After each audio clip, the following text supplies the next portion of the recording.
Good morning, everyone. Great to see you again. I hope you all had a great night. Welcome back to the second day of our conference. I'm Janet Wall, CEO of the Virginia Nurses Association and the Virginia Nurses Foundation. Our conference today and day two, ending incivility, bullying, and workplace violence. We hope you enjoyed day one. We got a lot of great feedback. We were very excited. We hope you are too.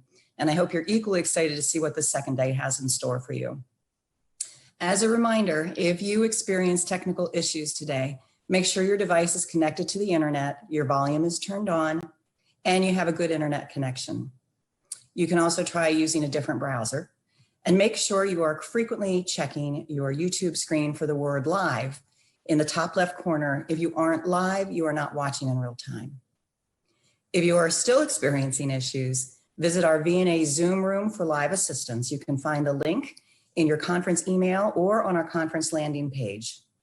If you can't access Zoom, email your issue to Jackie Jester at jjester@virginianurses.com or call 804-828-1808, and we'll do our very best to assist you.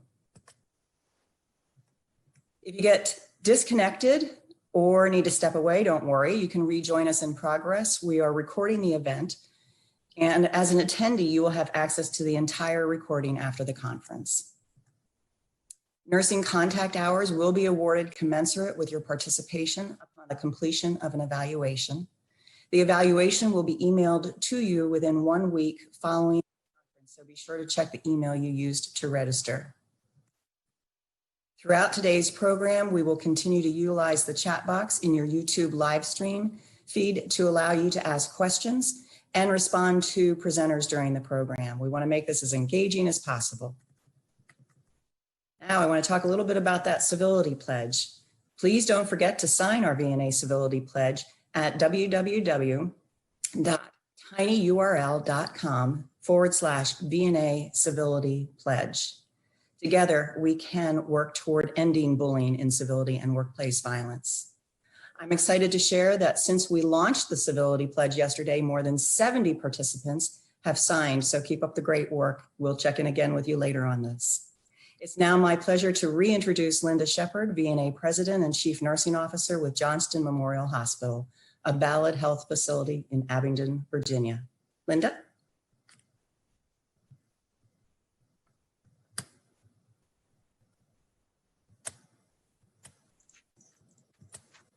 Good morning, everyone. Welcome back, everyone, today. We are so happy that you all are with us. Today's keynote speaker will share her personal story as a victim of an almost fatal workplace violence attack and discuss the different types of workplace violence, the impact on these patients, staff, and organizations, the risk factors you should be aware of, and the primary prevention measures that should be in place in your workplace. And now it's my pleasure to welcome our keynote sponsor, the Virginia Hospital and Healthcare Association, to speak more about their organization and to introduce our keynote speaker, Katie Ann Blanchard.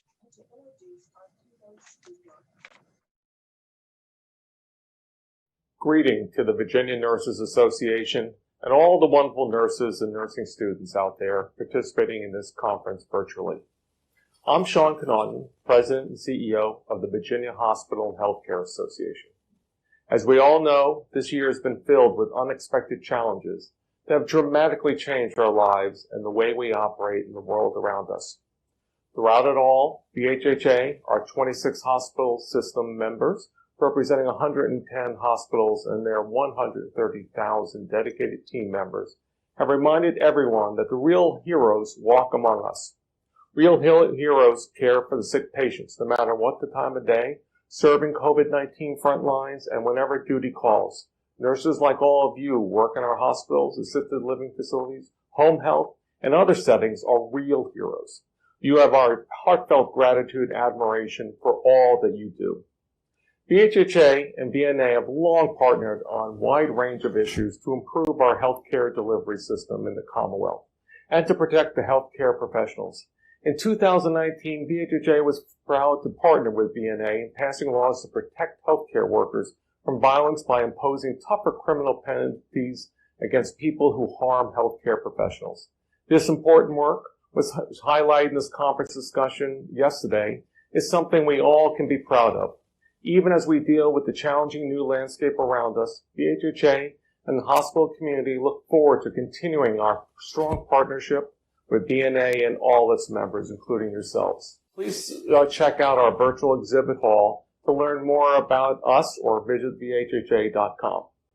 And now it's my distinct pleasure to introduce the program's keynote speaker, Katie Ann Blanchard. Since a near-fatal workplace violence attack in 2016, Katie has dedicated her time to physically and mentally healing, as well as advocating for prevention measures and policy building in workplace violence. Since 2016, Katie has sat on several military and civilian workplace violence prevention boards, has presented at both the local and national conferences, as well as being invited by the Joint Commission to present on workplace violence expert. Katie is a co-owner and CEO of WPV Solutions and is a full-time student at the University of Washington, where she is finishing an MSN with an emphasis on nursing education and a philosophy in nursing science PhD program with a research focus on workplace violence prevention. Please join me in welcoming Katie Ann Blanchard. Hello, everybody. Thank you for having me today. I am really excited to be here and feel really blessed to be able to share with you. I just wanted to take a moment and let you know that I understand that workplace violence can sometimes be difficult to talk about. And I want you to know that I think that you're brave and very courageous for going through this training. And if it gets hard, please feel free to step away, take a breath. Like I said, some of these things can be triggering, and I want you to be safe at home. And so, like you said, my name is Katie Blanchard, and I am going to be telling you today a little bit about my story, my personal story, and then going into some general workplace violence prevention information. So I wanted to start with my story, and this is me. If you can see me over on the left-hand side, I am the very pregnant minion right there with the eyes on my belly, and this is me in uniform. And I wanted to ask you guys first, after I introduce myself, kind of what environments do you guys work in, and where you guys all are coming from? Are you all from Virginia? I'll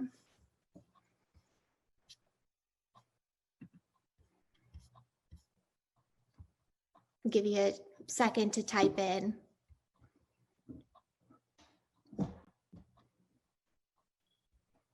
I actually wanted to share with you that I lived in Virginia for a little bit. I lived in Burke, Virginia, so I'm very familiar with all of the traffic and the metro system around Crystal City and the Pentagon. So I feel you on that.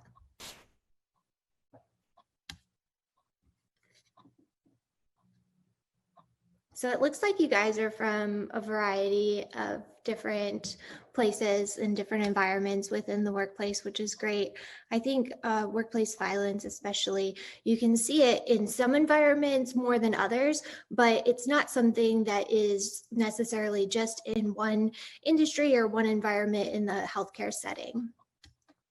And so you can see me bright-eyed and bushy-tailed. This is me coming out of my training. I was actually in the field and coming out of my first training. And I can tell you that I never thought that workplace violence would ever happen to me. And one of the common barriers to workplace violence, to mitigating it, is actually that notion that it won't happen here and it won't happen to me. However, I will tell you my personal story and how this type of thinking is unfortunately so very wrong. Again, I'm going to show this video. It's hard to watch, and so if you need to step aside, please do so.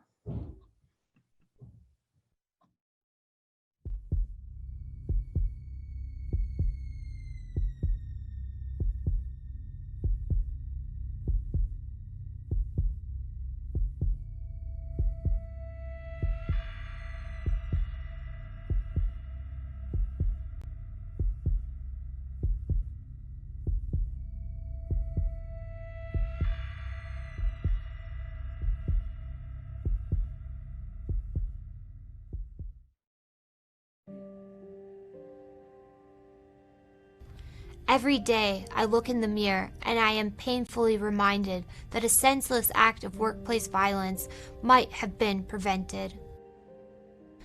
We all deserve a safe work environment, but violence in the workplace is more frequent than you may know. Workplace violence is an act of physical violence which includes threats, harassment, or anything that causes you to fear for your personal safety. It can be inflicted by employees, supervisors, co-workers, family members, or even a stranger. Workplace violence is one of the leading causes of job-related deaths. While there is no sure way to predict human behavior, there are a number of ways to ensure a safe workplace, like recognizing potentially violent behavior and understanding your courses of action if you feel threatened. You have just as much responsibility as supervisors and senior leaders to ensure a safe working environment. The best prevention is identifying and addressing possible problems early. My name is Captain Katie Blanchard, and I am an Army nurse. My story began when I became a supervisor to a civil service employee who showed many signs of potential violence: deteriorating job performance, poor relationships with coworkers and customers, refusing to accept criticism of his performance, refusing to comply with rules, outbursts of rage, swearing, odd behavior that caused people to avoid him, refused to work with him, and in fact, his workspace was isolated, so he didn't work around anyone else. When he communicated to others, he avoided eye contact. He frequently seemed angry and irritated. The first time he reacted violently toward me, I was counseling him about his lack of performance. Alone with him in his office, he became enraged and shouted at me. I left and reported the incident to my supervisor. When my supervisor confronted him, he denied everything. I pursued disciplinary action, but it took months for the paperwork process. Meanwhile, I continued to try to hold him accountable for his work performance. For my own safety, I always had someone else in the room during counseling. I was genuinely afraid of him, and everyone knew it. This individual intimidated and harassed me. At one point, he repeated several times, "You are the problem," and refused to leave my office when directed. My workplace became an environment where verbal abuse and disrespectful behavior were tolerated. 2 weeks before the fateful day, my life would change forever. My attacker's whole demeanor abruptly switched. He became upbeat, smiling, jovial, behavior totally out of character. The sudden change of behavior was another typical warning sign of workplace violence. On September 7th, the workday was drawing to a close, and the hallways had grown quiet. Most everyone had left for the day, but I noticed my attacker lingered longer than usual at work. A coworker accompanied me when I told him he needed to leave. He agreed, and I went back to my office. I texted my husband I would be leaving the office shortly. Suddenly, my attacker appeared in the doorway, and without a word, approached my desk and emptied the contents of a bottle on me. Everything happened so quickly. I could smell the toxic scent of benzene all around me as he lit a match. I owe my life to 3 people who still happened to be at work that day: Deanne Killian, Adele Ganesius, and Sergeant First Class Dolan reacted with incredible heroism. Without thought for their own safety, they put out the fire on my body, prevented my attacker from fatally stabbing me with scissors he slashed across my face and throat, and finally managed to subdue him. I was in a coma for some time, and I awakened to learn I had sustained 3rd and 4th degree burns to 20% of my body.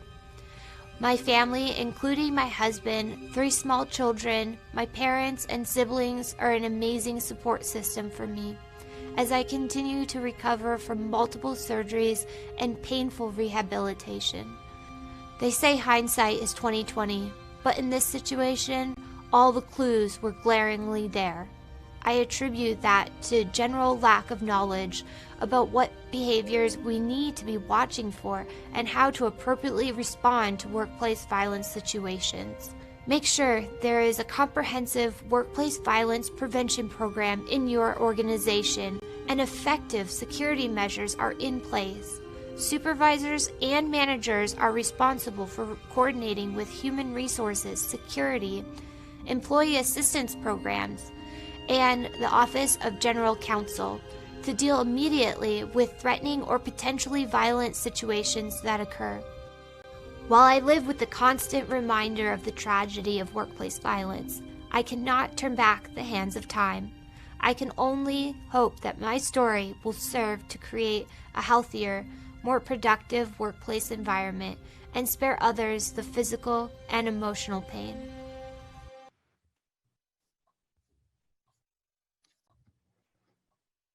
So I just wanted to take a moment and go through some of the warning signs and the risk factors that were related to my own case. And as you can see, I've kind of broken them up into both performance and behavior. That's a lot of warning signs that could have been acted upon but weren't in my situation. Visible warning signs were that he was pacing, staring, anxious, mumbling. He was, like the video had said, changed his whole attitude that last couple weeks that I was working with him.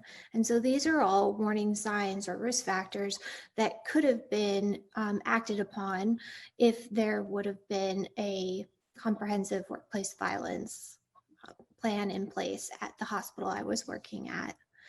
And I wanted to share my own experience of workplace violence. And unfortunately, this is just a drop in the bucket.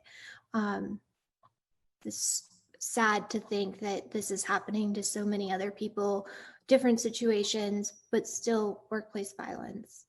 And my passion for workplace violence prevention started after my own experience. But what continues to move me forward is the knowledge that more can be done to prevent workplace violence and that we can do more in the future. Globally, we appear to be at a point where there is no debate whether workplace violence has negative side effects or not. It touches at the core of what nursing and healthcare professionals hold as dear ethics and duties. However, there continues to be a lack of interventions for workplace violence, a shared language, and proactive approaches, including education. So I wanted to just share with you an article that kind of hit hard for me. There's a lot of literature out there asking for more prevention in the way of workplace violence and explaining what a huge issue this has become both within the United States and globally. But I came across this when I came out of the hospital. I started working within the military and some working groups to look at how we can move forward in a better way and protect more people against workplace violence. And this is one of the articles that I came across, and it was issued in October of 2015, and it was by the Inspector General, and it was a DOD, it was to the DOD, and it was titled, "The DOD Needs a Comprehensive Approach to Address Workplace Violence." This was in 2015. The incident that happened to me didn't happen until 2016. And to this day, we're now in 2020, there continues to be reports coming out in literature asking for more workplace violence prevention, better programs, better infrastructure to be able to deal with this, reporting mechanisms. However, we're just not moving forward to the point of action. And really that's what makes me passionate, is that I think that there's so much more that we can do to prevent future events of workplace violence. So I wanted to share this with you, just a couple of thoughts. And I don't share my story because I want you to feel bad, or I want you to think that this might happen, my particular event might happen to everybody. I know that workplace violence is definitely in a wide variety, both on the physical and the psychological. However, I just wanted to share with you that I do this because there is so much more that we can do. So before the attack, I was a mom, a nurse manager, a mom. I have 3 little boys, a wife, and an Army nurse. During the period that I worked within this hostile work environment and the workplace violence was going on, I felt like I was struggling to keep my head above water. I questioned why I was a nurse, what I was doing there, and I felt burnt out and fatigued. After the attack, I felt empty, like everything had disappeared from my life, everything that I was working for. I took for granted a lot of things, being able to hold my children, being able to go outside, and having the ability to just move around. And I couldn't imagine going back to nursing after what had happened to me. I didn't know if I was going to be physically and emotionally able to care for others after that, since I was being the one that was primarily cared for. And so I wanted to say one of the most amazing things that nursing has given me throughout this experience is a lot of opportunities, and opportunities outside of the bedside to continue to grow and to come back into the community and to be stronger and to support my fellow nurses and healthcare workers. So I was giving a presentation. I just wanted to kind of wrap up my own personal experience with the story. I was giving a presentation, and for the first time I was talking about survivorship and what it was like to survive a trauma like this. And one of the participants kind of helped me put this together as I was talking. And I was trying to explain that before the attack, my life was full of these things: wife, mother, a nurse, my hobbies and everything. And it felt like what I was going through, though maybe big in my mind, was kind of, I was going to get past it. After the attack, it felt like that trauma was my whole life. And as the years go by, I've kind of been able to build back my circle, right? Those things that I hold dear, the things that keep me moving forward. And now this is part of it. And that trauma that had taken up all of my life before is kind of just fit into a small area in what is my world. And so if you are struggling out there with trauma or incidents of workplace violence, I can understand. And I just want to tell you that I'm here for you, and that we're here for you as the nurses and as a profession, and that hopefully over time it does get better and that you will fill that hole again. So I wanted to go over here and start with the types of workplace violence. So workplace violence is really delineated into these 4 categories. And as you can see, it's by perpetrator type. And so type 1, the criminal intent, the example of this would be if there was a pharmacy and somebody came in with a gun, and the intent of the crime was to steal money or to steal the prescription medications. Type 2, that's going to be your patient. And so this is your patient or the people around the patient that are coming in. And this makes up somewhere between 90% of all workplace violence in the healthcare setting. And this is going to be, the patient using inappropriate language, being disruptive with you, hitting, kicking, things like that. And I think that we can probably agree that for most of us, this is probably what we encounter in the healthcare system mostly. And then type 3, that's an example. My personal story is a type of type 3 workplace violence, and that's going to be worker on worker, either present workers or past workers. And type 4 is personal relationships. That's when personal relationships, like domestic violence, comes into the workplace. And unfortunately, there are many cases of that.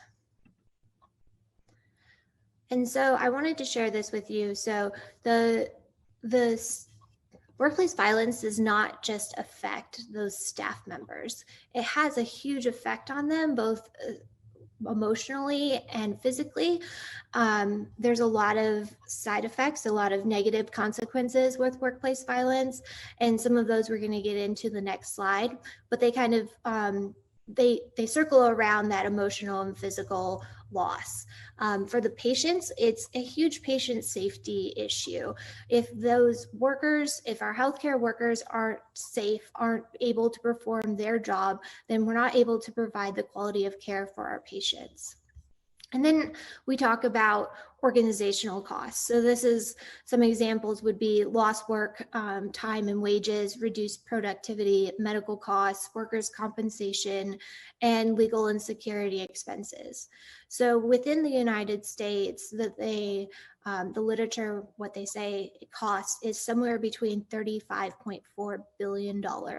And this is an older estimate. There's really no set dollar amount because it's hard to kind of pin down with how our reporting system currently is, but it's up in the billions that this is costing healthcare organizations.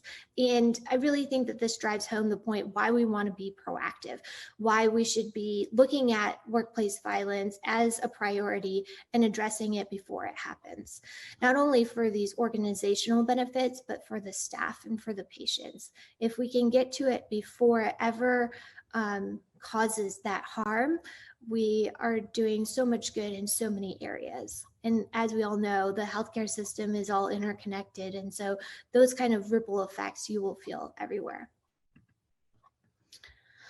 So this is some of the different negative consequences. And as you can see, there's turnover, burnout, job satisfaction, patient satisfaction should be on here because a lot of times if the healthcare worker isn't feeling comfortable in their workplace, if they're not happy and satisfied, then the patient will feel that as well.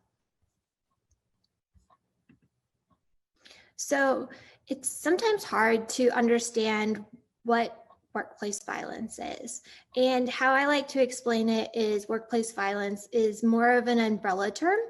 And within this umbrella, you have the main concept of workplace violence. And then underneath it, you have this spectrum of different actions, different behaviors, different things that can happen. And so I've tried to put, sorry, still processing my morning. It's like 6 o'clock here. And so, yeah, those things underneath it are all of these different areas on the spectrum. And I just kind of threw them under there, not in any sort of, fashion, but just wanted to give you the breadth of what workplace violence kind of covers. And when I talked about a shared language earlier, this is really, some of the issues that we're having with being able to describe and tackle workplace violence. And that's because people think of it in all different kinds of contexts, and they have different ideas of what workplace violence is, what it should contain and what it should not contain. And so as you can see, I put incivility on the side and then everything else in the middle. And incivility is usually known as something that doesn't fit the professional standards. When we go to work, we all know that there's professional standards. Usually we're aware of that when we start our position and sign something saying that this is going to be the code of conduct. So incivility would be anything outside of that kind of cultural or professional standards. And so sometimes it can be difficult because when does that start to be workplace violence? And I think that that's still a question that's unanswered, where that line is. But I think that as a whole, we can see that a lot of these actions happen on a spectrum, and that if we start with the incivility, if we start with things that are maybe unprofessional and outside of our code of conduct and start addressing those, that it is very likely we don't get to the more harmful events. Not that incivility, bullying isn't harmful, but just on the scale of events. I'm going to share with you in this next slide, and it's from Johns Hopkins, and I really like it. And so this kind of goes through the spectrum of different behaviors and different things that can happen within workplace violence. Now, I want you to note that mild bullying, it's up here in the kind of yellow blue area. And I would disagree with this picture, because I think that incivility and mild bullying can be very severe depending on the situation, depending on the time and amount that it's happening and the people involved, right? So I don't want you to think it has to be physical harm for it to be severe. That's not the case with workplace violence. Workplace violence encompasses both of those psychosocial events and then also those physical events. And I don't want you walking away from this presentation saying, well, unless you're set on fire, it's not workplace violence, because that's simply not true. There's a huge spectrum of events, and it can be just as damaging to have some of these, what would be considered less severe events, but over a long period of time, or for some people, even just happening a couple times, depending on the situation. So I think what's important is that we look at each situation and we determine where it is and try to intervene proactively before it becomes some of these more severe, lasting consequences. So some people ask, workplace violence, why should it be an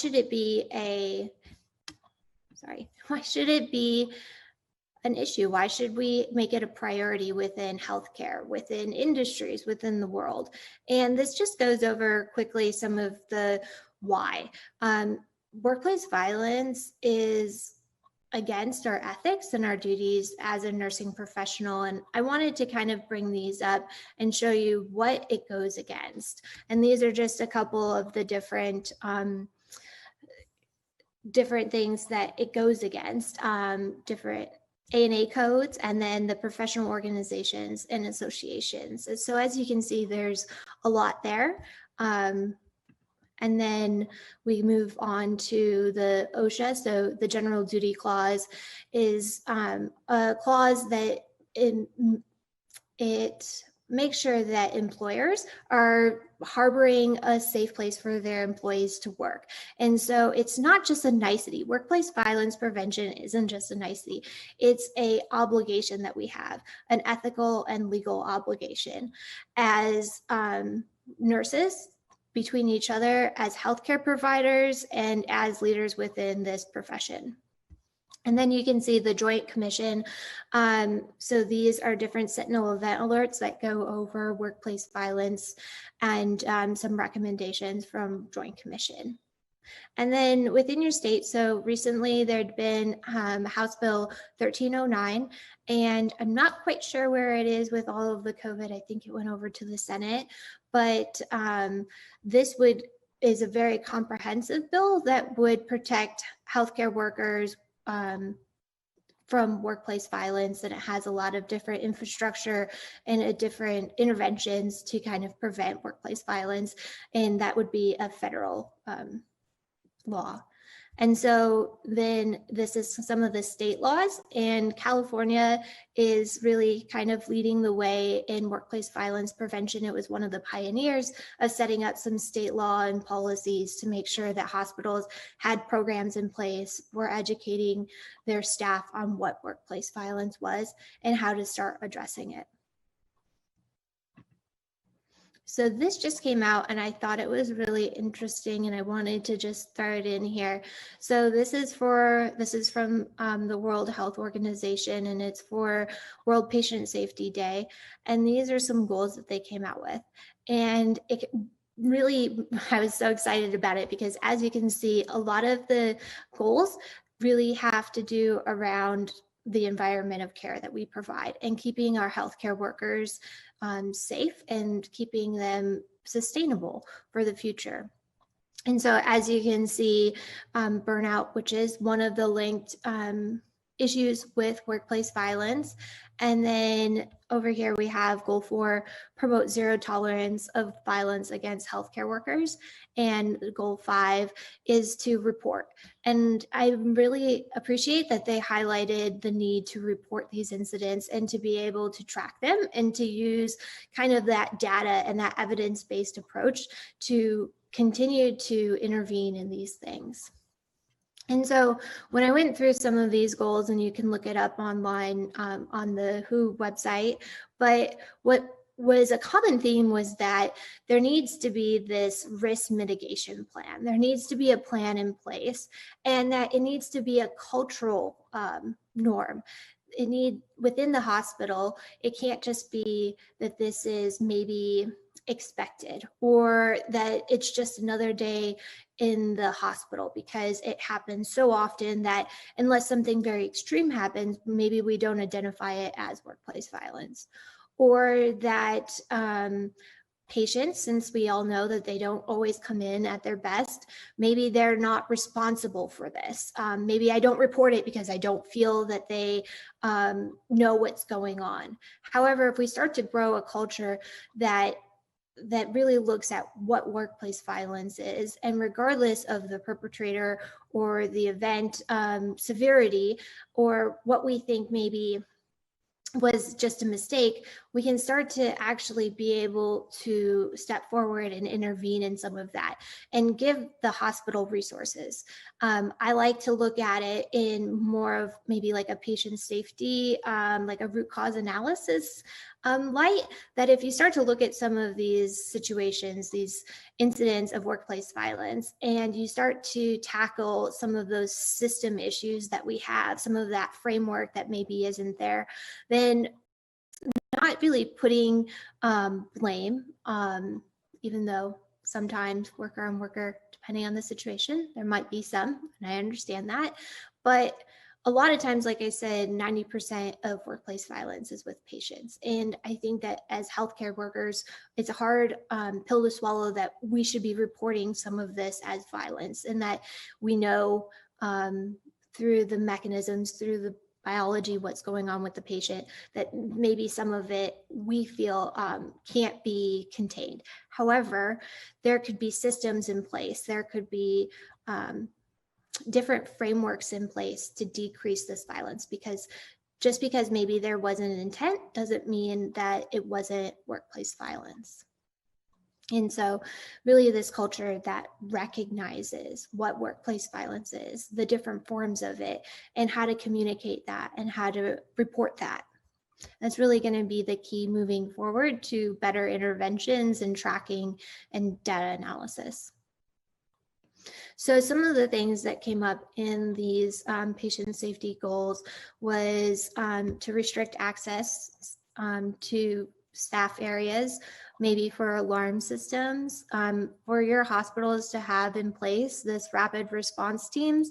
In the military, we call them threat assessment teams. You might be familiar with them and what they do, but really it is a group of professionals, usually security, human resources, leadership, people sometimes, stakeholders within the organization, but also without the organization, outside of it, that look at this, maybe healthcare providers, psych doctors, that will sit down and look at what the situation is and what kind of safety nets need to be put in place and how they can mitigate what is going on.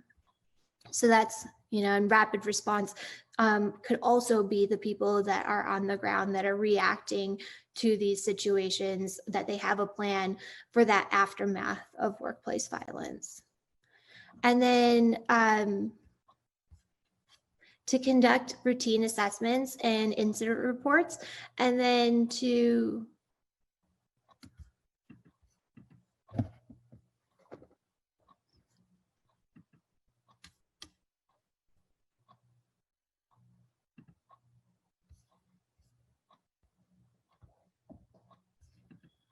Sorry, can you see?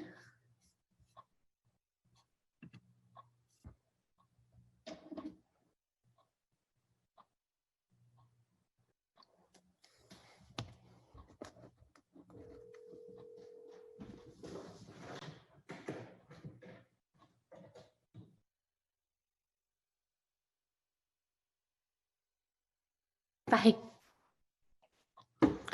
All right, so let me fix this. Sorry, I think that there was an issue with my computer. It went down, but we will get back on track. Sorry. And if you see any booger pickers in the background, that also might happen. Gotta love COVID environment and online conferences can be a little glitchy, but sorry about that. And we will continue on. Katie, swap your displays. We're seeing your presenter view. Oh, okay. Let's see. Sorry.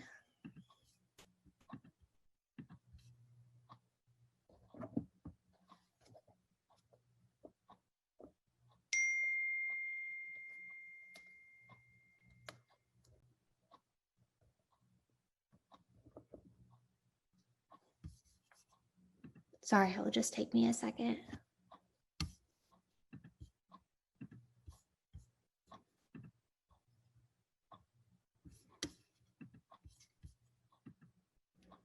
Okay, I think that fixed it. Hopefully we're back on track and we can continue. Sorry for the technical glitch. So like I was saying, this just came out for year 2021 and I was really excited to see it. And like you can see that there is this huge focus on workplace violence prevention. And I'd love to see that both on the global level, but also on the national level.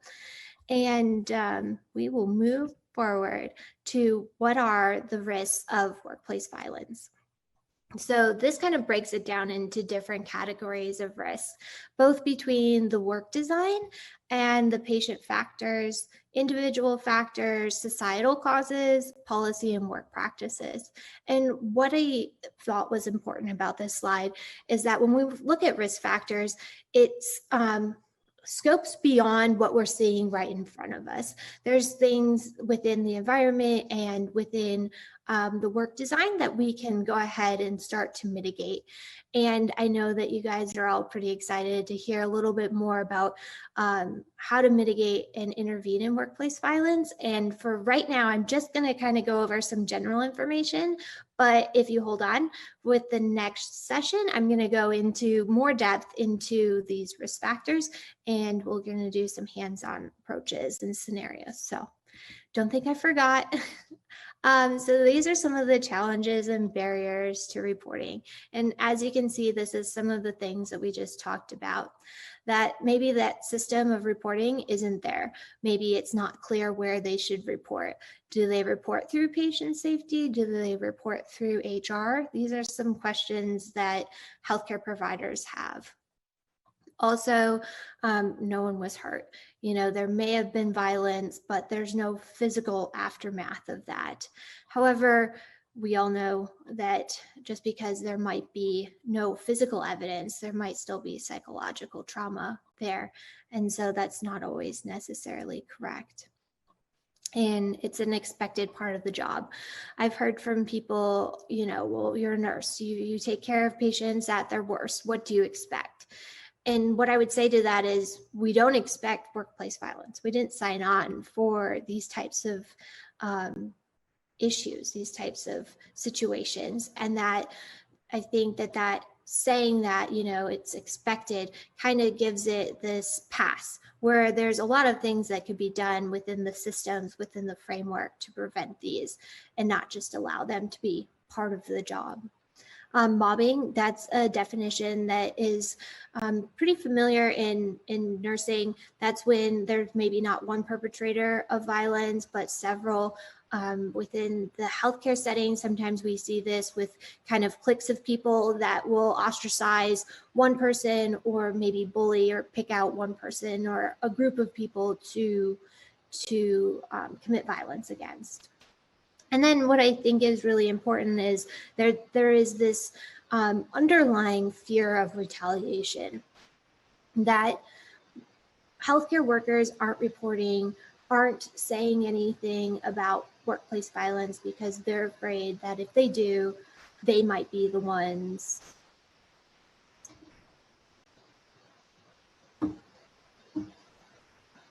that end up being the bullies, or end up being on the other end of this, end up being the target of what is going on.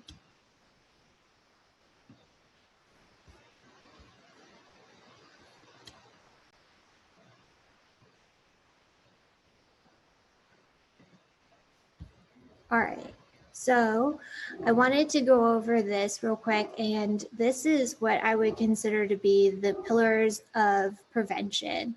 And as you can see, leadership is at the very top of this. Leadership really is what is going to drive the mitigation of workplace violence. And some characteristics of transformational type of leadership, which is the leadership type that has the least events of workplace violence and that we know can really start to combat workplace violence, is some of this inspirational leaders. They motivate people. They treat people like they're valued members of the team. They are willing to make difficult decisions. They have a clear focus of their goals and what they're doing within the organization, and that they understand the organizational values and goals. They are in tune to the collective energy of the team or the organization. So really, they have a really good pulse on what's going on, both within their units or their organizations. They know what's going on. They know how people are feeling, and that they can address that and talk to people. Hey, Katie, this is Kathy. We can still see your presenter slides. Can you just, at the pop, can you hit swap display on your slide page? Let's see. It doesn't let me see if I can. Oh, I see it. Okay. Does that work?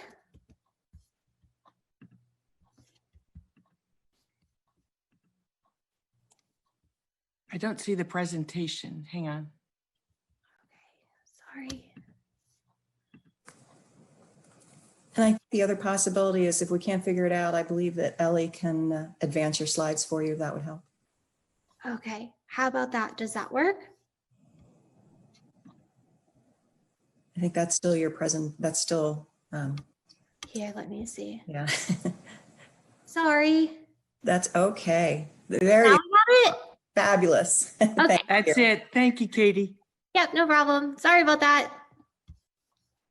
I have to have notes. It's super early in the morning for me.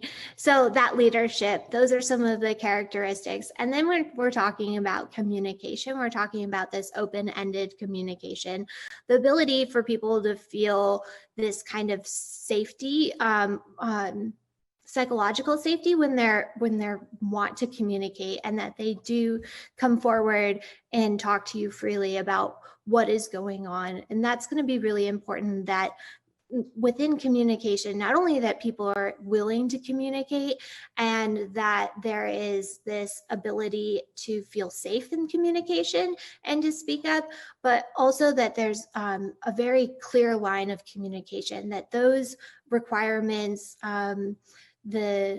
what is happening is also communicated very clearly and throughout, the unit. And so everybody kind of is getting the same answers and the same information, same education. So that's all kind of in that communication bundle. And then when we go to teamwork, really that's going to be that clear direction, that open and honest communication within those teams, but also the defined roles, the mutual accountability, and working on goals together. Having that willingness to maybe pick up the slack in some areas and work together to really highlight people's strengths and to decrease weaknesses within the team. And then training. So with everything, that there has to be a really strong educational understanding. This education to be the fundamentals of what the healthcare employees, how they need to react, what they can do, their systems in place, their policies that they have. This kind of also includes some primers. So going over some of what can happen in workplace violence or what they might expect to see or can see within the workplace, and giving them some of this primer so that they're able to deal with it, and it's not the first time that they're seeing it when they are with that patient, or knowing that they have options, that they can bring people with them, or that they can go to their supervisors.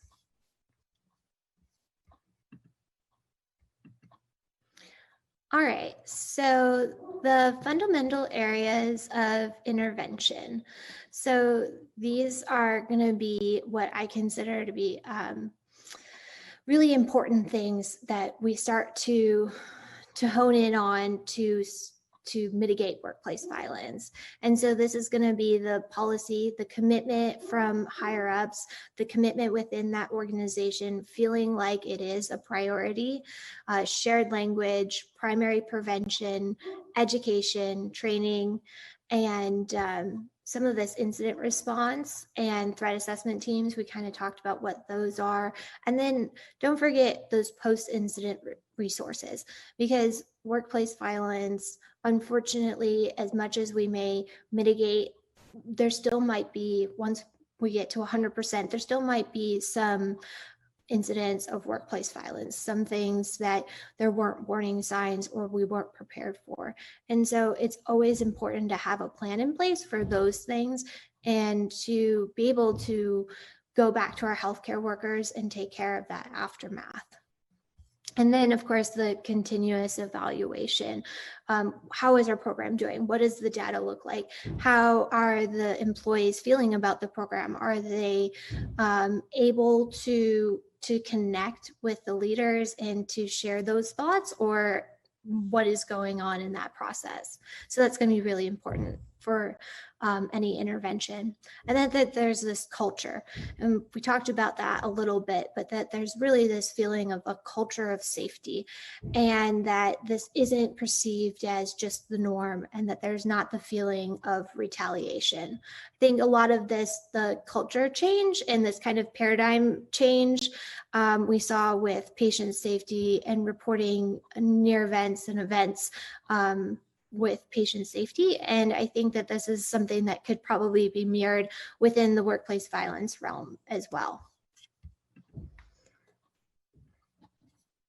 All right, so I wanted to go over here and talk about the key takeaways. And I'm sorry that we had some technical difficulties, but I hope that what you were able to take away from this presentation is that nurses have a legal and ethical responsibility to prevent and react to workplace violence incidents. That this isn't a nicety. This isn't something that if everything else is taken care of, we can start to address. But really, workplace violence should be a priority, both within the organization and within the local leadership. And then to take this kind of proactive stance against workplace violence, to not wait until it happens. I think in the current literature and what I've seen is that a lot of times we're waiting for workplace violence to happen and then reacting to it.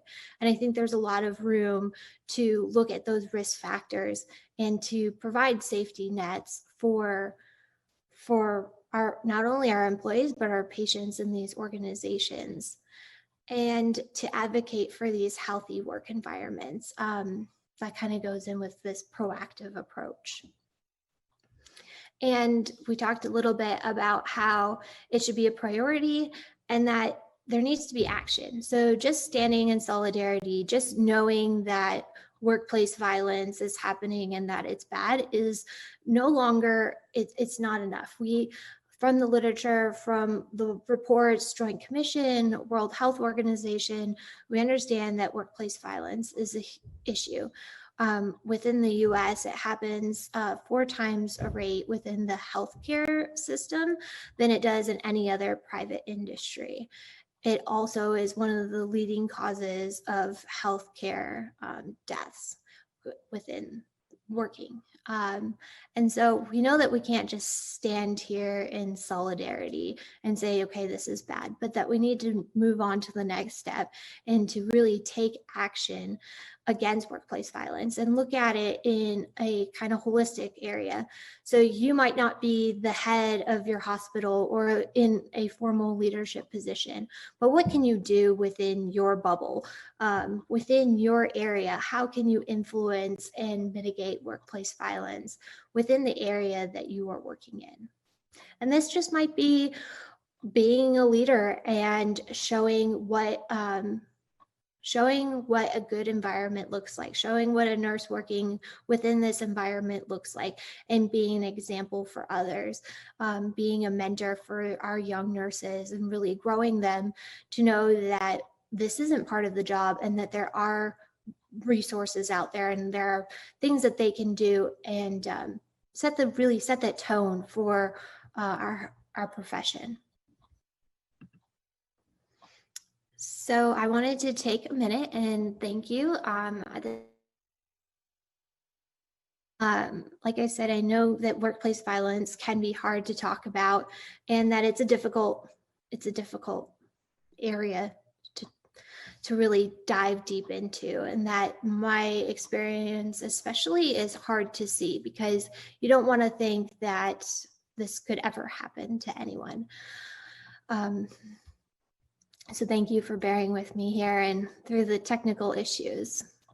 And why I share what I share is because, again, not because I want you to feel bad, not because I want you to think that every workplace violence incident is this, but yet that this is happening. I'm a nurse just like you guys. I started off in oncology and med surg, worked in pediatrics before I went to a management position. I never thought that it would happen to me, but it did. And so it can happen, and it happens in this spectrum, and that we need to be aware of it. And the first step is really having this conversation and starting to change that culture around it, that it is acceptable. Moving forward, now that we understand what it is and the rate that it happens and that we need to intervene, where is that first step in intervening, and how can we really use primary prevention measures? When we look at that, there's a lot of things that we can do in identifying risks and being able to intervene in those risks before they mature into actual issues. So what I wanted to leave you all with is that the Occupational Safety and Health Organization in 2019 came out with a statistic that some 2 million American workers are victims of workplace violence every year. What do you want to do? What can you do? Ask yourselves within that sphere of influence that you have, to mitigate workplace violence. How can you be a leader within your workplace and really start to decrease what we're seeing and really start to decrease these numbers? So I'm going to take some questions. Unfortunately, I can no longer see the YouTube, so the technical issues, but if somebody wants to moderate, I would love to take some questions, and I hope you guys found this value added, and this is my information if you have any further questions after. Thanks so much, Katie. Hi, everyone. I'm Catherine Cox. I'm the nurse commissioner for nursing education for VNA. We do have time for questions. Katie, one of the things that I saw in the chat box was just the follow-up after this happened to you. What did they do at that institution to prevent this from happening again to anybody else? Are you able to speak to that? Yes, and I get almost every time that I present, I get that question, and I would absolutely love to have a very rosy answer for you. Unfortunately, it's been 4 years for me, and this is kind of what drives some of my passion to continue to do this. It's been 4 years since my attack, and there's no policy change within the military healthcare system.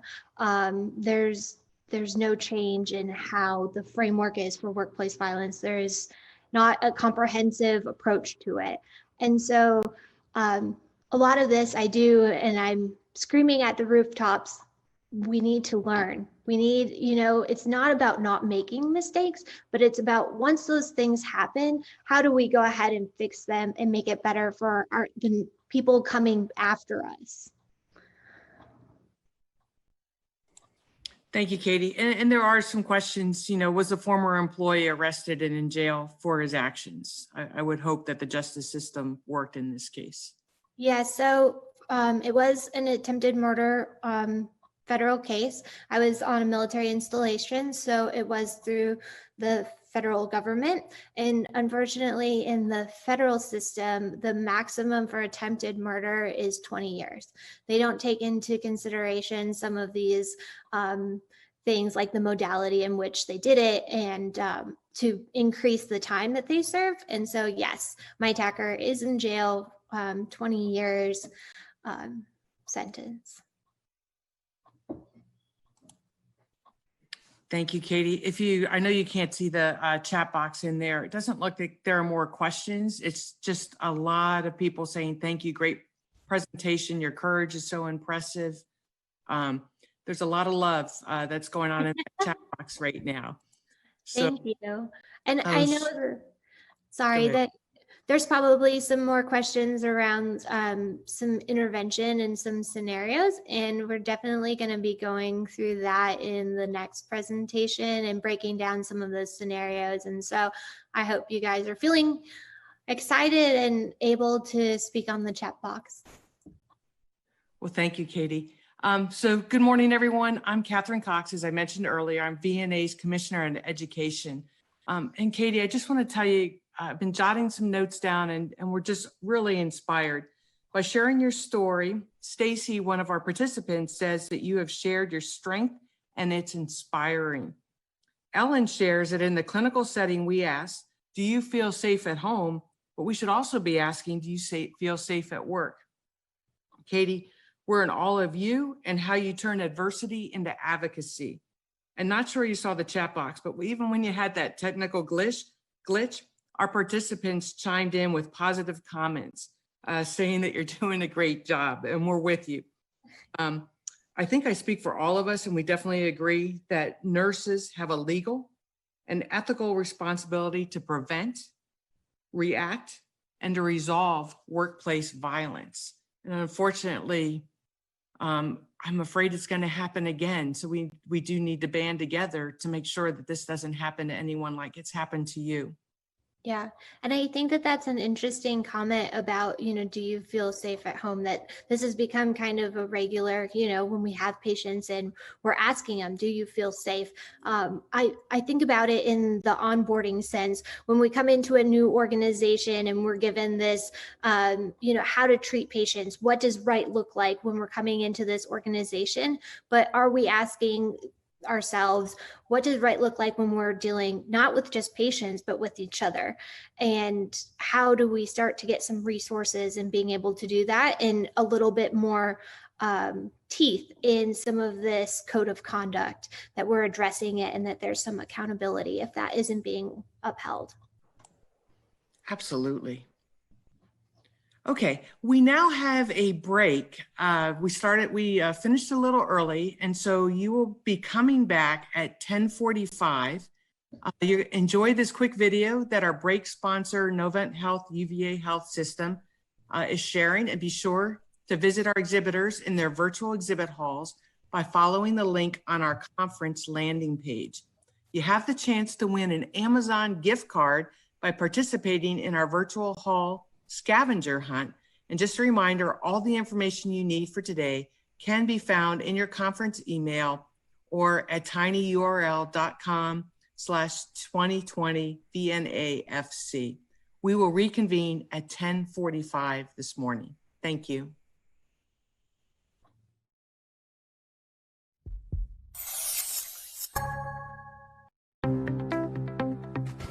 and congratulations on becoming a nurse. Now, let's take a few minutes to share with you what it's like to be a nurse at Novant Health. I just love Novant because, for me, it's just a family. I started here at Novant Health 1.5 years ago, right here at the Total Joint Unit. It's very fast-paced, but I love it. Teammates here are amazing. You should definitely come. Novant Health is the perfect place to begin your nursing career. Through our new grad residency program, we provide interactive learning sessions, guided preceptorship, and socialization opportunities for all our new graduate nurses. I really like working at Novant, where we have a really strong shared governance structure. Shared governance allows every nurse, from the bedside to the boardroom, to have a voice. I get to be part of policies.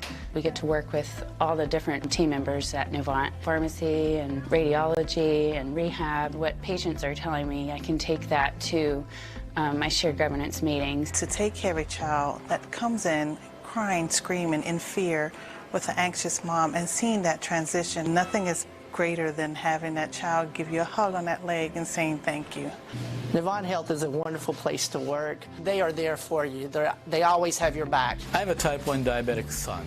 Every month I get $1,000 worth of medical supplies for my son, insulin and test strips, for the cost of $25 a month because I work at Novant Health. Novant Health helped me to go back to school to get my BSN and my board certification.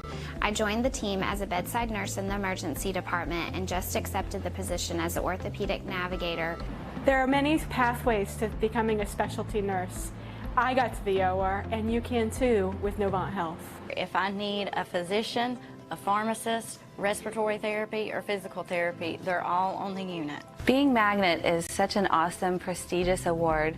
It's something that very few hospitals in the country are awarded. It focuses on nursing, exemplary practice, and it's all of the wonderful things that we do. Novant Health has 6 Magnet designated facilities, and all of the other facilities are currently on their Magnet journey. If you're interested in nursing research, Novant Health is the place for you. Last year we had 60 conference presentations and half a dozen national publications from nurses at Novant Health. We have funding available for your research and access to experts that can help you get your project done. I'm fortunate enough to work in a facility to where I see my leader every day, I see her leader every day, and most time even his leader every day. I could drive 5 minutes from my house, work at a great hospital. Another 15 minutes, work at another great hospital. But I drive 45 minutes every day to work at Novant Health, and I'm glad I do. I've been here for 24 years, have gotten my BSN, my MHA, and now working on my master's in education, and I am not going anywhere. When I left Long Island to move with my family to North Carolina, I was looking for the perfect nursing job. I am so glad I found Novant Health. Simply put, we want the best of the best. We're looking for dynamic, engaged, and committed team members seeking a difference in healthcare. So we encourage you, come be a Novant Health nurse and work with us.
Welcome back, everyone. I'd like to welcome Katie Ann Blanchard back for her second presentation of the day, Strategies to Prevent and Mitigate Workplace Violence. During this presentation, through the use of structured activities, scenarios, and discussion, participants will use evidence-based resources to navigate this relevant issue and to develop a toolkit of strategies to implement in their work setting. Please join me in welcoming back Katie Ann Blanchard. Hi, everybody. Hope you had a great break and ready to dive in. So for this, I'm going to need a lot of participation. So we'll make it fun and a lot more interesting, and also give people kind of a range of ideas to do in their organizations. And so let's get started. I told you all that I would come back to this slide, so let's talk a little bit more about the risk factors and the different areas of risk factors before we go into some of these scenarios. So I wanted to talk about work design. It's something that can be easily overlooked, but is very important. So one of the things about work design is that these risks can be if there's poor delineation between where the staff can go and where patients can go. Also think about things like if your furniture is movable or not, if people can access things and pick them up, or can they go around them? Also within your rooms, you're thinking, does this room have an exit? Is there only one entrance and one exit where your bed's situated and where your computer is situated if you're in a more office space? Also, things to think about is going to be access to the building, and then lighting, even things like that. Like if there's overcrowding or a lot of your patients are kind of stuck in one very small room, this could be a work design issue that kind of lends itself to higher risk of workplace violence. Okay, so let's move on into the patient factors. And so for patient factors, there is a large array of different patient factors, but some of that has to do around frustrations with the system. And I know one of the comments on the chat is that with the current COVID climate, how is workplace violence? Has it increased, or is that more of a concern? And from what I've seen in some of the reports in the literature, it is. And I've seen where people get frustrated either with the long waits or having to get screened or wearing masks, and that there's violence because of that, that it just kind of increases that frustration. And we're going to see that again with some of those societal causes, but anything that increases frustration, increases time, wait times, could be a risk factor for workplace violence. Other patient factors are going to be more of those biological. So if your patient isn't able to control their functions, their ability to maybe not say certain things, or if they're in a lot of pain. You see this too with head trauma a lot of times. If they're suffering from other kinds of trauma, if they're sedated, if they're under the influence of drugs and alcohol, this might lower their ability to comprehend what's going on, or to know what they are doing exactly, or make good decisions in that period. So when we talk about head trauma, some of that too is like if they have hypoxia, if they have other conditions, seizures that are going to decrease their awareness, decrease their ability to regulate what they are doing. And so other patient factors are going to be a past history of workplace violence. And a lot of times this is something that's gone neglected in the chart, right? Like, can you chart if they've had a a history of workplace violence? Can you chart if they've been disruptive and or if a family member, where do you chart that? Can you talk about it within rounds?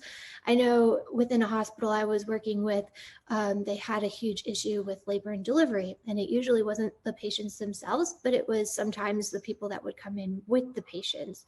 And so, looking at that and where can we chart it? Where can we chart it? Where can we communicate some of these things that are going on that are related to more of that patient aspect?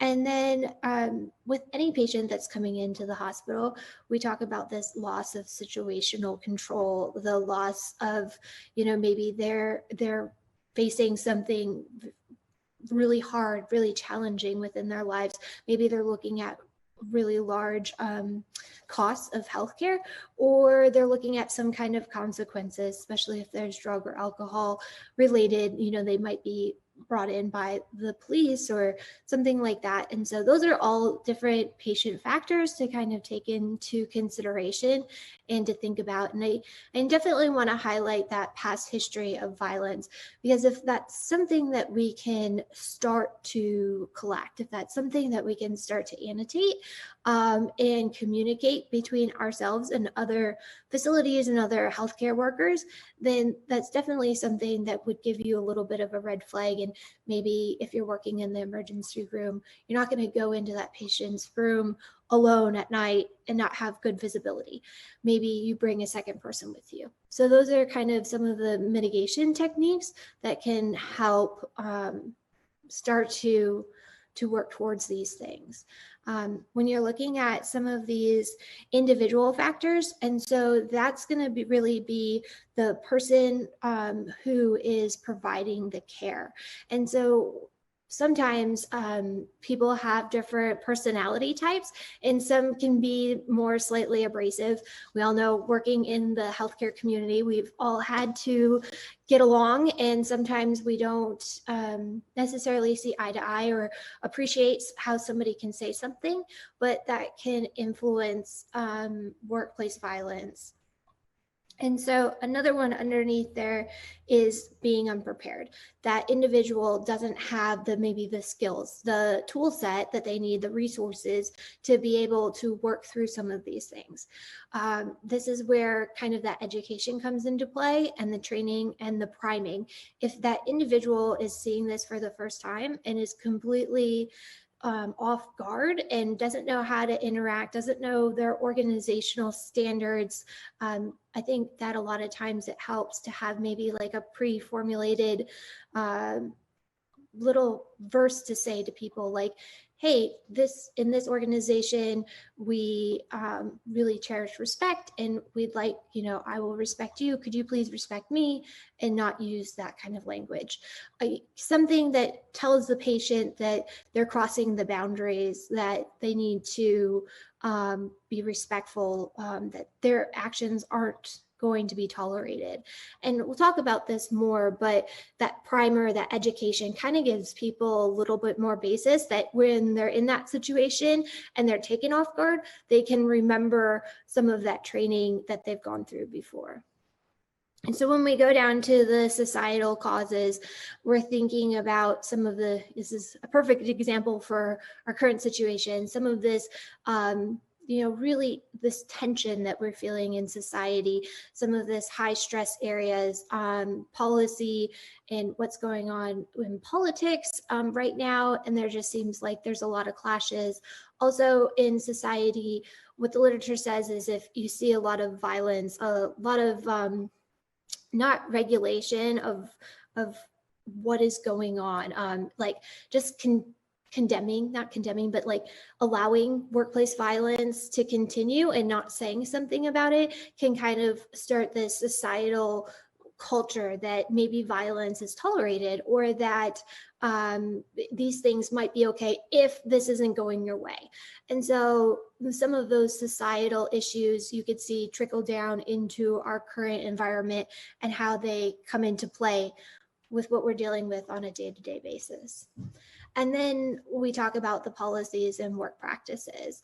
And so with that, we're really talking about, does your organization have this comprehensive approach to workplace violence? Do they have a reporting system? Do they have not just a policy, not just we don't tolerate, we have a zero tolerance for workplace violence, but really diving deep in and saying, okay, what are patients responsible for? What is staff responsible for? And what are leadership responsible for? Where do you go if you're dealing with these things? What kinds of things should you be reporting at what level? Because that's something that I think we take workplace violence is and when to report it. But really what the literature shows is that people don't. And everybody, depending on your culture and where you come from, is maybe going to have a different idea of what workplace violence is. So it's really the policy and these practices that are put in place that are going to make it very clear to everybody what it is, where you want to report it, the organizational stance on it, leadership's engagement in it, and their responsibilities. But not only, we talked a little bit about patients. So not only leadership responsibilities, but what are the patient's responsibilities? Do you have this in your patient handbook, in your in-processing for patients, new patients? Do you maybe have some signage around the facility saying that these things aren't tolerated, that you do, there are consequences, and that you will be asked to be removed if these things happen, and that there's follow through, that the patients know that there's going to be some follow through with some of this, holding people accountable. And so that's really when we start to talk about policy. It's that meat and potatoes of policy, not just check the box. I have a policy out there. Nobody knows where it is, and it's very vague and not helpful. And then those work practices, we talk about the leadership engagement and really having that be a priority for the leaders. So if that's not, you can see how that could be a risk factor. People tend not to report if they don't think that they're going to be supported by their leadership, or if they simply think that there's not going to be any accountability for the actions taken against them. Why would they put themselves out there and report if they feel that maybe it won't be followed up, or maybe the organization doesn't take it as a priority? Okay, so here we go into some of those situational risk factors. And so this is just a little bit more for you guys, talking again about those noisy waiting rooms, the poor access, maybe being overcrowded, and things like that, allowing weapons into the facility. And I'll just let you take a second and look over all of that. Okay, so this really is more geared, these situational risk factors are really more geared towards the worker-on-worker violence. And as you can see, this is all things that we've probably have dealt with within our work environments, but these are a high risk for workplace violence.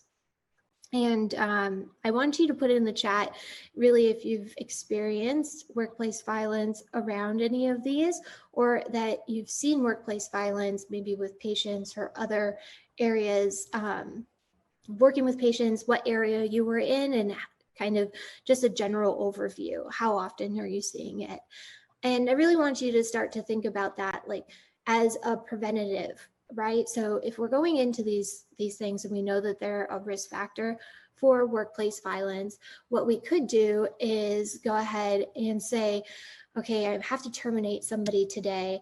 What is the best approach to that? How can we ensure that we're putting in safety nets so that we're not alone with that person, or we have a second person with us, always using that buddy system. If we know that there's drug or alcohol abuse in the federal system, if we're using maybe like the employee, like whether they're able to continue in their workplace, or a performance improvement plan, these are all really high risk situations of workplace violence. So just knowing that in the back of your head and preparing ahead of time can really help decrease the number of events that are happening. So I just wanted to take a moment and look at the chat, and I hope that you guys are all ready to talk to me. And I'm using my phone, so if I look down, I'm sorry. But looks like you guys are starting to put on there. Yeah, so hello, everybody. So what kind of different situations in workplace violence have you come across? Have you been exposed to workplace violence? If so, what kind of areas? And I really want to know, I want this to be as value added as it can be for you guys. So what kind of things are you seeing in the clinic, in the hospital? So somebody writes, absolutely, at least a few times a month, just on Tuesday, you know, feeling uncomfortable about it. And is this verbal workplace violence, worker on worker workplace violence, patient? Because what's important is that when we're looking at interventions, we're really looking at who the perpetrator is and what the situation is, because it's going to be really important to put together your intervention plan. You're going to deal with patients differently than you're going to deal with workers versus a criminal type of event. You know, those things are all going to have a different approach to them. So that's why I kind of, you know, go forward with that and show you guys the different types, because it's all going to be very different.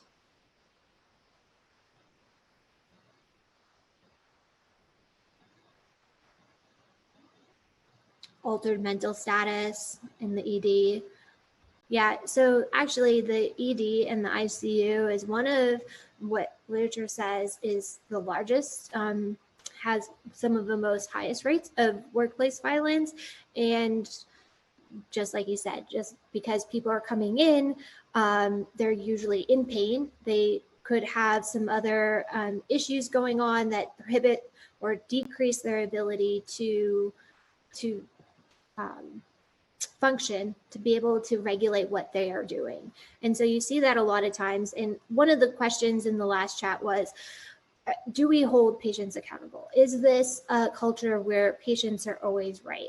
And from what I've read and my experiences in the healthcare system, though limited, I know I have probably a lot less time in the clinic area than you guys do. But I've seen that. I've seen that, you know, we are this customer, we're here for the customers and they are the customers. And I think that that's something that we should look at as a profession and as a nation.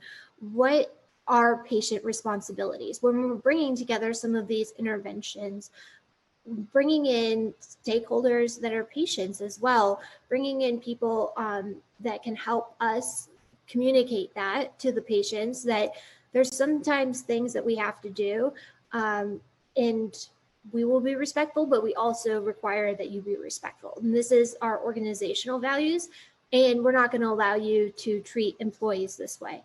Because when you think about it, there has to be this relationship there. And at some point, sometimes you have to tell the patient that they can't act, or you cannot tolerate the way that they are acting.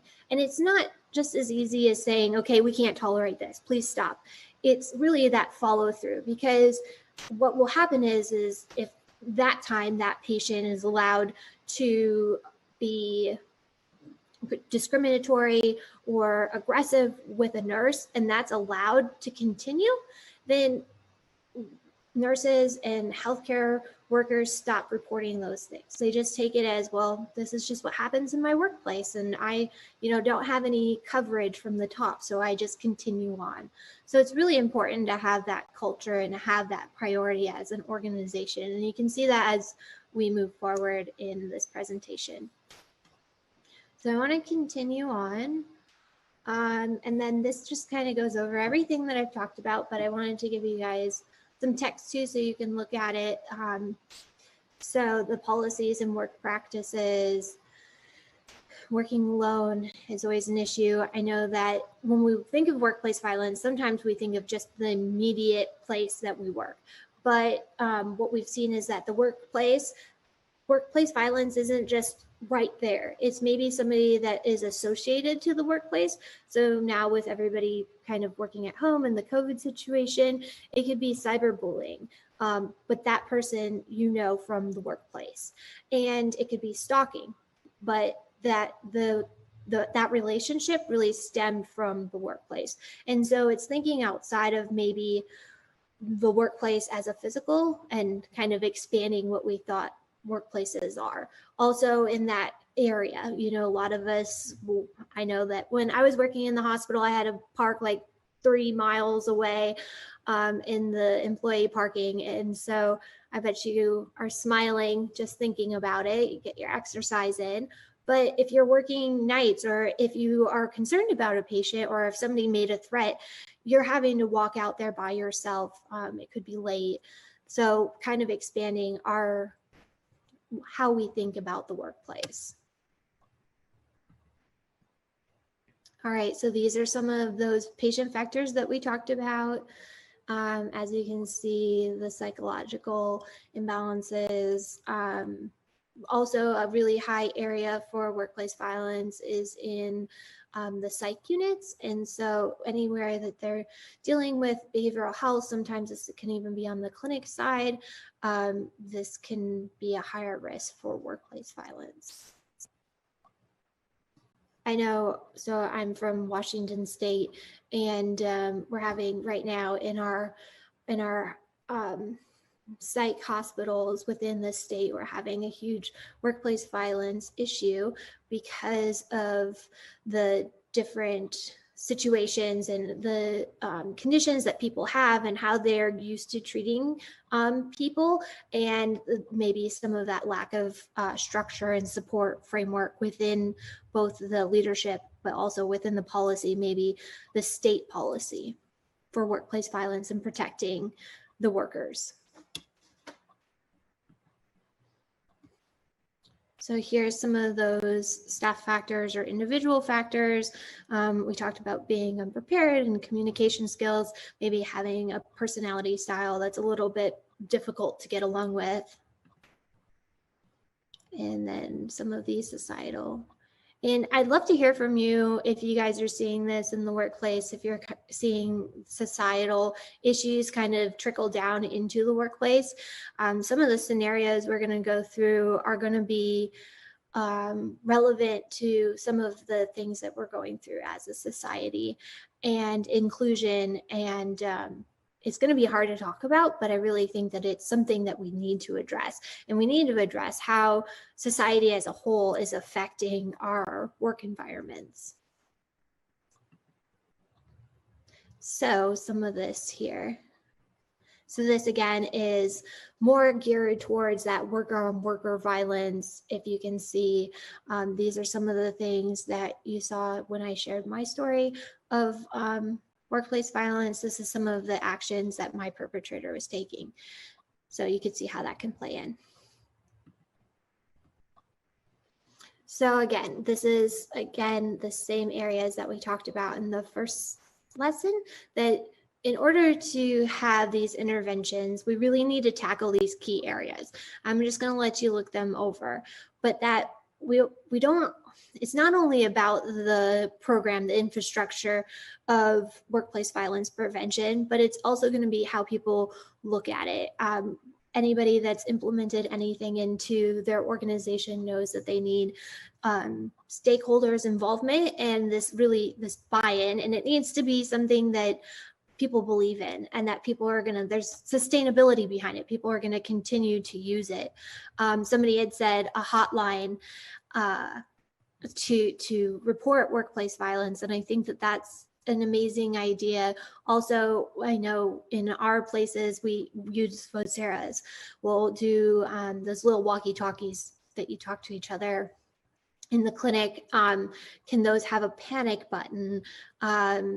Things like that.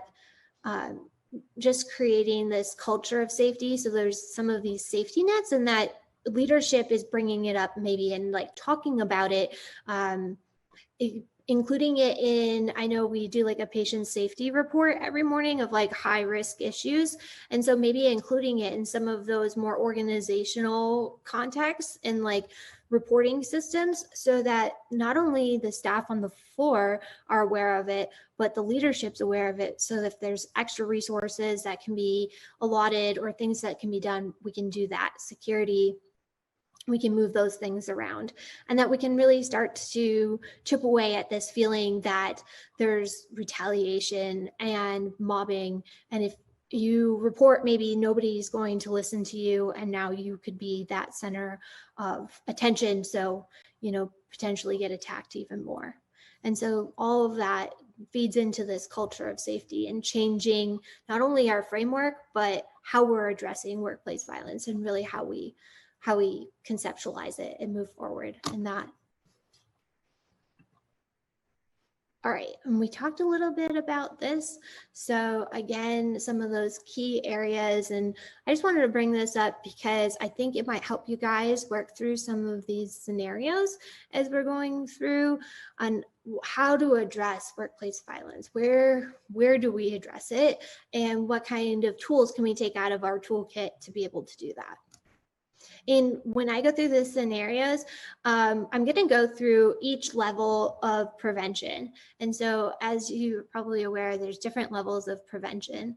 And when we go through some of these scenarios, we're going to talk about some things that could be very proactive and could be primary prevention, some things that could be the secondary prevention, catching it before it's really escalated to a point where it's harmful, or trying to mitigate the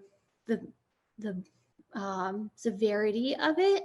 And then there's tertiary prevention, and this is going to be, kind of your after action reports, those actions that you take after it happened, the changes that you make to your facility, and the support that you give both to the victims of the event, but also the people that were around. I think a lot of times we forget about the people that have witnessed events of workplace violence, or the patient that may be involved. We forget about this in a holistic light and look at how it might affect everybody involved. So just keep that in mind, that there's different levels, and that right now a lot of the literature is based into the secondary and tertiary prevention of workplace violence. But what I'm really interested in and talk a lot about is this primary prevention, that education and policy, and building this infrastructure and accountability, this cultural change. And so hopefully these things are happening less and less. All right, so I wanted to share this with you, and this is just a little bit of some of the tools that I've used, and it kind of goes into what are the steps of mitigating workplace violence. And so this goes through the gamut of primary, secondary, and tertiary. And so you're going to share that event, having that psychological safety and having that ability to share that event with others, to let people know what's going on. If you're having issues at home with domestic violence, to be able to share and communicate those things is really going to be a key to mitigation. And then we go into some of that accountability, action, and acknowledge. So we talked a lot about the acknowledgement, the priority of workplace violence, not standing by and allowing it to happen. There's been some interesting literature about action that has talked about how when people, a lot of times, other people will be bystanders to workplace violence, especially worker-on-worker violence. And what are some ways that those people can intervene, and is it helpful? Does it decrease that severity for both maybe the person and the person watching, the victim and the person watching? Really taking action and looking at different ways to take action. And then the accountability. And then F is feel, facilitate, and future. And so we want to be able to understand and be empathetic to people. People are going to react to workplace violence differently. There's going to be, I think, and this is some of the difficulty in the gray area in workplace violence, is maybe what happens to one person will affect them differently or have a different severity or long-lasting effect on one person than it does another person. And so we really have to understand where people are coming from and really understand that they're feeling these things and that we should be taking action, and that just because, not maybe putting aside what their feelings are, because our feelings might be different. And I say this because I was working in a healthcare system, and I was an ED nurse came up to me and she said, I've been dealing with workplace violence in the ED, a lot with patients, and then also this new incident with a worker. And I really feel bullied, and like this is continuing and maybe escalating. And I said, okay, have you talked to your leadership? What are your resources? And we were going through some of this. And she said, yeah, I talked to my leadership, and my leadership's explanation or response to what I was saying was, well, what would you do in high school? What did you do to a bully? Or how did you, interact with a bully in high school?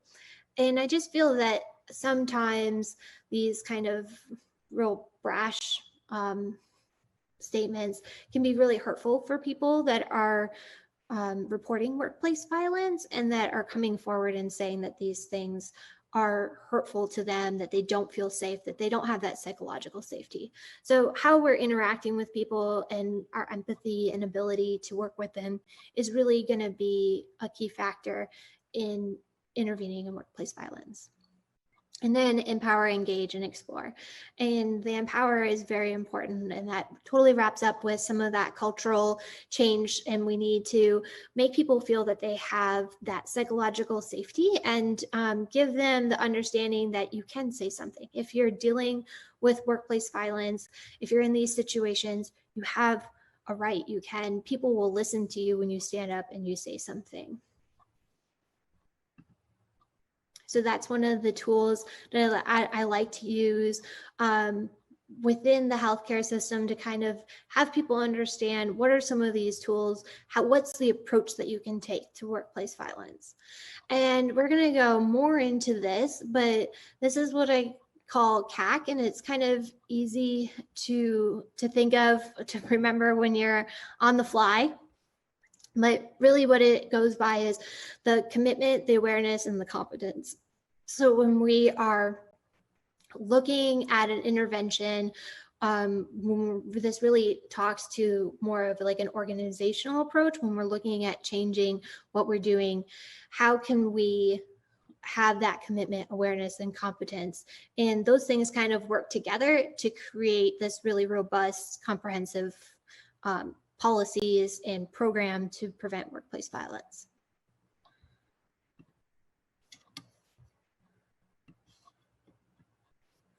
All right, so like I said, this is kind of just the text that goes along with that.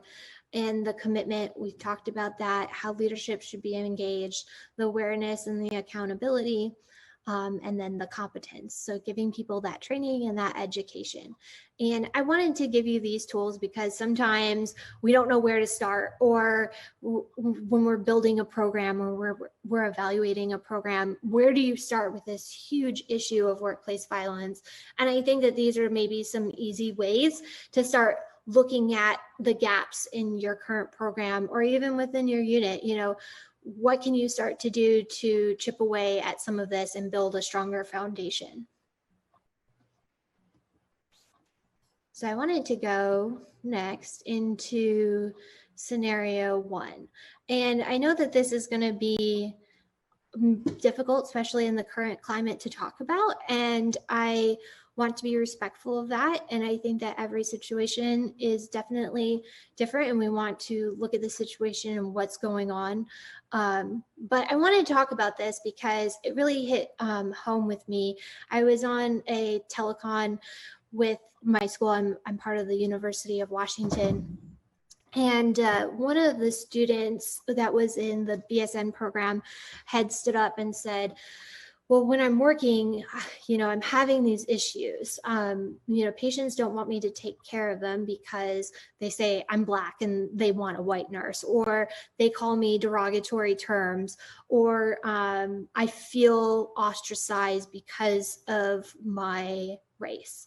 And I think these things are happening more than we'd like to we would think that they would never happen, and we'd hope they never happen, but they are happening. And I think that this is really something important to talk about.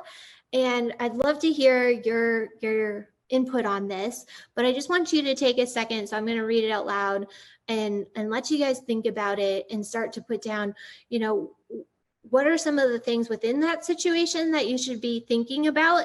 And then what are some of these maybe tools? And is this workplace violence? I just want to hear your comments before we kind of start to discuss it. So there's a patient on the medical surgical floor that is requesting to be treated by white staff only and is requesting you put a note in their file stating such. What would you do?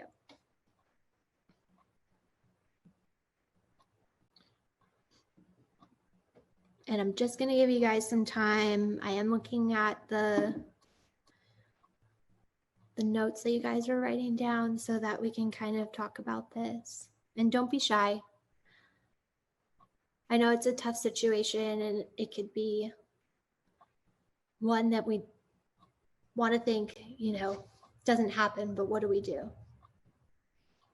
Okay, so one of the comments is that you would take it to your chain of command or your leadership and say that it's unacceptable. Okay, does anybody else have any other comments? Do you say something if you do feel that, which ethically and within your organizations, morally, that this is wrong? How do you explain this to the patient? Do you say something to the patient? I'm interested in what kind of transaction do you have? Do you go? Yes, you go to your leadership. If you're worried about your safety, where do you go from there? Do you bring somebody else in? But do you say something to that patient? Because if you don't say something to that patient, maybe they think that this kind of behavior is tolerated within that organization. Maybe they haven't, seen it in that way. And so really making that patient accountable for their words and their actions as well, because it's not just about maybe the staff right now, but maybe the staff in the future too. Okay, so report the situation and document it. Very good. As a nurse leader, I've approached these patients and told them that that we don't do things that way. Okay. In this organization, respect our patients and each other.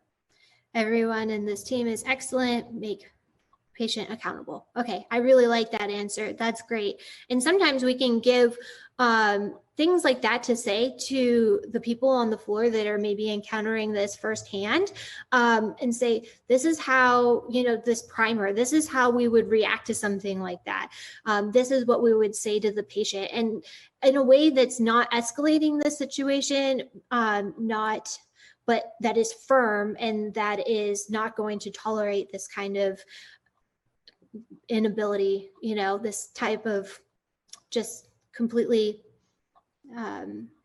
disgusting and doesn't follow our organizational ethics. We can't tolerate it. Another one says, first I would seek to understand and then have a discussion with a patient. Okay, so, and I think that this is interesting. Now we're looking at the situation and stepping back. Every situation is different. I know that I've had a lot of requests for male or female nurses. And so how is this different? How is this the same? What if they're a trauma patient and their attacker was the same race and it's triggering for them? Can we look at those things in the situation, and how are those things different, and how we might approach those in different ways? And really, I saw really great, the ANA had a webinar with a judge that was giving a presentation, and she was doing some cases about workplace violence. And this is workplace violence, right? Because it's discrimination, and we can't allow discrimination within our workplaces. And that she was talking about how we have this culture that the patient is always right. And so the judge was talking about how in one of the scenarios with a different type, but same type of thing, that they went through, the head nurse had gone through and put a note like, white staff only, and that there was a case about it and litigation over it because it was discrimination, and that you might see this, and we might want to be accommodating to patients, but the patient isn't always right. And we can't violate these ethics that we have and our organizational policies. And we have to stand firm. The patient isn't always right. And in some cases, we need to tell them, hey, this isn't allowed. Take into consideration the situation, talk to them, try to de-escalate the situation, but make sure you stand firm with the accountability for both the patient. There has to be accountability on both sides for interventions to work, for mitigation to work. And this is one of those scenarios where I think it's really important to note that the patient isn't always right. And just because the patient says it doesn't mean you go with it. So another comment is, yes, I think not tolerating or accepting the kind of request is a direct violation of policy, organizational policy, states non-discrimination based race, religion, gender. Yes. And so I want to move forward with some of the other scenarios, but I think that there's some really good discussion about this and that these things do happen more than we think they are happening. And how do you prime yourself? How do you prime your staff? What kind of, if you were that leader, what kind of approach would you have? And really addressing it with not just the staff, but also with the patients and making sure that they understand your organizational code, what it's like to be a patient there and what you expect out of that patient. I'm just going to read real quick one more because I love that you guys are texting in and getting involved. Explain the patient that assignments are made randomly and all of our staff are equally competent. I would tell my nurse manager about the situation in order to prevent escalation. Yeah, maybe having somebody else with you just in case, just having that safety net. Because we also don't want to put that nurse into a bad situation where they could be hurt. But the patient needs to understand that this is, everybody is qualified and this is the staff that you receive. Okay, so I think we kind of sum that up. I'm just looking to make sure everybody has kind of been able to put in their comments, but this also happens maybe not just with staff, but maybe this is happening in your organization with some of the students, some of the preceptors, even in the surgical realm with residents. And just to be cognizant that it is happening and how you react to it is going to kind of set that tone for the cultural norm within your facility. And I really appreciate some of the comments and really looking at the situation. I appreciate that. So kind of like what was said, that this is a violation of policy, organizational, state. And so when you're looking for some resources for workplace violence, where you can go is, like I said, these essentials of nursing, your Joint Commission alerts, your federal regulation, your organizational regulation. I went through in the first slide some of that state legislation that had been through, and some of those different states have different state regulation. I know I mentioned that California has like a really robust workplace violence legislation, and so that's going to be a little bit different than in other states. I know it requires a little bit more until 1309 passes. I think that will kind of mirror what California has. Also, knowing what your security, knowing if you could do a buddy team. Somebody said don't go in alone. And then management, OSHA regulations. We talked about the general duty clause and human resources. So those are all some of those resources that you can tap in to. And what I don't want you to think is some of these situations are sticky and they're hard and you're going to be put on the spot. You could be that nurse that's on the floor and just have to react to some of this. what I want you to know is that you're not alone. You're not alone, that your management and you have all of these other resources to kind of pick from and to look at best practice and to kind of help guide your decisions. And so don't feel that you always need to know the exact right thing to do if you're in places of workplace violence. Nobody expects you to know everything. You just have to know what resources are out there and how to access some of those things. I get that a lot as nurse leaders will ask, like, how can I remember all this? How do I know how to react to different situations? And I just think it's really important to know what your resources is. And within different organizations, you're going to have different resources. So really know what your organization, what your state says about workplace violence. Okay, so we're gonna jump into scenario 2. I'm gonna give you a minute to read it over and I'll read it out loud in just a minute.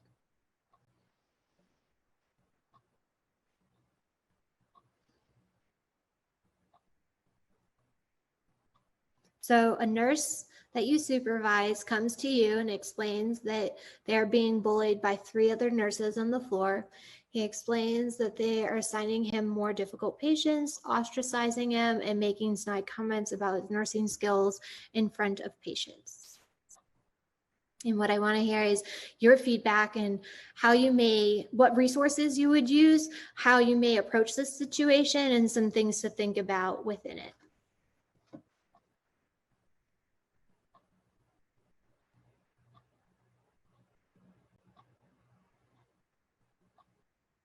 I love that you guys are really engaged. That makes me happy. And talking about these things and talking about what's happened and how you've reacted to them, it's so great for other nurses and other leaders to hear, because we can start to learn from each other and that we aren't alone in this, kind of the empowerment, and that, you know, hey, this had great results. Let's share it and make sure that other people know how we're addressing things.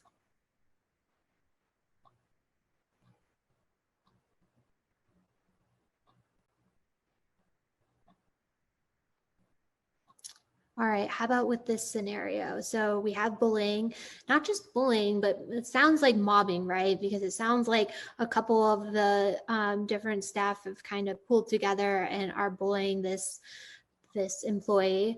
And that this is something that we see a lot, the assigning more difficult patients, that workplace violence can be direct and indirect.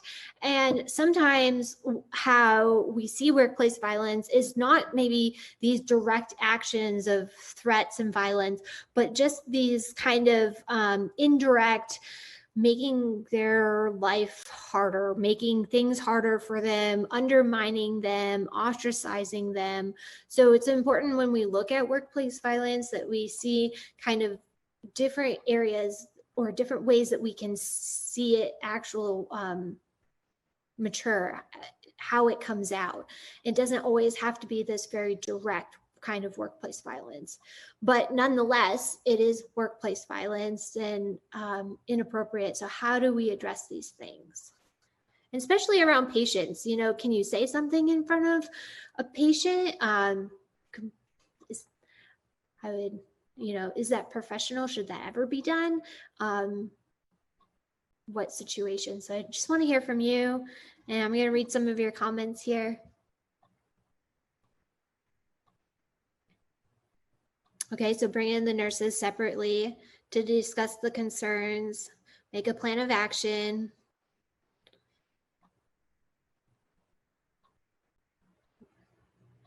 Request documentation of his experience, ask if there's witnesses, willingness to mediate. Zero tolerance needs to be addressed. Maybe that there's a lack of education. Maybe a great time to have that kind of mediation between the group. Discuss individually to understand everyone's perceptions and clarify our expected culture. escalate to HR if there's no improvement. I like that you guys are thinking, you know, first stage, second stage, like if this still isn't working, what do you do? And I think that this is sometimes something that can be lost in interventions in general, right? That we have an initial intervention, but then we're not following back up to see if that was effective and that if we need to do anything else with it. So I really love to hear you guys having like, okay, plan A, we're going to go and execute this, and if this isn't working for them and there's still issues, then we can bring it up to that, because it's always good in your mind to have these backups and what you're going to do and your courses of action kind of in front of you. Okay, so maybe talking again, mediation. The facts of the assignment should be evaluated and how, she says, as I had this occur to me and the facts were unfounded. Yeah, so sometimes, you know, there are differences and people think that they are being overloaded, and it's a really difficult job being a head nurse and assigning all of these patients to different nurses, different employees. And so kind of looking at that, and maybe there's an learning experience somewhere in between, and making sure that you're documenting. That's a really good point. And so part of the reason that workplace violence, that intervention is so difficult, is because a lot of times we aren't documenting what happens. And if we are, we're waiting until it's escalated to a point where it's so bad that, you know, we have to get police involved. Workplace violence doesn't have that threshold of being criminal. It doesn't have to be criminal to be workplace violence. And to be proactive means that we start in, you know, decreasing workplace violence before it ever gets to that level. And so in looking at this, you know, documentation in HR is really important, because then you can look at if there's a pattern, you can hold people accountable. And if you don't have that documentation, I know from at least my experience, there's not a lot that you can do. And over time that there's not a lot you can do, because unfortunately, what you'll see with people that bully is that oftentimes this is a pattern, a behavioral pattern, and that they may just continue to be this way based on that's what they've learned to do, and that's how their behavior is. And so really correcting this from the get-go is going to be important. And so what about the snide comments in front of the staff about his performance? Report, document.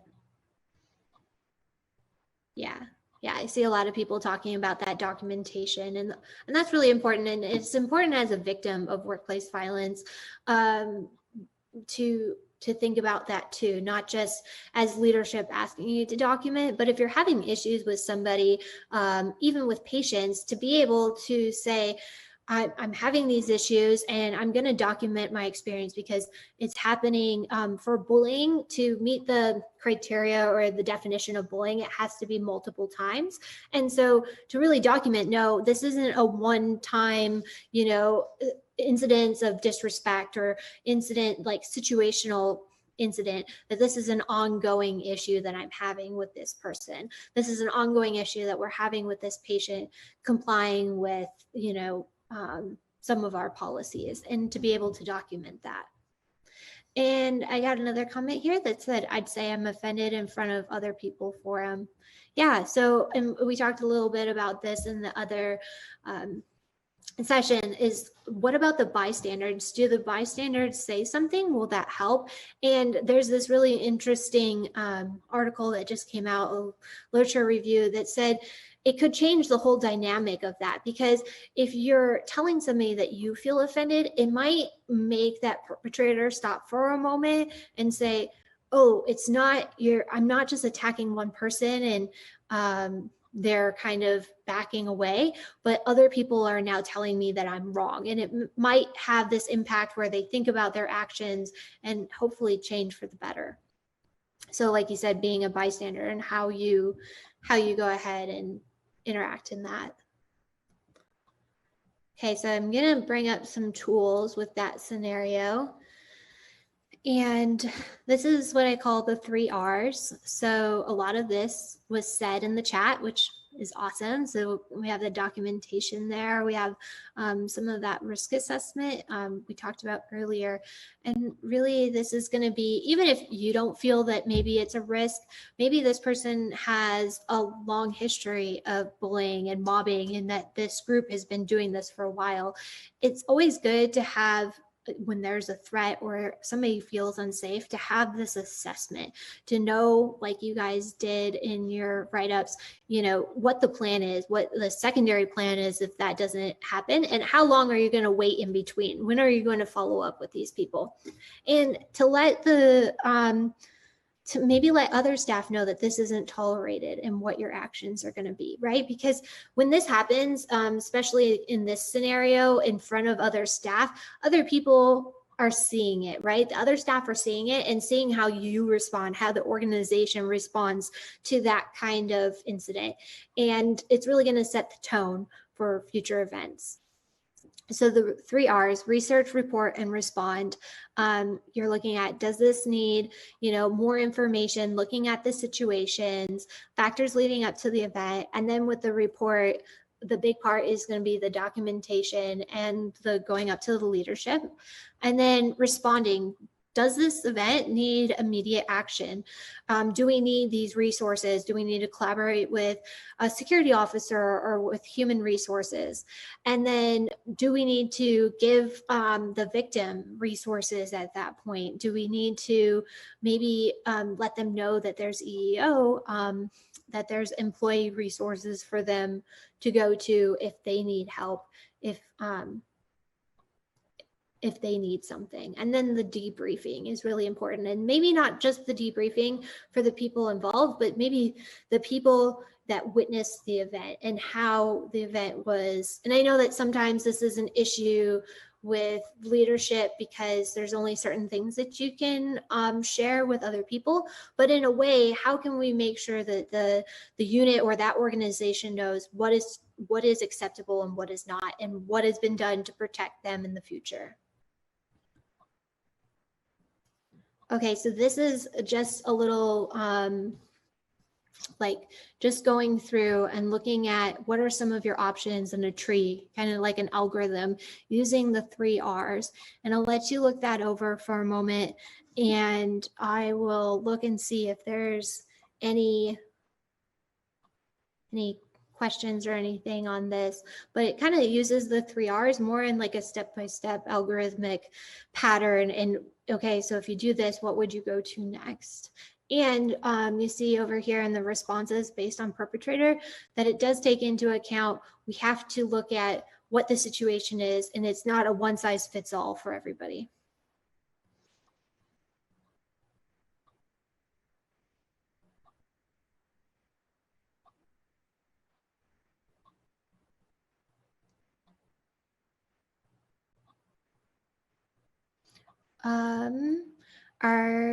You can send me an email with the reference. I'm not sure which one you are talking to, if you're talking about the ANA reference, but definitely send me an email and I can get that to you. Sorry if they're a little small.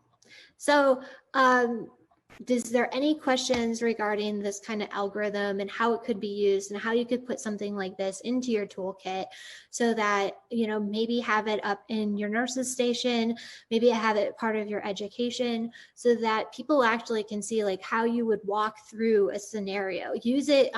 There's some literature out there that they're using the Sim Center and giving employees scenarios that are commonly happening in their workplace that are, you know, what they might experience already, and then giving them these primers and having them work through these things, and how the Sim Center really gives them this safe environment to work through it, and then to at the end look at all of their options and to collaborate and talk about how that felt with their teammates and what they might do in the future. Yeah, so maybe having this up somewhere I wanted to share this with you because I thought that this was really interesting. Johns Hopkins has a really robust workplace violence prevention program, and this is from their website, and it kind of talks a little bit about supervisors. And I know that none of our scenarios thus far has gone over supervisors, but I just wanted you to put this into your toolkit and to kind of talk about it. Do we agree with this? I'm sorry, I'm one of those people that are always questioning things when I see them. But does there have to be malice in order to have workplace violence? Does it have to be intentional to have workplace violence? And when you go back to the literature and you look at workplace violence, you just look at violence, what you'll find is that it says it has to be intentional, that there has to be intent behind that violence. But I think that we're starting to shift the way that we look at workplace violence, because with a patient in workplace violence, does there have to be intent? And I would argue that there doesn't have to be intent there, because maybe the patient has other conditions that are not allowing them to regulate what they're doing. So intent, it depends on, I guess, how you conceptualize the word intent. But did they really mean to do this? And when you're thinking about workplace violence and supervisors, just because sometimes people don't mean or don't have the intent to hurt doesn't mean that they don't hurt. And so I don't know, I brought this up because I wanted to caution you that I think that we need to maybe change the way in which we're looking at workplace violence and intent. And sometimes people, much like people have blinders and they don't see some of the things that they do, they might not intend to hurt somebody. They might not intend to do some of these things, but it doesn't change the outcome. And so I'd love to hear from you guys how you feel about intent and whether you've had situations like this, just because I think we're evolving. And I think that issue of intent is somewhat it's a sliding scale. And I'm going to just take a minute and let you guys look at it and read your comments. So if somebody says, no, acts of violence can be impulsive, I agree. There does not need to be intent. No.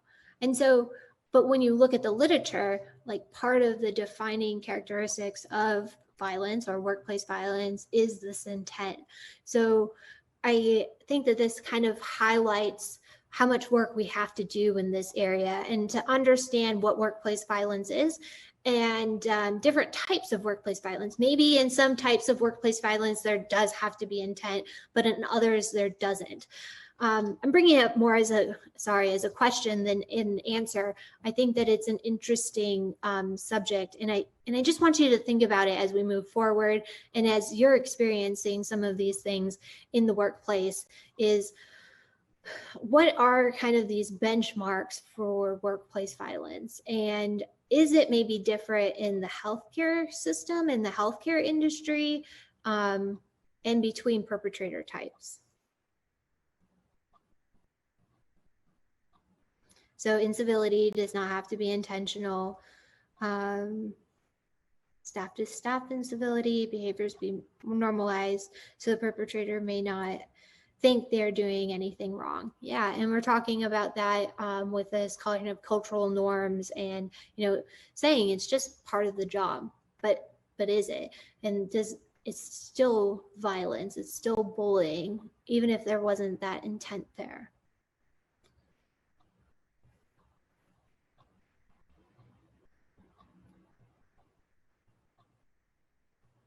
All right, so I'm gonna move forward, and this is our final scenario. I'm gonna give you guys a minute to look it over.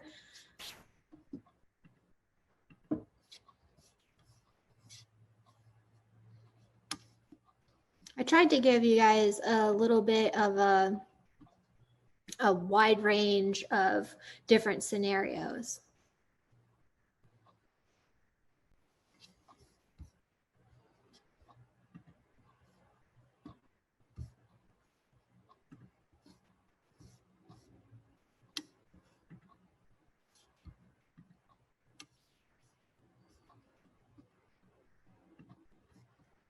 All right, so you recognize coworkers and spouse near a locker room. They're pacing and looking agitated. Some discussion on this. I think that this speaks towards some of that delineation between customers and patients area and staff area. This also kind of brings in some of the stickiness of domestic violence, interpersonal violence coming into the workplace.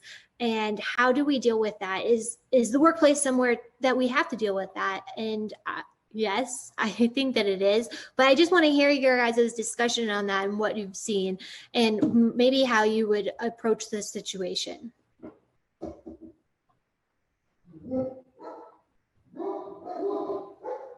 Sorry, mailman's here, little dog barking. Okay, so yes, you would address this situation and you would go ahead and call security. You might not want to walk up to this person because it might not be a safe situation. You might want to get your leadership involved and let them know what's going on. You know, there's a lot of different ways that you can look at this, but there's unfortunately been a lot of incidents of domestic violence, of this kind of workplace violence within the healthcare field, and it is devastating. And that we just need to be aware that even if there's somebody that maybe we know from a company party, or that we know that they're a spouse of somebody, is it appropriate for them to be there? If they're looking agitated, if they're showing these signs, and of course knowing these warning signs, how do we move forward in addressing some of these people in these situations? And I think that you guys really, from the chat, you know, talking about security, talking about looking at the, do not let anyone in that area. That's great. You know, kind of blocking it off, making other people aware of the situation, going to leadership. Yeah. All right. So just real quickly, I wanted to, again, put you back into some of these key takeaways. And I really appreciate the engagement in the conversation. And I thought it was a great conversation. And I hope that I was able to give you guys some tools and some things to think about in the future, and that you guys are going to be all excited to go back to your workplaces and to look at your own policies and programs, and to maybe think about how you conceptualize workplace violence and what does that mean, and what really is workplace violence, and to start to push those boundaries, and to you know, have that conversation with your staff. So these are some of the key takeaways. And of course, you know, this kind of cultural change will start with you. You guys are the leaders. You guys, you know, are really the people that make things happen and that people look up to. And there's a lot of mentorship in nursing. And so this is all going to start with you guys. And I know you guys are ready to take on the challenge. And so be aware of your resources, know what you can do in some of these situations. Don't be afraid to prime your employees and yourself and people you work with, your organizations, and advocate for that. And then looking at kind of what resources do you have in your facility, and do you know how to react to some of these situations, or the different ways to address different perpetrators. So I just wanted to thank you again, and I will open it up for any discussion or questions. I think we're running out of time, but I'm happy to answer anything, and if we don't get to it, to answer it on email. Thank you so much, Katie, for giving us the language and tools to utilize when dealing with workplace violence, including a plan of 3 R's: research, report, and respond. I can remember that. Yeah. I Yeah, know. sometimes it's difficult, especially when you're on the spot. You're like, okay, what do I do? Where do I go? I know. But I've got this in my toolbox now, everything that you've shared with us. So I really appreciate that. We'd like for everyone to take a moment to share with us in the chat feed what you will plan to change in your workspace place in order to prevent violence. So let's take a look at what folks are putting in there. There we go. Vivian, research, report, and respond. Yay. And that's easy to remember, right? Like, okay, how do I address this? Where do I go forward? And what resources do I have? Mm-hmm. Very good. I agree. Diane says, educate staff more regarding workplace violence. We have a thank you. This really makes me understand better how prevalent workplace violence is and how to assist. I like that I know what it is now. Now it's because it takes on different forms. I've already talked to my director. Joe says, I've already talked to my director about how we can implement this information in our workplace. Great. And I just want to interject real quick and say, a lot of these interventions, they're very accessible. We're not talking about completely changing your security and looking at some of these things that could cost billions of dollars within an organization or complete unit changes.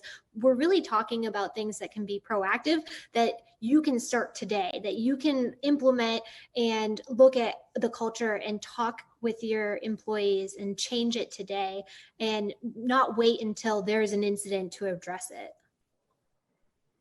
Absolutely. And here Melissa talks about having one thing takeaways, we should have a comprehensive workplace violence plan. MJ says, include this information in new staff orientation, work with nurse managers to include this as part of a follow-up with new staff. Mm-hmm. Jean says she's going to go back and review the plan, see if there is one or help develop one with the knowledge that we learned today. So you and really help us focus on how to move forward with this and be proactive. So great work. Well, all right. So Katie, I can't thank you enough. I'm just going to announce to our audience here that we are going to be now on break for lunch until 1:15 Eastern Standard Time. While you're enjoying your lunch break, please visit with our exhibitors. You can access the virtual exhibit hall by going to our conference landing page, and we encourage you to also access some of the many live sessions our exhibitors are hosting during this time. If you haven't already done so, we ask you that you sign our VNA Civility Pledge at www.tinyurl.com /VNA Civility Pledge, and be sure to view our on-demand concurrent podium sessions and come prepared with questions to our happy hour chat at 2:30 today. So we'll see you back here at the break at 1:15. Katie, again, thank you so much. One of our audience members commented, you have sunshine now because you're 3 hours, there's a 3-hour time difference from us. So we're glad it's daytime morning for you. And thank you for spending the morning with VNA today. Take care, everybody.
Welcome back.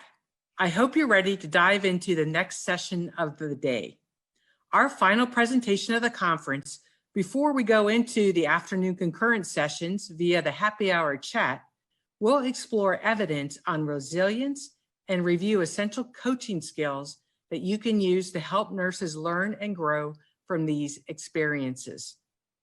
Our closing presenter, Rose Sherman, is nationally known for her work in helping nurses to develop their leadership and coaching skills. She is an emeritus professor at the Christine E. Lynn College of Nursing at Florida Atlantic University and currently serves as a faculty member in the Marion K. Shaughnessy Nursing Leadership Academy at Case Western Reserve University. Before becoming a faculty member, Rose was a nurse leader with the Department of Veterans Affairs for 25 years at 5 medical centers. She edits a popular leadership blog, www.emergingrnleader.com, that is read by thousands of nurses each week, and is editor-in-chief of Nurse Leader, the official journal of the American Organization of Nurse Executives. She is a Gallup certified strengths coach and author of the book, The Nurse Leader Coach, Becoming the Boss No One Wants to Leave. Please join me in welcoming Rose Sherman. Well, thank you, Kathy, and I'm delighted to be here with all of you today for this closing session of the conference. You know, this conference has focused on incivility, bullying, and workplace violence, and how to stop it, really specific ideas. What I'd like to do in this session is talk about, what do you do if it's already happened? What do you do if it happened to you, to a colleague, or to a friend? What can we do to promote our resilience and our recovery? So my presentation is divided into 3 different sections. In the first section, we're going to look at why it is so challenging to recover from these experiences with workplace violence and incivility. And this is important because if we're really truly going to coach either ourselves or our colleagues, we've really got to understand how it impacts them. So that's what we'll talk about in the first section. In the second section, I'm going to present the evidence on resilience and how coaching specifically can be used to promote recovery and resilience. And then in our last section, we're going to all the strategies that we talked about throughout the presentation, we're going to apply them to a coaching scenario. And I'm going to go through how I would actually coach a colleague who had experienced bullying and incivility. So let's get started. I'd be really interested in hearing your ideas about why overcoming these episodes of bullying, incivility, and violence are so difficult. So, you know, what I'd like you to do, and Kathy is going to be monitoring our chat, and she and I are going to be talking after each section and throughout the presentation. So what I'd really like you to do is to put in the chat, what do you think is the most challenging part of recovering from workplace violence experience? What would you anticipate if you've had the experience? What was most difficult, or if friends or colleagues have talked to you, what was the most difficult thing? Here's what the research tells us. The research tells us that one of the things that happens when we experience workplace violence and incivility is that ultimately we go through this period of what we call moral distress. And when we're experiencing this moral distress, we feel psychologically very unsafe in environments. There's been a lot of work around psychological safety, and I'm going to talk a little bit more about psychological safety. But when we go through an experience like this, we feel very psychologically unsafe. A second thing that happens to us is that we lose confidence in our own abilities. And this is important. People really, when they inflict this kind of violence on us, they throw us off our game. And we begin to doubt ourselves.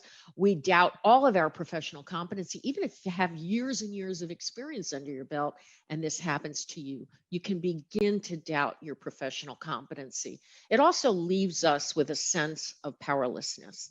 And you know, what's really interesting is when we talk about bullying and incivility, I'm sure that many of you sitting out there are just thinking, well, this is something that happens staff nurse on staff nurse or colleague on colleague.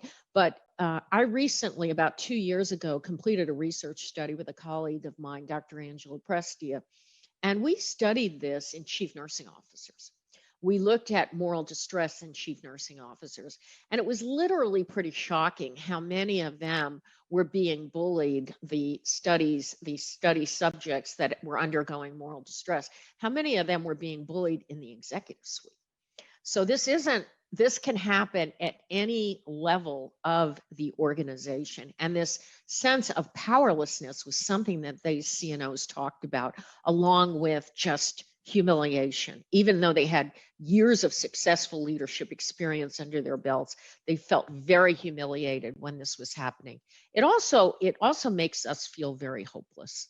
And that's the tragedy, the lack of hope that we can emerge from with this situation. We also suffer physical and psychological effects. Kathy, I'm going to bring you back in and ask you, has anything come up in the chat from our participants about what they have seen in their own environments? We have a couple of things in the chat box here, Rose. Okay. Someone was talking about when asked what's a challenging part of recovery, someone commented regaining trust. That's Amy. Sean? Yeah, that's a huge one, Amy, and we're going to talk about trust, because when you feel psychologically unsafe, you lose trust in everything. Shante says feeling safe at work again. And that kind of feeds right into this feeling about psychological safety, doesn't it, Kathy? It does. Yep. And then got some more stuff here. Monica says feeling let down by your profession, your organization, and your coworkers. Yeah, because, I think you're right, Monica. What it does when you go through an experience like this is it shatters some of your core beliefs about what teamwork is. It shatters your core beliefs about what nursing is. I mean, you assume when you're coming into nursing that you're coming into a caring profession, and then all of a sudden you go through an experience like this, and it really shatters that belief completely. Any other comments at this point, Kathy? Sure. We had one comment about what's your blog again, so we just put that in the chat. Okay. You'll see that already. Okay. And then just a couple of things, and some of this you've already talked about, a lack of trust, patients as well as colleagues, trusting your own judgment about what is safe enough. Right. Yeah. It's all about really questioning yourself.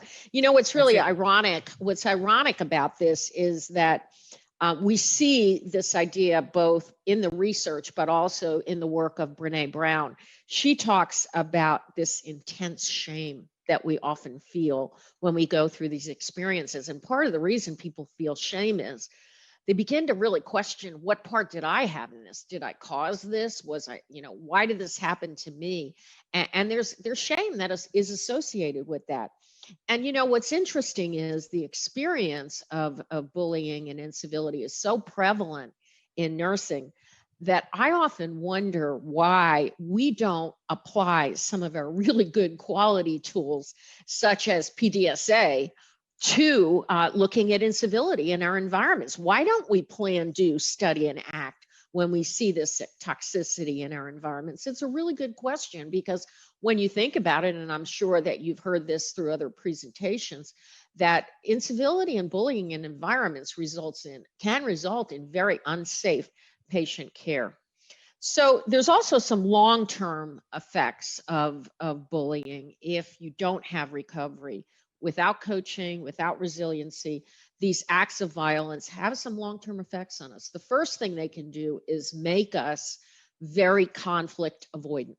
We just want to be in situations where we're not in conflict with anyone else. And that's not a good thing, because we know to promote healthy teamwork, you really have to be able to navigate and resolve conflict.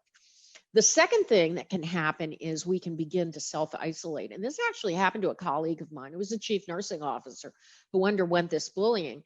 She left the position and she basically self-isolated for about 3 months and didn't talk to anyone, and certainly didn't talk to anyone about what had happened to her until a very long time afterwards. We also, as you mentioned in the chat, we mistrust others. You know, our ability to trust someone else after something like this happens to us really goes down because we feel so psychologically unsafe, not only in environments, but with people. We immediately put up the defensive and say, I'm not sure I can trust the way I've trusted in the past. And then it can also lead us to really shut down in the face of turmoil. When something happens in the future, we don't have very good navigation skills about how to get through the adversity. And last of all, and probably most serious, and I'm sure it's something that some of the other presenters have talked about, that this can lead to very self-destructive behaviors in the victim. I mean, we can see alcohol use, we can see drug use, we can see cutting, just all kinds of things that people do to themselves when they've gone through this kind of experience in terms of being self-destructive. Now, we know that environments where there's bullying and incivility are not psychologically safe. And a lot of the work around psychological safety has been done by a professor at Harvard called Dr. Amy Edmondson. And she wrote the book, Fearless Organizations. And so when you think about environments where there's bullying and incivility, think about these questions that Amy Edmondson tells us we need to ask ourselves about whether teams and environments are safe or not. She said, one of the questions you have to ask yourself is, if you make a mistake in this environment, is it going to be held against you? And I would contend that in environments where there's a lot of bullying and incivility, things definitely are held against you. The other question she said is, are you as a team member able to bring up problems and tough issues with other people? And so a lot of times in these environments where you have bullying and incivility, there's no trust or safety to be able to bring up the fact that it's even happening. Is it safe to take a risk on this team? That's something that people ask themselves when there's bullying, because they know that there's a potential they could get lashed out at against. Will I be rejected for being different? Sometimes people are bullied because they're different. They're seen as difficult people, but they're simply different. They're not difficult. They're just different than we are. And then, would anybody on this team act deliberately to undermine me? And so you know that in an environment where there's bullying and incivility, that's probably true, that people are trying to undermine you. So psychological safety is really an important component. And what's interesting is any environment that you walk into, the brain is constantly scanning, is this environment safe or not? And I'm sure that probably every one of you out there that's watching this program has probably been in environments that you did not feel psychologically safe in, and your antennas went up right away. What we do know about the bullying, the incivility, and the stress that it causes is that stress is different, and reactions to episodes of violence are different across generations. They're much more likely to be deeply felt by millennials and Generation Z. The work done by the American Psychological Association right now is showing that particularly Generation Z, and these would be your 23, 22, 21-year-old nurses, your very new graduates, have very high levels of stress and anxiety, very high levels. So they are the most likely to be impacted if they're in an environment where there's bullying and incivility and it's directed at them. They are very likely to be very impacted. And here's why.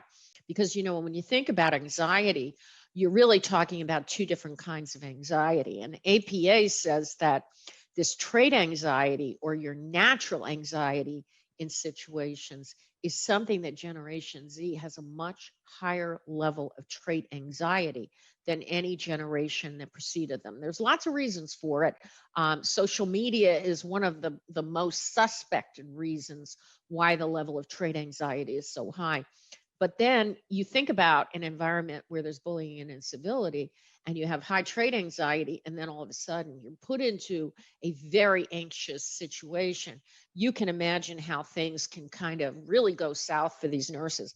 And, you know, this is something that bullies really assess. You know, when you think about bullying, one of the things that makes bullying really unique is that there is intent in bullying to inflict harm. So When you have bullies, they're looking for people that they can inflict harm on. So it isn't surprising that what they look for are these highly anxious staff. And very often these highly anxious staff are very new staff as well. Now, here's the sad part about repeated bullying. If it's serious enough and it's uninterrupted, it can move from anxiety into post-traumatic stress. And everything that you see in terms of symptoms of post-traumatic stress on this slide, like always on guard, negative thinking, avoiding thinking about the trauma, just flashbacks about what has happened to you, that's where we don't want our victims of bullying and incivility to go, because PTSD is, I can tell you from 25 years in the Department of Veterans Affairs, PTSD is challenging to treat. So intervention becomes really important. So to rebuild the confidence of a nurse who has suffered violence, if you're a friend, if you're a colleague, if you're a leader in this situation, what do you need to do? Well, the first thing is trust, which you mentioned in the chat, and I think this is so critical. It's trust. I need to be able to trust you, trust that you're concerned about me, trust that you're going to provide me with some psychological safety. I can't even have a conversation with you about this unless I trust you. So trust is so crucial.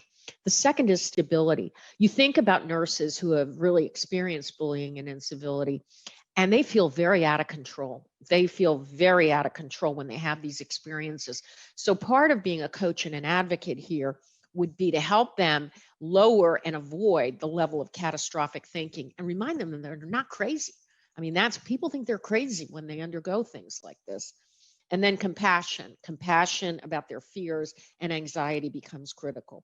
You really need to be seriously empathetic. And last of all, hope.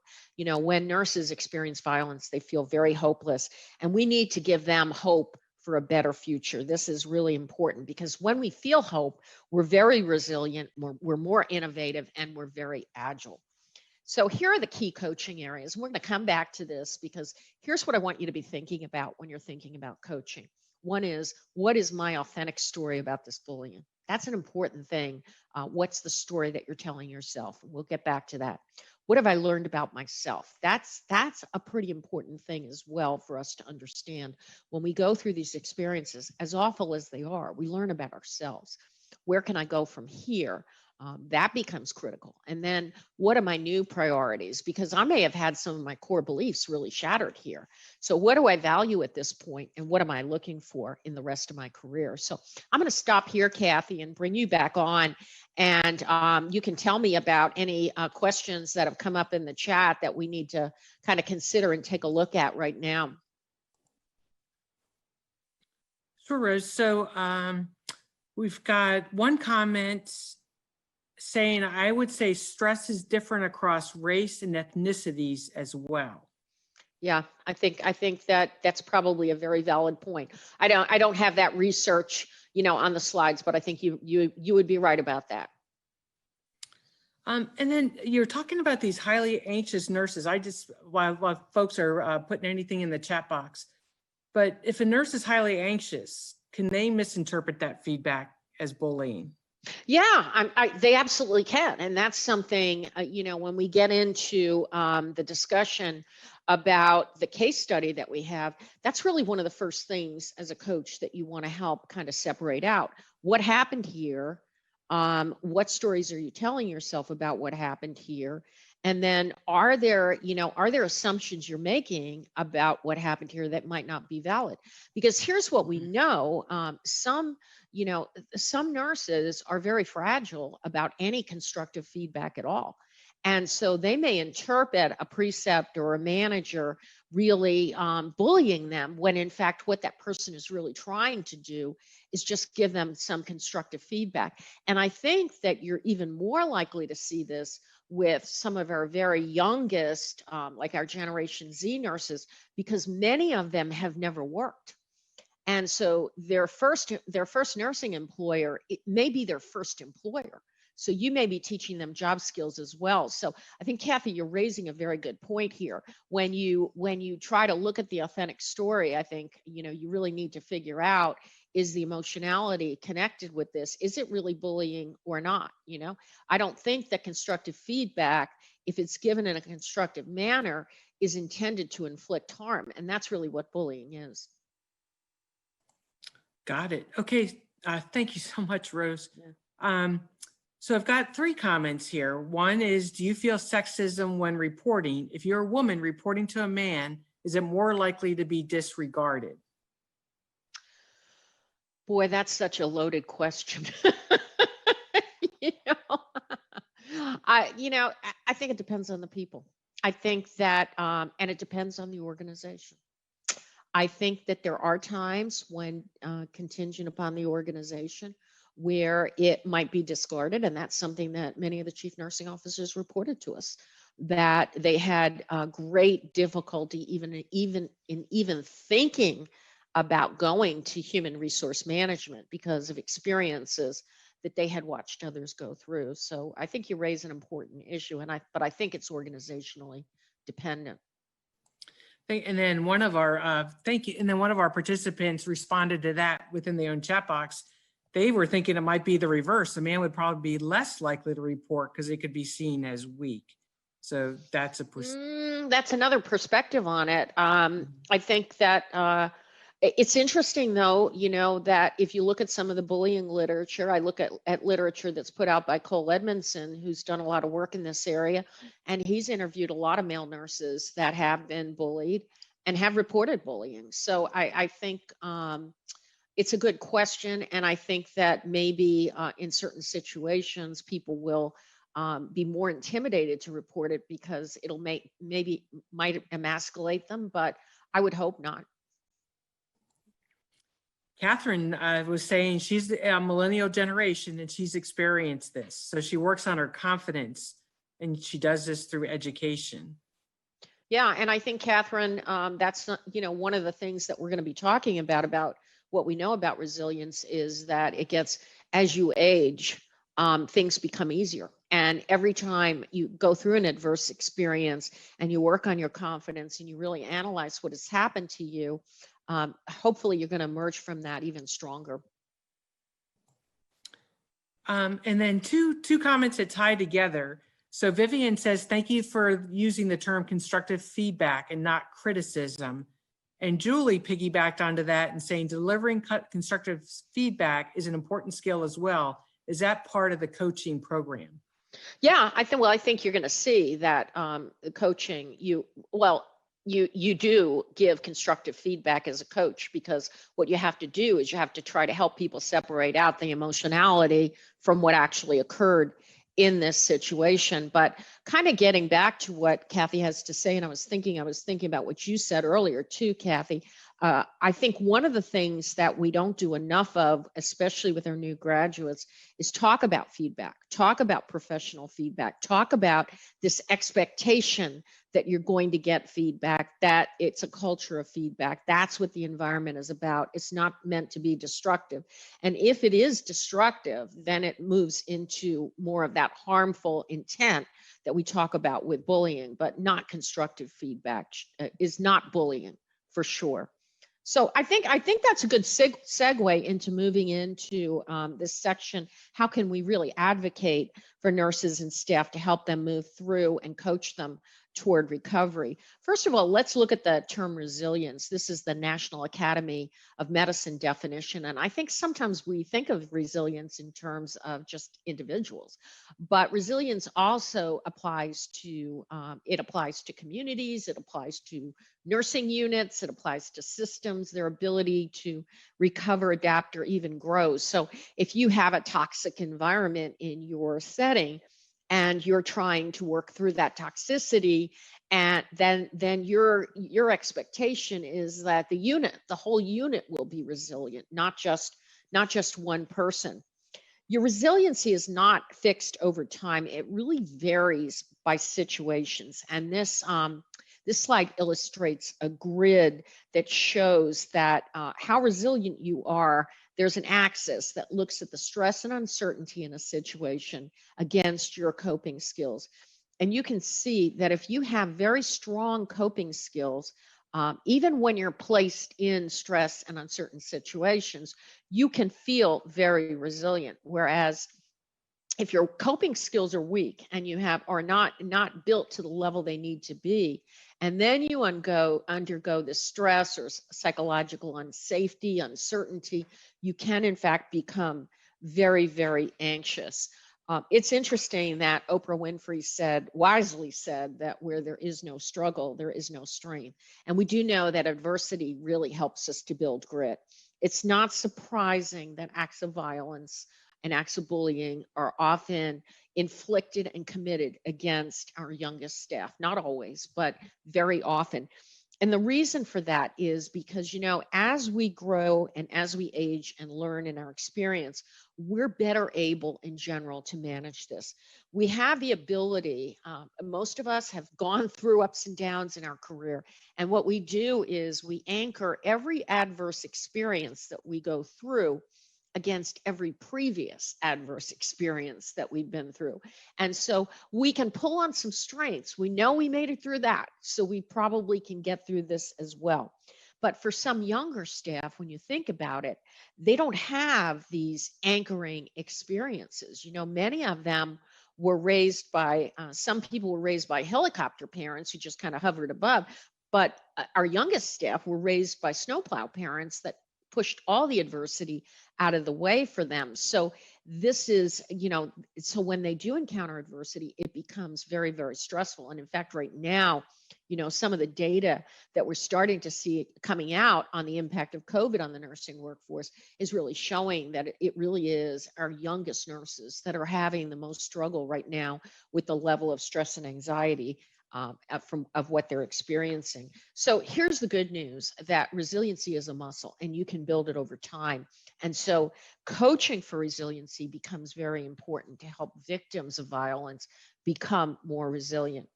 The whole idea of the ability to be resilient has been described as being psychological body armor. And I spent 25 years in the Department of Veterans Affairs. And for many, many years, the military would just send these young soldiers into battle and just worry about the kind of physical armor they were giving them. And some of these veterans were very young, coming from very small towns that they had never even been out of. And then they find themselves in war zones like Iraq and Afghanistan. It wasn't shocking that so many of them came back with PTSD.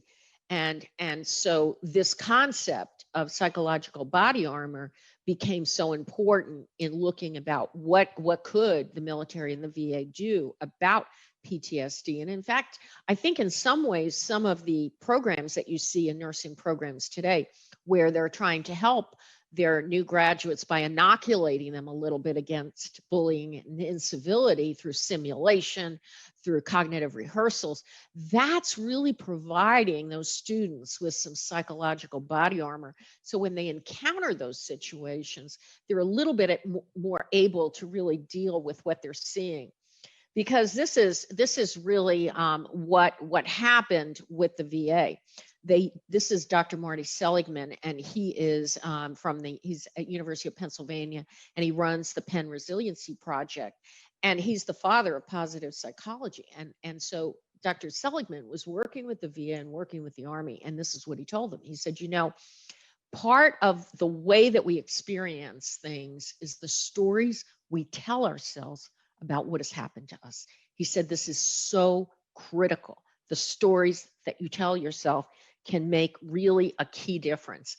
And then the second piece is something we don't always think about, but he said a really key part in reducing stress and anxiety levels is really looking at the whole thing around rumination. How much are you thinking about what has happened? Because rumination plays a really key role in resiliency. We know that the bullying behavior is very upsetting, but when you think about it, the stress that comes with it is really an outcome of us not being able to stop thinking about what happened to us. There's nothing, stress in and of itself is not a negative or a positive. In fact, some stress is very positive. But when it flips into rumination, where all we do is play that tape again and again and again in our minds, it's really the enemy of resilience when we do that. So when we're coaching nurses that have been through incivility and bullying, one of the things that we should be looking at is rumination. How much ruminating is this nurse or staff member doing? And what can we do to get rumination as a habit? And what can we do? What can we put in the middle of that cue? Because usually something cues the nurse to begin to think about the experience. How can we stop that cue and eliminate the rumination? Because that will reduce stress level. We know that resilience can be learned. It can be learned by maintaining our perspective on the event, by just being optimistic, by using our strengths. And that is things that have worked for us in other situations when we've undergone adversity, by taking good care of ourselves, and by knowing our stress triggers. And I mentioned this last one because I think when you coach nurses who have been through these experiences, it really is important to know what the stress trigger is, because remember, it's the stress trigger that probably starts the whole cycle of rumination. So what gets her to think about it? Because that's a key coaching thing, to begin to help her to develop strategies to get in the way of that cycle that she has put herself or himself in. A key to resilience is really mindset. We know mindset is something that's very, very powerful. This comes from the work of Carol Dweck at Stanford University. If you believe you cannot control a situation, you have a very fixed mindset about that. And so with a growth mindset, we know that you maintain a much stronger level of internal locus of control. So you think you do have control.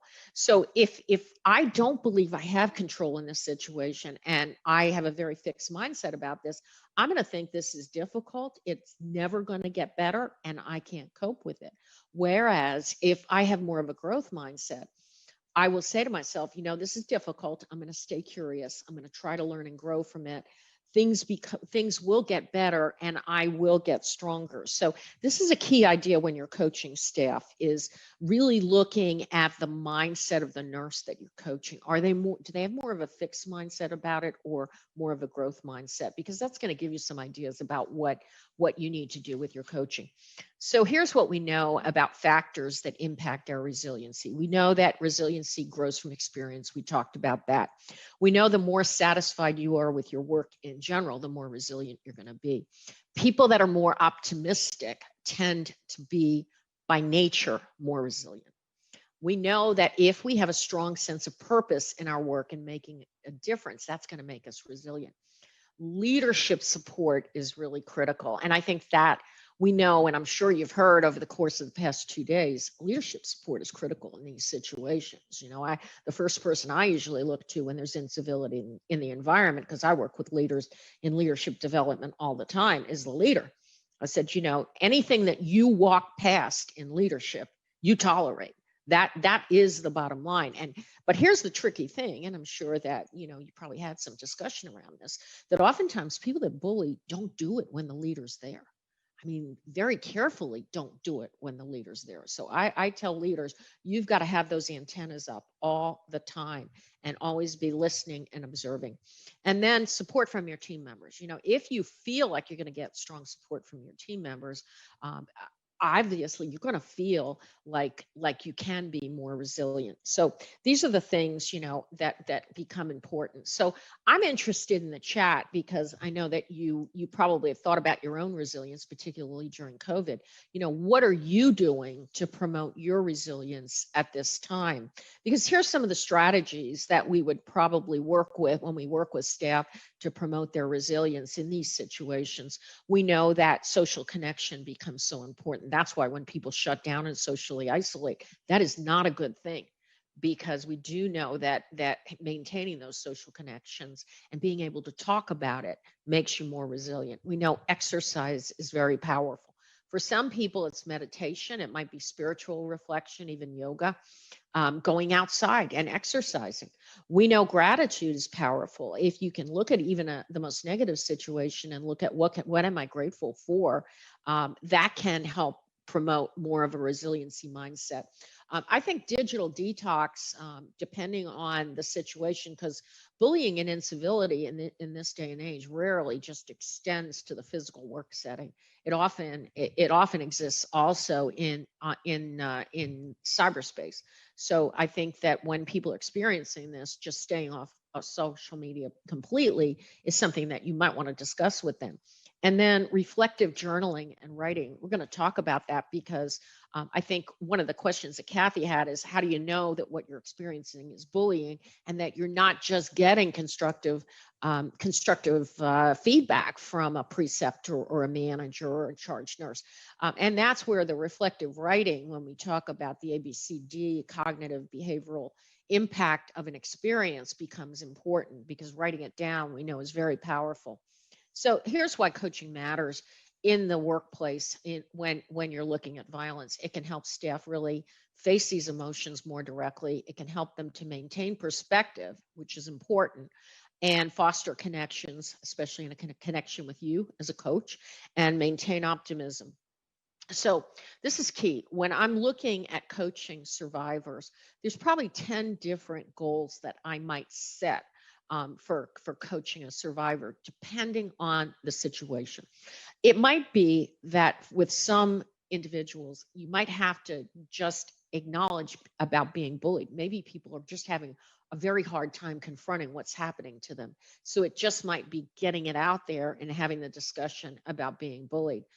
The second thing is key, because very often people blame themselves. So our goal might be to lead our survivor to understand that they did not contribute to this. The prioritization of their health and recovery, particularly if they have some really self-destructive behavior, regaining and reclaiming control, because we do know in these situations you feel like you've lost control. You also feel like you've lost your self-worth and value. So that might be a goal that I'd set in coaching. Avoidance of isolation, if you're isolating. Focus on personal growth. I think that's great. And we heard that mentioned in the chat. Learning and growing, attending programs like this. I mean, that's enormously helpful. We know that. Elimination of rumination. It might be the elimination of rumination might be the number one goal that I have for coaching a victim. And then finding closure.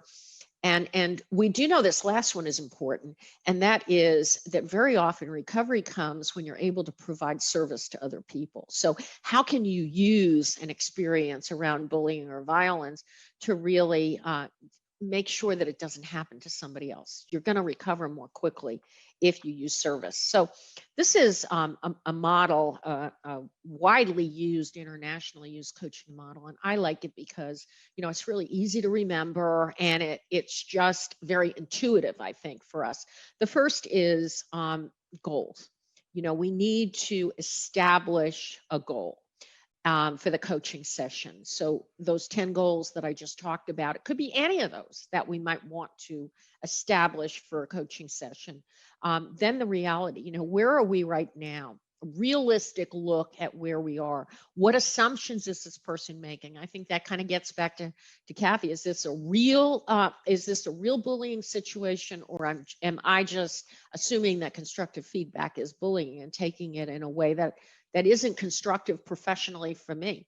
And then what are the options, or what interventions can I do for myself? And then, what is the way forward? So here's some core coaching skills I think that you want to really pay attention to as you coach victims. One is that you do need to be fully present. This is really important, not looking at your devices. But if you're going to have a conversation with a colleague, a friend, you need to be fully present. The second is active listening. We know when you coach, you should spend about 80% of your time listening and only 20% of your time talking. Powerful questioning. And we're going to get back to questioning, because coaching is really all about great questions. And then direct communication and follow-up accountability. You can, you can have all the goals in the world, but ultimately there's got to be follow-up on them. And you can't own the goal for the nurse survivor. They have to own that goal themselves. And some people will not move themselves from a situation for a very long period of time, even with very intensive coaching. So, they have to accept accountability for that. Just a key habit to break when you're coaching survivors is to really avoid being the advice monster. The best answers in challenging situations are going to come from within the nurse. So if you're suggesting resiliency strategies that work for you, that might not be the right thing for the nurse. If you're suggesting a goal that you think this person should work on and they don't think they should work on that goal, then that might not be the right thing. So just understand that people are really going to be more invested and more likely to succeed if they're setting the goal, if they're solving the problems, creating their own solutions. So keep that in mind. So I'm going to stop here, Kathy, and we can look at the chat and see what's come up before we go into our coaching situation. Sure, Rose. So you had asked the audience what were some what were they doing for resiliency, and you had shared with us, what you could do to increase your resiliency. And so lots of chat there. So we have Joyce says self-care, mindfulness. Ross says exercise, trying to stay on a regular schedule, eating well. Catherine says diaphragmatic breathing. Deep breathing. Deep breathing. Jennifer says, I get out and I walk daily. I call friends, family almost daily, and always put a positive quote on our workboard in the clinic. Julie says, learn new skills and information not related to work. Try to mix it up. Hobbies.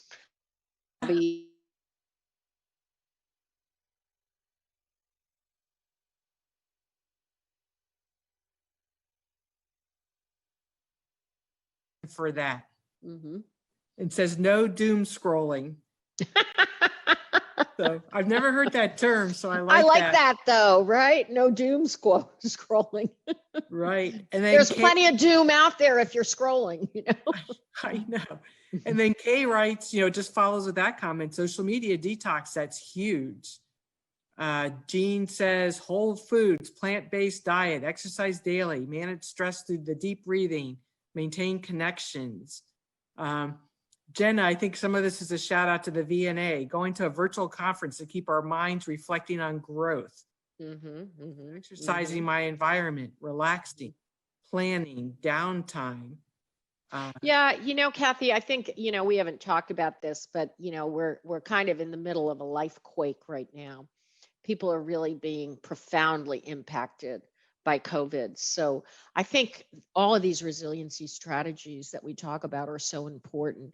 I'm bringing them up because many times what you find when somebody's undergone bullying or violence is that they may not have as many of these resiliency strategies, or maybe have not tried them. And these would be things that as a coach, you might want to suggest or bring up. Thank you, Rose. And then there was one comment, someone said, it's good to hear schools are preparing nurses for the possibility of bullying. And I'll suggestion about simulation, nursing students, maybe that's a way we can address it. Yeah, it's interesting. One of the things that I did in my senior leadership course that I taught at Florida Atlantic was we did like a simulation of what a bullying episode might look like. And then how does a nurse respond to this? And one of the responses that one of the students had, and I thought it was beautiful, she said, okay, so what I would say now, having gone through this simulation is, we just talked about this in nursing school, that this could happen. No, I never anticipated it would happen in this environment, and I'm pretty surprised. But I would identify what just happened to me here as bullying.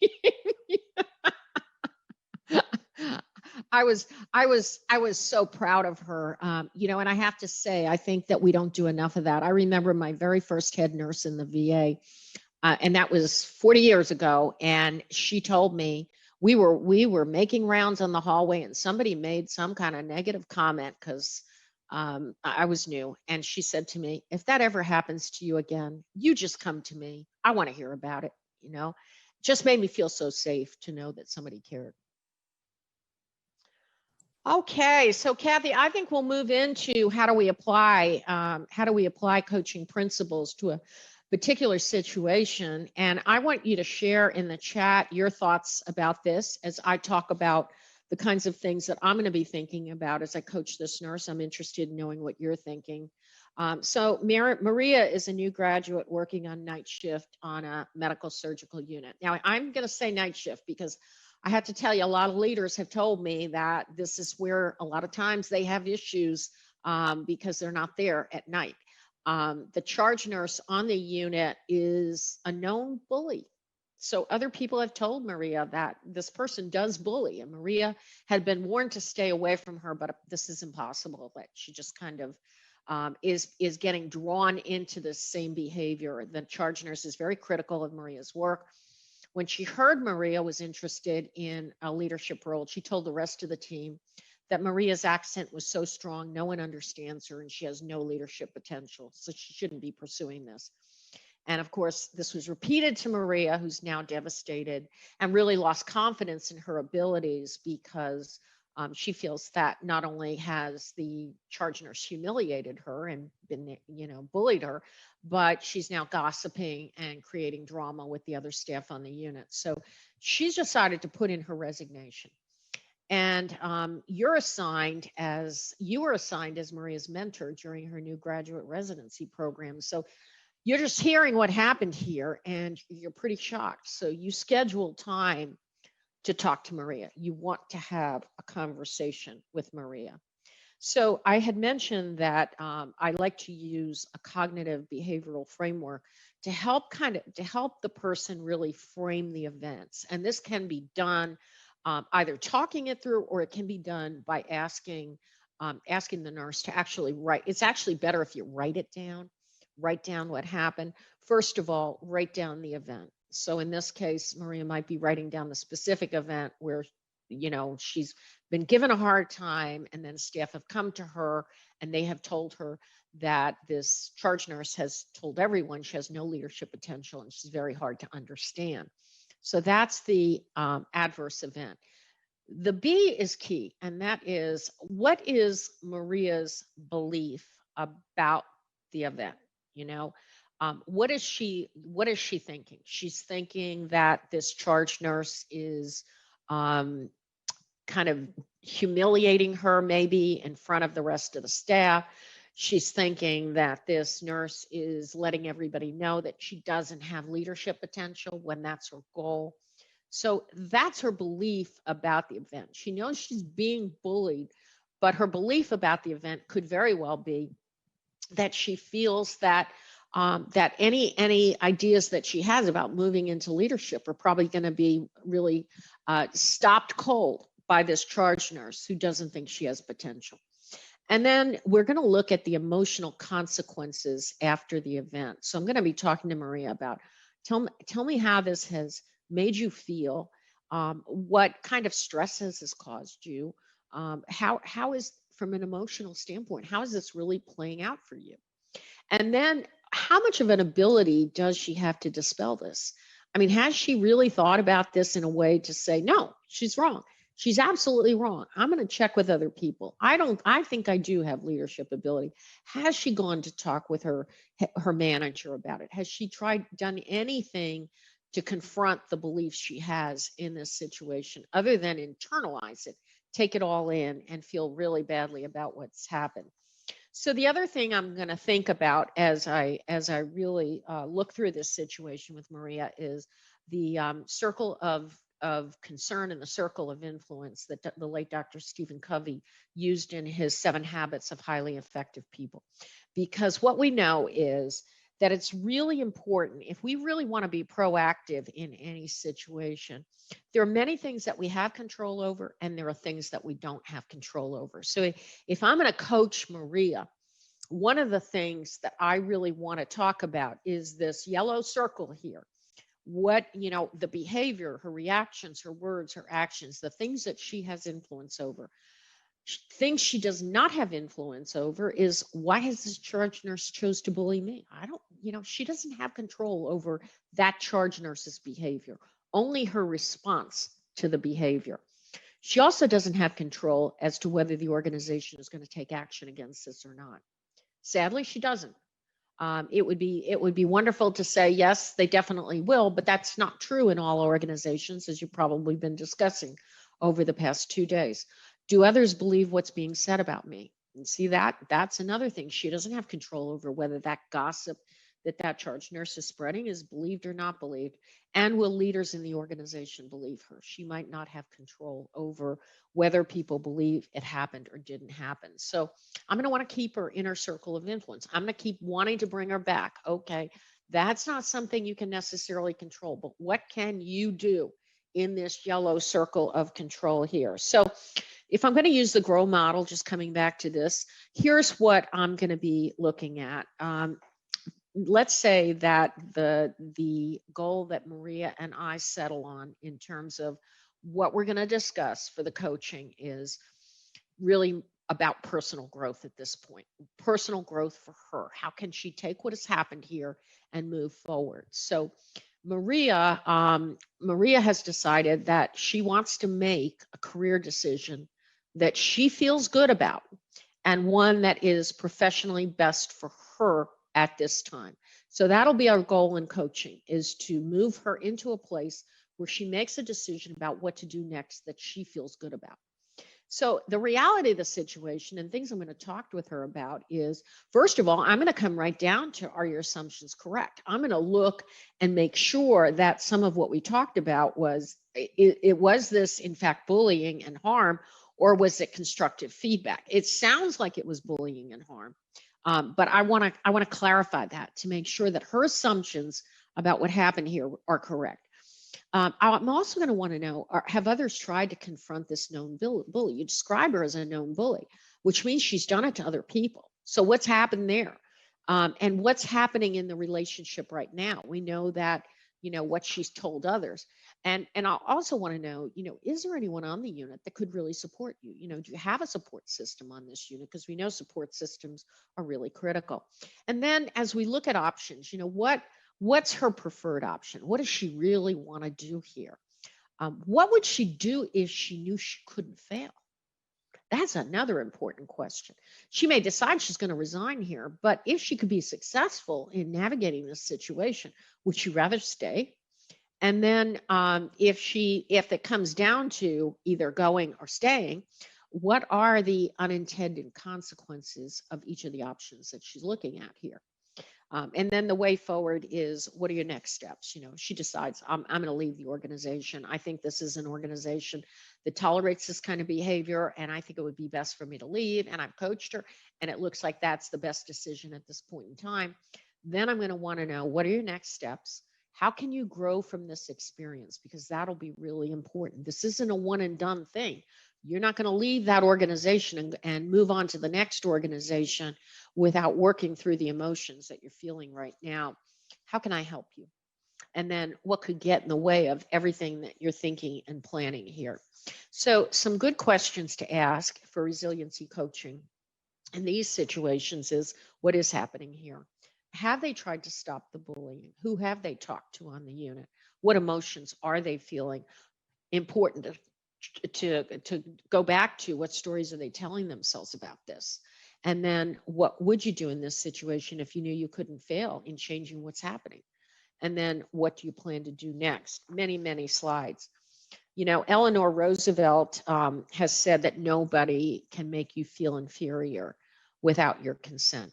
So one of the really big goals that I would have in this situation would be to help Maria really regain control through her empowerment, which might mean that she leaves the employer. I mean, that might be the ultimate goal that she decides that she needs to achieve in order to empower herself. But she might decide to get very transparent about everything that's happened here and fight it. which would take us into another goal, which I would need to help her figure out how she's going to do that. But whatever I do here with Maria in terms of coaching, I want her to feel very confident about whatever decision she makes and plans for, what her next steps are. She's got to feel confident, and it's got to empower her, and she's got to be ready and in a good place when she does it. So those are the major goals that I would have with coaching. And what I know and what the literature tells us is that effective coaching can really lead to post-traumatic growth. And here's what happened. We have really strong evidence that with good coaching, it can lead to transformational growth, as evidenced, I'm sure, by many of the speakers at this conference. You've seen this morning. You can emerge with greater personal strength. Think about new possibilities, maybe things you hadn't thought about before. It can improve your relationships, more of an appreciation of life, and more spiritual growth. So I would say, as a friend, as a colleague, don't just stand by. Victims need help. And I think the help could begin with really good coaching. So I'm going to stop now here, Kathy, and let's look at what's in the chat and what other questions that our audience might have out there about everything that we've talked about. Sure. So I looked in the chat, a couple people talked about, again, the conversation continued about what they were doing for resiliency. Several remarked about deleting their Facebook accounts. So that was one. And then getting back, Vivian McDaniel shared a reference and the title was "Bullying Because of the Accent Reminds Me of the Work of One of My Colleagues." So there was a accent bias. That's the reference of the word. That's a really strong issue, I can tell you, having taught at a university in an area that's very ethnically diverse. There can be a lot of incivility and bullying around that. Catherine talks about in leadership, we're taught that technology is important. Social media is a part of that. And then she says, but I stopped using Facebook about 10 years ago. Taking a social media break is good, but not using it can be isolating. So I think it's finding a balance. Yeah, and I think sometimes that you have to think about, when you think about social media, you have to think about the social media platforms and what really makes sense. I don't use Facebook myself. I use LinkedIn. And I find LinkedIn to be a much more professional platform. Most things that people post on LinkedIn are very professionally oriented, and LinkedIn takes pretty quick action on anything that even begins to look slanderous. So, it's just almost culturally not acceptable on that platform. But I would agree with you. I think you have to be, you do have to be very, very cautious about social media, because if it's not achieving for you what you want, which would be connection and support, which that's what it's out there for. And if it's not doing that, why use it? I agree with you. Absolutely. So while we're waiting for folks to put stuff in the chat box, so Rose, what if a nurse takes action and talks about the bullying, but it's not supported by the organization? What's next? Well, I think, and that happens. I mean, let's just be realistic about it. It happens. And so at that point, I think when you leave an organization, hopefully you have a supportive friend and colleague that will coach you through this, because what I would say is that what you have done in reporting it is a very powerful act. Now, oftentimes in organizations, there might be retaliation against people that report things, but the coaching would be, you have taken a really strong stand on this bullying. I think it's also important when you leave an organization and you have reported it and nothing's been done, I would definitely ask for an exit interview from HR, and I would talk with HR on exit interview and tell them exactly what happened and that nothing was done.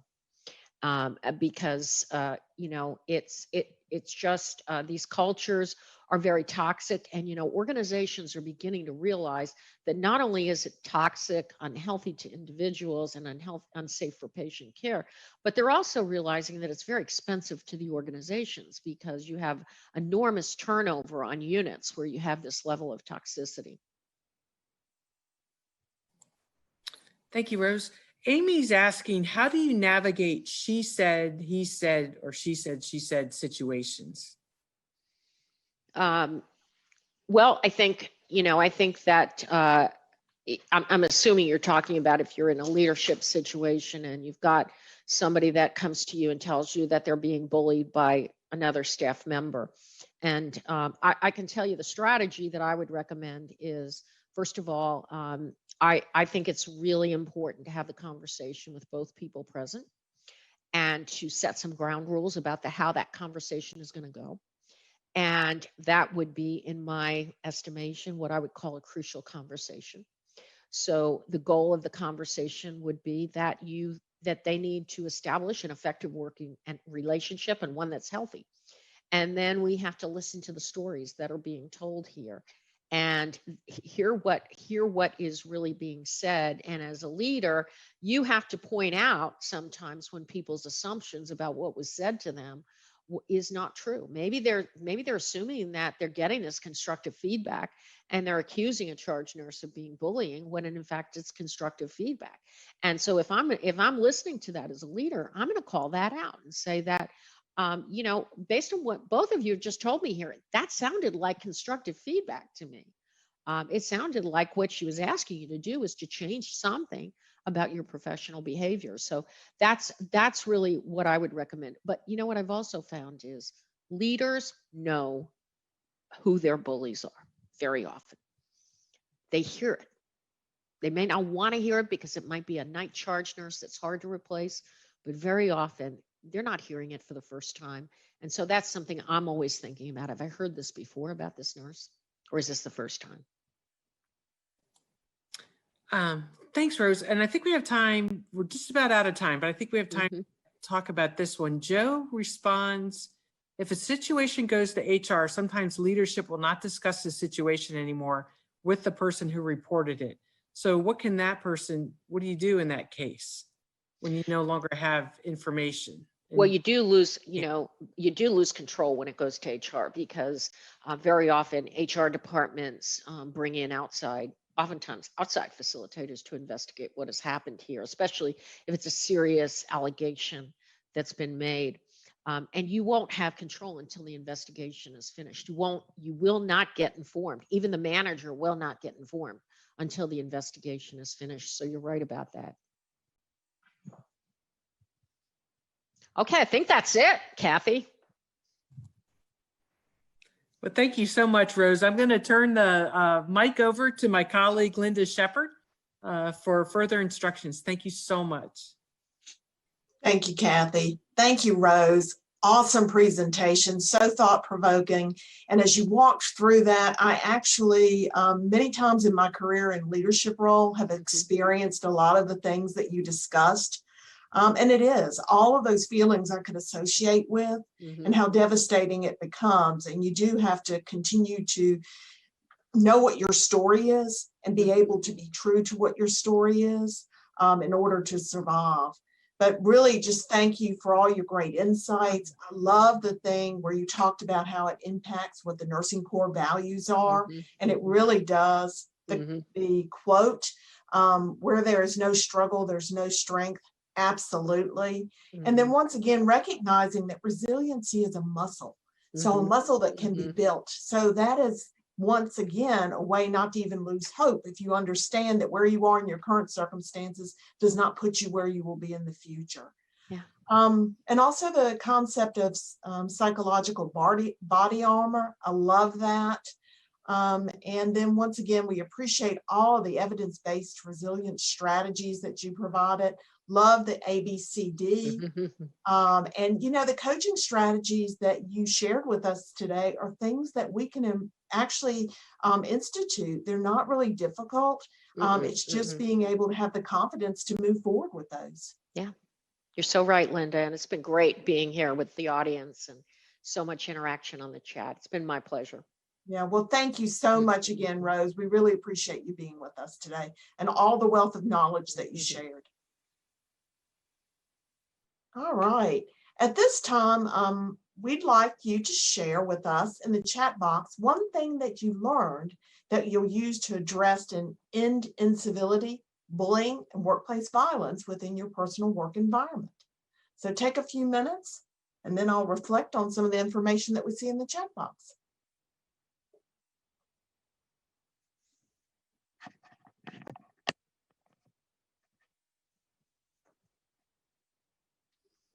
Right. Janine says, love this coaching slides. Let's see. Vivine, once again, thank you for all of your great insights. A lot of thank yous out there.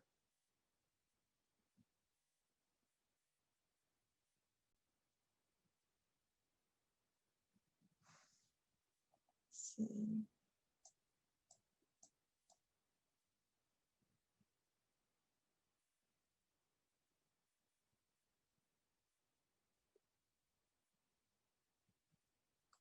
All right, Dorothy writes she loved the ABCD approach.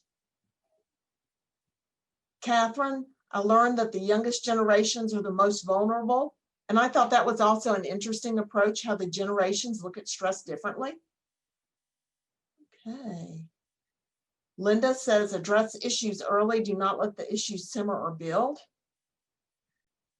Julie, grow model was very useful. And Sandra says, as an educator, informing students of signs and behaviors to make nursing students be aware of this behavior. Amy, the circle of influence will be a useful guide for constructive individual coaching. And then, let's see, Janine, how damaging remuneration is. And the biggest takeaway, and this is from Kimberly, the biggest takeaway for me is that it's happening while it may not have happened to me right now. I need to be aware and report it when I see it. So great comments. Appreciate all the comments. Continue to fill that in the chat box. Did want to let you know we're now going to take a 15-minute break. Please be sure to visit our exhibitors and their virtual exhibit halls by following the link on our conference landing page. You'll have the chance to win an Amazon gift card by participating in our virtual exhibit hall scavenger hunt. Just a reminder, all the information you need for today can be found in your conference email or at tinyurl.com/2020 VNAFC. We'll reconvene at 2:30 for a happy hour chat with our concurrent presenters. Thank you.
Hello, everyone, and welcome back. It's now time to announce the second winner of the $100 Amazon gift card for our exhibitor scavenger hunt. Without further ado, the winner is Darlene Henry. Congratulations. And Exhibitor Interaction Award goes to Ruth McGinnis. Once again, congratulations. And thank you all so much for participating and visiting with our exhibitors. And Shannon McNeil is the winner of the WGU raffle. Congratulations. And now I hope you're ready to participate in our happy hour with concurrent presenters. At this time, we're going to open the floor to our concurrent podium presenters to answer questions about their presentations. These sessions are available to view on demand through a link in your conference email if you were unable to watch these before the happy hour. Each presenter will have 15 minutes to field questions from our audience. So please share your questions for them in the chat box. So please join me in welcoming our first presenter, Dr. Dana Woody, who will be taking questions on workplace violence, voice, and action. So to get us started, Dr. Woody, I have a question of my own. How has COVID-19 impacted academic nurse leaders' relationships with faculty? So, Linda, when we think about this question, I would have to say it has definitely impacted the leaders in this new realm of a setting that we're in. I think it is a very pivotal time for our healthcare landscape. I would have to say that for the most part, it has been a very conscientious interaction that has just fueled an opportunity for our faculty and our students and people who are in the workplace to join in partnership and full support, coming alongside each other, meeting everybody where they are. I just think it's a very integral time. Definitely changing the landscape has led to different type of conversation in the workplace now. And so it's definitely changed our way of thinking and our approach to many things, but it has also led to an opportunity for us to be very open-minded about situations that come up in the workplace that we might not have paid as much attention to before. Right, thank you. Also another one, what is the best way to identify a toxic leader? You know, that's hard. You know, lots of times when I've been working with students before and we've talked about this, and I've been around the healthcare environment for quite some time, it is conversation that is had regarding judge of character.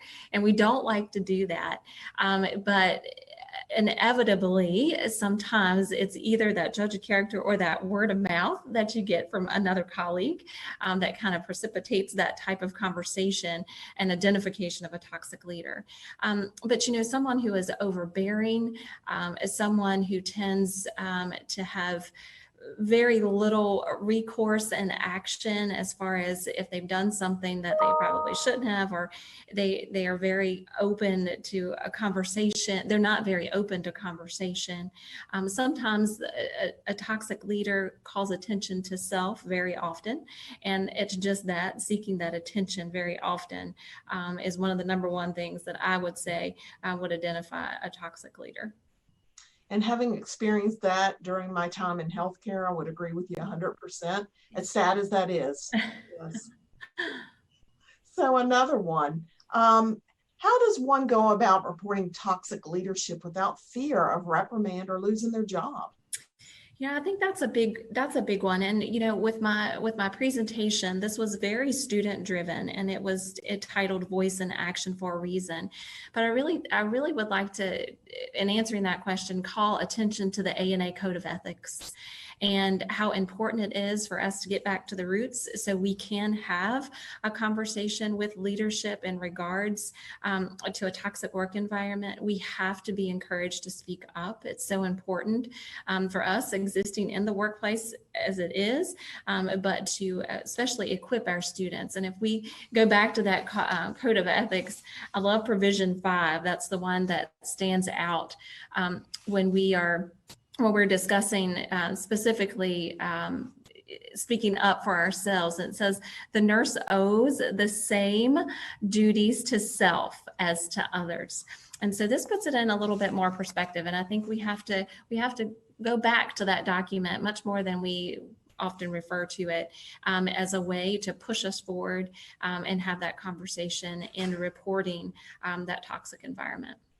Yeah, and I think there has to be some, I would hope, even though that we report that, I would hope that there would be some trust with those above and ethical responsibility and moral responsibility to follow through with those actions. I have seen that in my own career where that's happened, and then other times that it is not. Yeah, and I think it goes back to the whole zero tolerance in the workplace. Absolutely.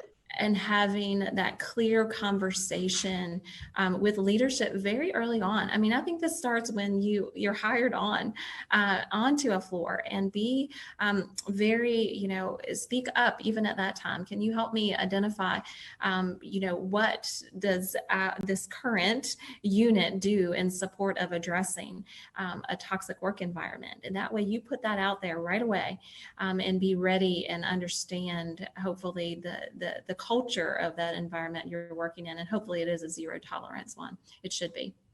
Absolutely, absolutely. Couple of more questions. What are the statistics for toxic nurse leadership per facility? They vary widely. I would be remiss to say that I knew that statistic right off the top of my head.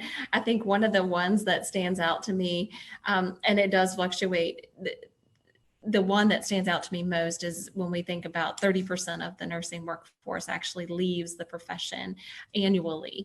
And the majority of that 30% is related to a workplace violence issue, a toxic work environment. And it is more pressing today with our students entering into that workforce. And the statistics are startling when you think about our nurses going into that landscape. That first year, 20% walk away and never come back.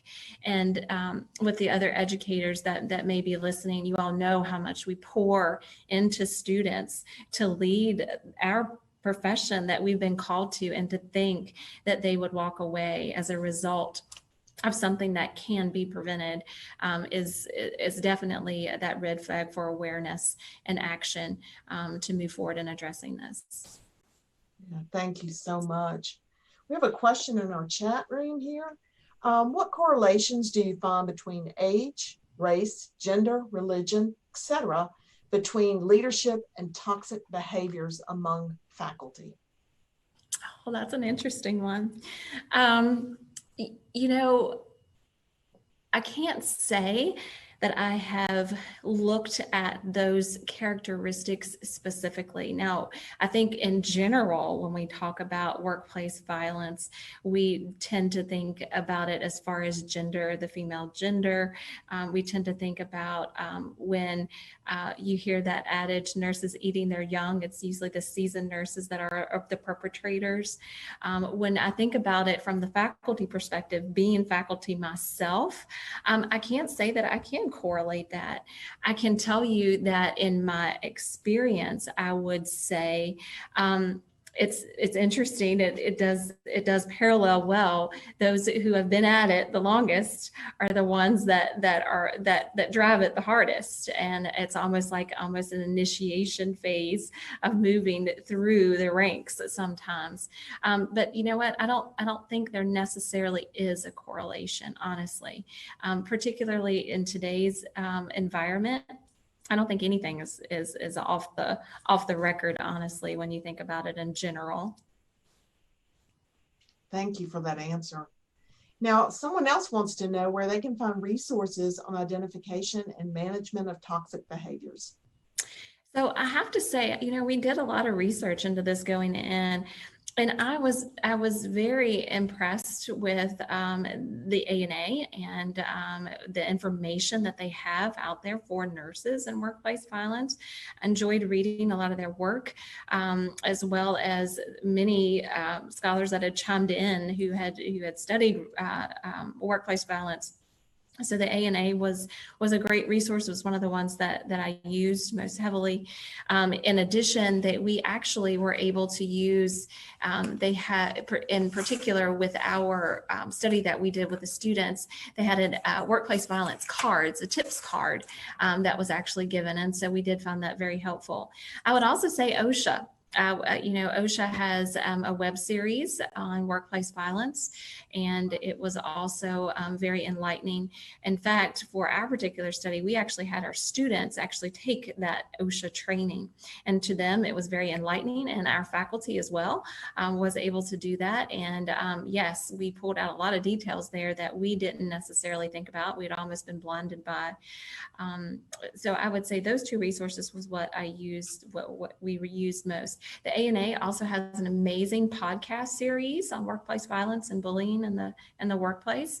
That was also very beneficial, very short, succinct, great information to be shared, and it builds on itself. So it was a lot of good takeaways there. I love the fact that you shared that with your students and had them go through the training. Yeah. So that's very preemptive before entering the workforce. So kudos on that. We do have a comment on one of the previous questions relative to the one what we discussed regarding the correlations between age, race, gender, religion, between leadership and toxic behaviors among faculty. The Veen says, please really consider looking at these variables. And Linda Smith said, I like the idea of creating a reference cards for students and nurses. Yes. So appreciate that very much. And why do researchers choose to choose certain measurement tools they did to measure why did the researchers choose the certain measurement tools that they did to measure the toxic behavior? I think really it's a matter of preference and understanding what you're looking at. We always teach in program planning and in research in general, you have to know what you're evaluating even before you get your project or where you're going started. And so I think it's, you have to consider what you really want to evaluate. What is that metric you want to take away?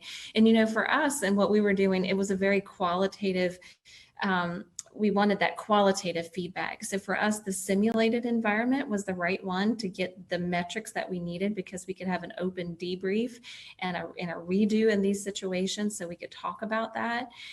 It's not the same, obviously, for everything. And I think, we have to also understand that workplace violence tools of evaluation, even though we've kind of pushed this to the forefront, most recently in research, there's still a lot to be desired in these evaluative pieces, because again, it can be such a qualitative storytelling piece that it's much more indicative outside of the Likert scale or the traditional survey. So I think you have to consider that depending on what you want to do and what feedback you want to have.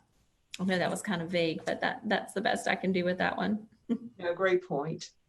And given the smaller sample size and other limitations of the study, what assumptions can be made for nurse leadership in toxic environments for the entire Commonwealth?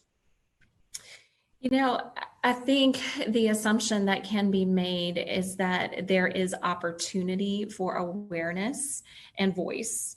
When we look at the grander scale and the bigger picture, we have said for a long time that the profession has been silenced regarding this issue because unfortunately it has become so commonplace. It just seems like it's natural. And so for such a long time that has been the case. And so I think a way to really address that is just to raise that awareness that the voice is actually critical, to speak up and to move to advocacy and action.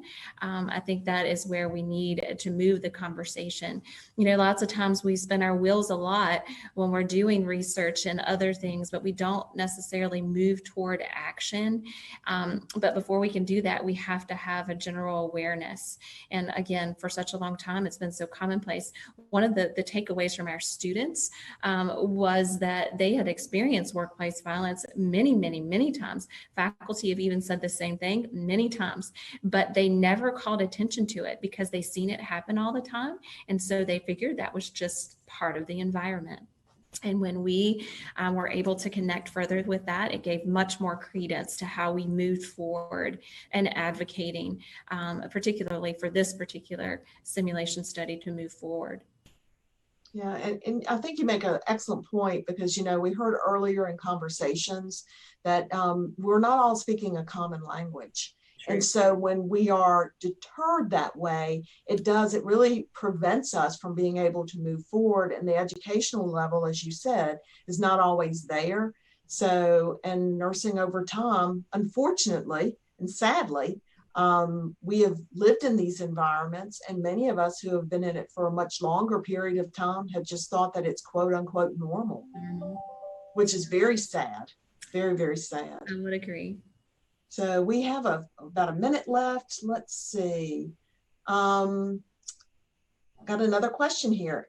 Any information on associations between why people become nurses and incivility and or bullying, example, wanting to help others versus wanting to make a better salary? I guess that's more of a comment. Yeah, so that's the thing. Are you in it for the call? Are you in it for otherwise? And I think that's a toss-up type question. I think we would all agree that we would like to say that the majority of nurses in the profession are in it for the calling we had to be a part of it, and nothing else. Now, whether or not it's a correlation between that calling versus those who are in it for other reasons and workplace violence, I can't speak to that. I would like to say that that's not the case, but that would be my response to that. All right.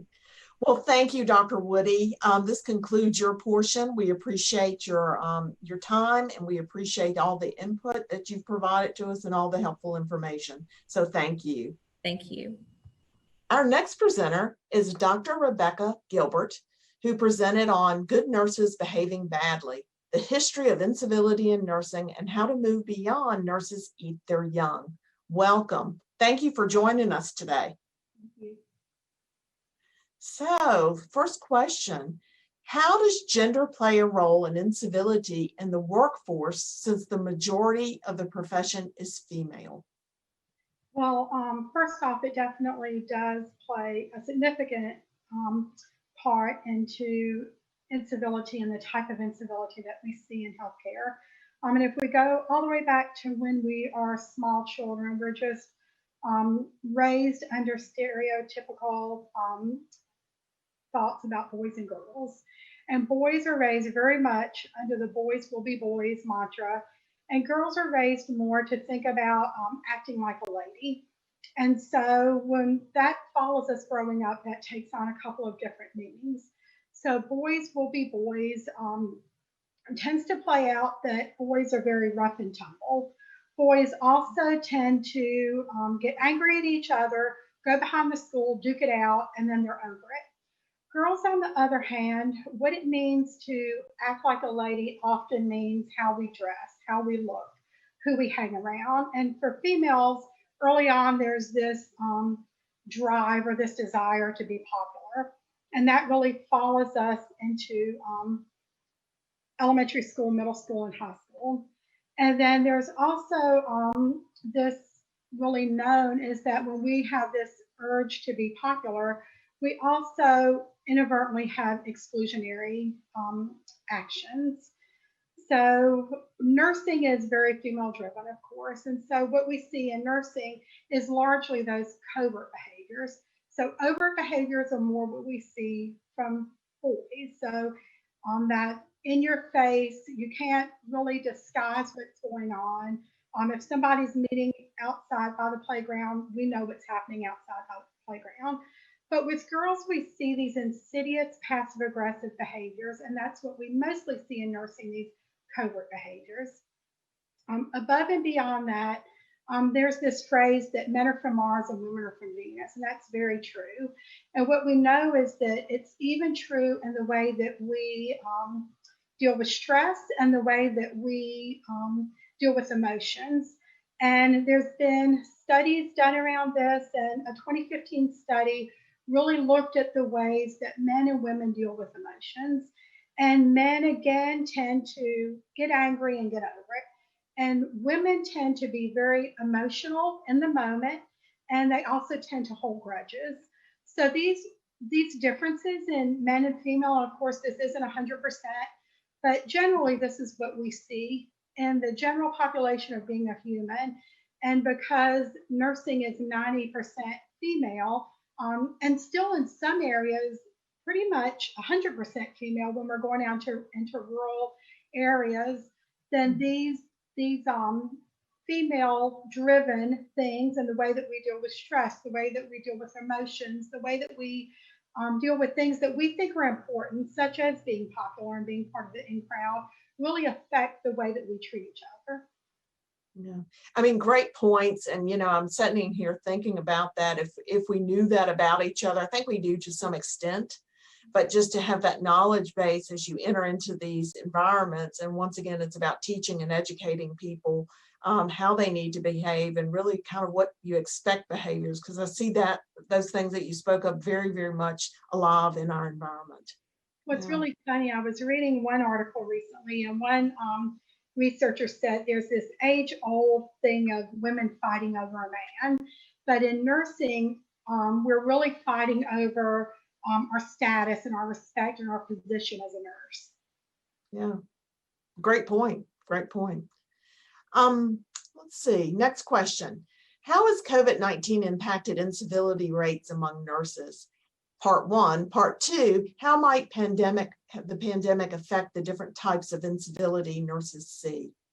Well, it's really interesting because it seems like COVID-19 has been here forever, but it's really been about 6.5, 7 months. There's a lot of emerging research on the topic. There actually recently looked at this, just thinking about COVID-19 and things that I've seen with my workplace. And so, what we know is that there's a few ways that it has impacted us. Even if this hasn't come out in research, it's come out anecdotally in discussions I've had with a lot of people about this. The Joint Commission actually came out with a statement in June that said there's probably never a time in healthcare that we have been more stressed. And so we do know that a lot of the incivility that we see, the predecessor to that is some sort of stress. And of course, COVID-19 has really packed it on heavy for us. There's been sicker patients to take care of. There's been either forced furloughs or forced overtime. Some people have been made to give their vacation back. There's been lots of uncertainty. And so when we think about what does that mean for staff to staff relationships, what the stories that I have been told is about people being quicker to jump to anger, quicker to be rude, when previously they haven't really had these behaviors or even identified them in themselves. There's been more instances of families being upset because of limited visitation and things like that. But interestingly enough, in this Joint Commission statement that came out in June, the thing that we've seen less of is physical violence against healthcare providers from patients and families. And so the reason that is patients are often too sick to engage in that, where at one time they would, and patients who are in the hospital now are the sicker patients. A lot of patients who aren't as sick aren't there. And in terms of families, we see that less because there's less families with stricter visitation. So again, between each other, more of that rudeness that we're seeing, but in some ways more from patients and families, but in other ways less.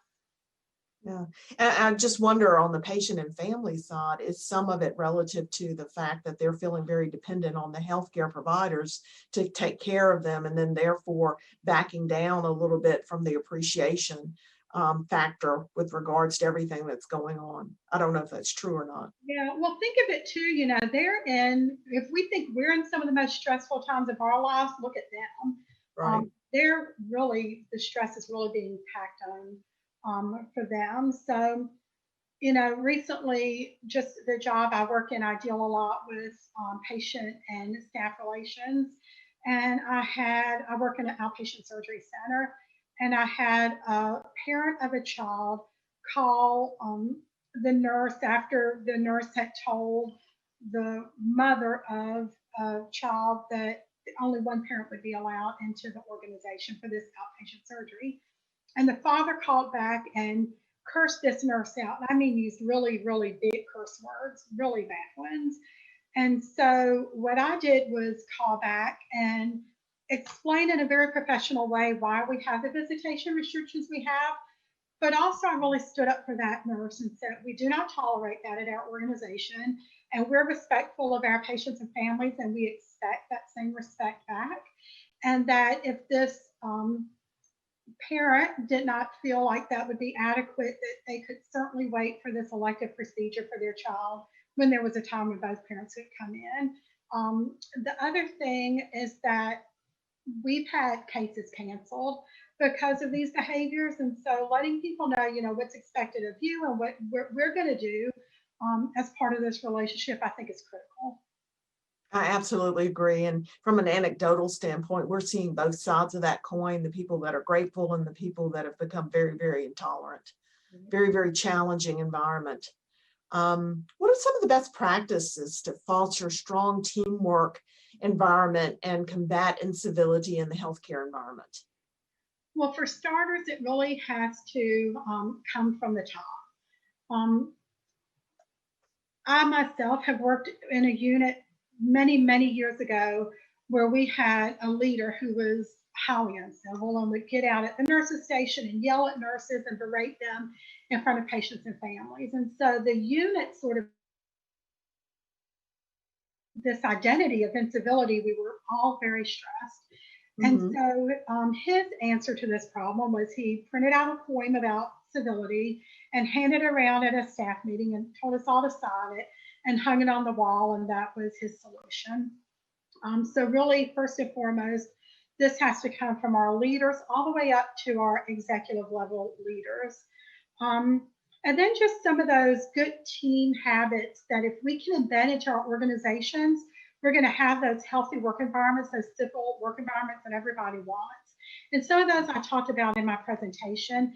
It's things like true collaboration and not having hierarchy. And I talked about the physician who, when I was a brand new PICU nurse and completely went behind the ears, how he showed me such respect by telling me that we were on a first name basis, that we were here for the same purpose, to give great care to kids. And so things like that, where we really, with our interdisciplinary colleagues, collaborate well, and within nursing, where we don't have these this struggle between the senior nurse and the new nurse, where we're just really all on the same page.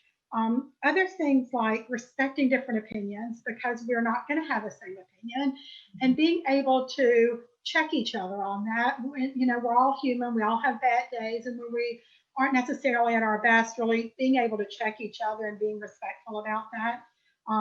Lifting each other up, lifting the team up, assuming positive intent, giving positive feedback. We've talked a lot about constructive feedback, but really positive feedback is so important. We're so quick to tell people what they need to do better. We're really not as quick as a profession in telling people what they're doing good. And then on just an individual stand, looking at Peter Forney's work that I talked about, and those are things like respecting each other, listening more than we speak. And I think our last speaker said it was 80% listening and 20% speaking. And that's a really good thing to just think about in life. Being inclusive, because again, we're a female-dominated society where exclusion has been sort of part of our growing up. So flipping that to really being inclusive instead of exclusive. Another thing that I think is interesting is the work that was done also by Peter Forney and Andrew Klein, looking at the surgical experience, and a group of 300 surgical teams really ranked surgeons in that surgery experience in terms of civility on a Likert scale. And they were able to say that for these 300 surgical experiences, that when the surgeon was perceived as civil, these patients had better outcomes. When they were perceived as uncivil, there was more morbidity and mortality.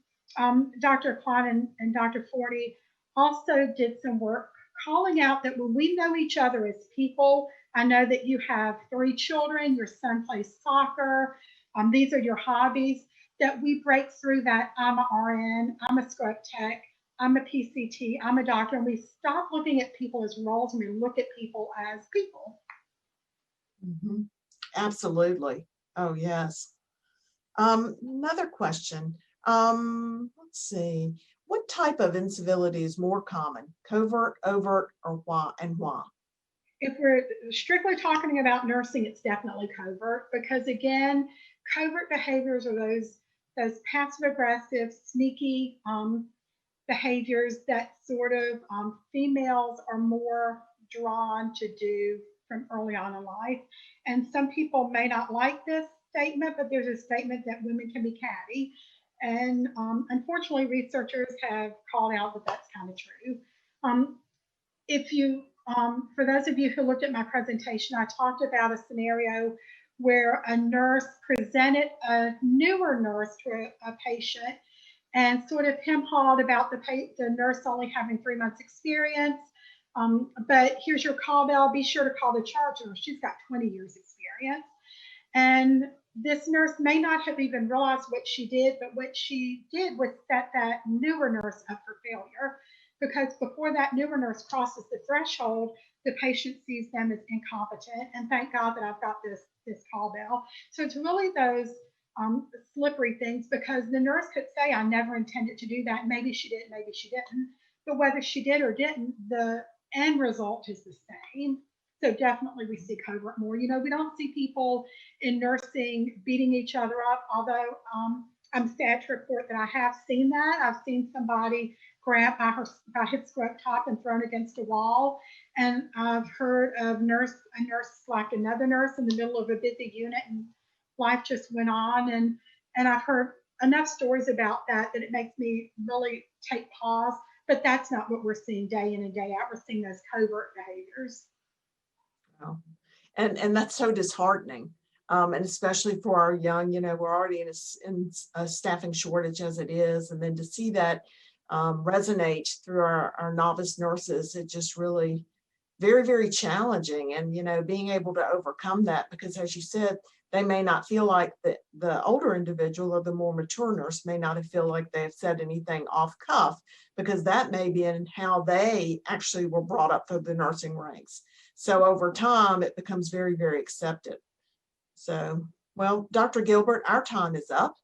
And I wanted to thank you for your provocative discussion and answers to our questions today. And thank you so much for your time once again. All right, moving on. Joining us next is Dr. Richard Westfall to answer questions about beyond burnout and bullies, addressing healthcare occupational stress. Welcome. Thank you for joining us today. So for you, sir, first question. What are the most common types of stress injuries? Okay, Linda, thank you. And thank you to the VNA for inviting me for the presentation. When we think about stress injuries, there's 4 types of stress injuries. There's fatigue, which we know as burnout, trauma, loss, and moral injury. From a prevalent standpoint, fatigue, burnout is absolutely the most common. And this is a high volume, but actually lower risk type of stress injury. And when we think about trauma and loss, that those sources of stress injury, actually many nurses are not surprised when we see trauma. And we're not surprised when we are engaging with family and individuals that have a loss and grief experience. Those most certainly can have an impact on us, but it's not particularly surprising. The one that's really important that we need to be mindful of is this idea of moral injury. Most of us have experiences around moral distress, and how we navigate that moral distress and how we identify who are we now that we've had this experience. And who am I in this organization? Particularly when we have organization policies or procedures that are counter to our professional identity and our professional behaviors, that type of moral distress can cause a moral injury. And so from a prevalence standpoint, it's absolutely fatigue and burnout. And then the other one that's really important to be mindful of, but it's much more subvert and really hard to see, and that's the moral injury. That's very devastating. Just my background, I was a level 1 trauma nurse for about 15 years. And so the things that you see and you experience, and not saying anything, but just mentioning that neurosurgeons are usually very high, how should I put it? They're very intense, let's put it that way. And so being able to understand those and culminate those together, yeah, very, very challenging. And then it actually led to my decision to leave that area just because of all of the complications, the burnout and the moral distress that you're talking about. How can someone notice the signs of stress injury and properly address it before it leads to bullying and other uncivil behaviors? Okay, thank you. Most certainly, for those of you that haven't watched my presentation, here's the pitch. Please watch it. When we talk about how do we recognize a stress injury, actually, most of us as nurses are really good at this.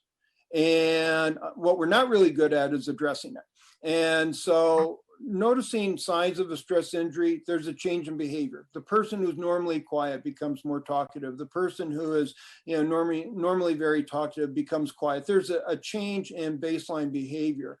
And listening to our colleagues that talked before, when we have someone whose baseline behavior would be termed as a bully, as aggressive, and that's the baseline behavior, then how do you recognize what's different?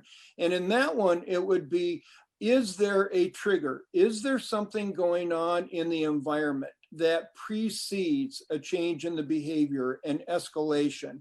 And because what we find often in workplace occupational stress responses is that it's systems issues. Something's going on in the environment of care that makes it really difficult for us to do our job. And when that something means a loss of control, where do we exert control? We exert control over our voice, over our colleagues, over someone that there may be a power differential. And so one, it's really the change in behavior. The other is what we call a loss of role function. We have lots of roles. I'm a grandfather, I'm a parent, I'm a husband, I'm a faculty member, I'm a colleague. I have all of these roles. And when I get stressed and when I have a stress injury, I start to pull back from some of those roles. And I typically start to pull back from my family roles because there's other family members that can pick up the slack. And then I'll pull back from my spouse. Oh, she understands. We've been together a long time. She can tolerate another 4 or 5 years of this. And then we start to pull back. And so when we start to see a stress injury in the workplace, that's usually in our culture a really late sign, because that means we've exhausted or burned some of our other bridges, and we're pulling back from the very people that we need to sustain us. So it's those changes in behavior that's a key indicator. Wow. Wow. We have a question now from the chat box.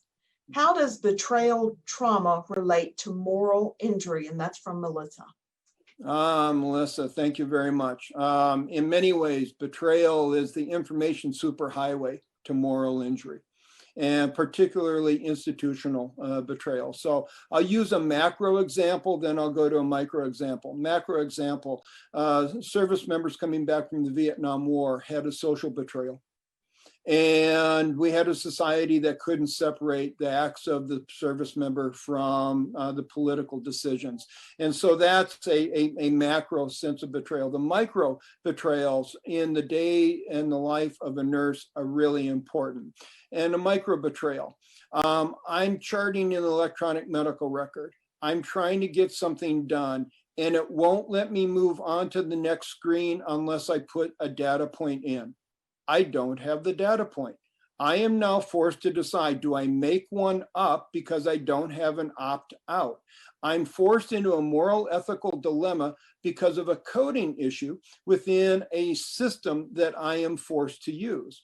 And so that can be the moral ethical dilemma there. The other sense of betrayal that is really important, and that is when we are in high stakes, high stress environments, COVID care.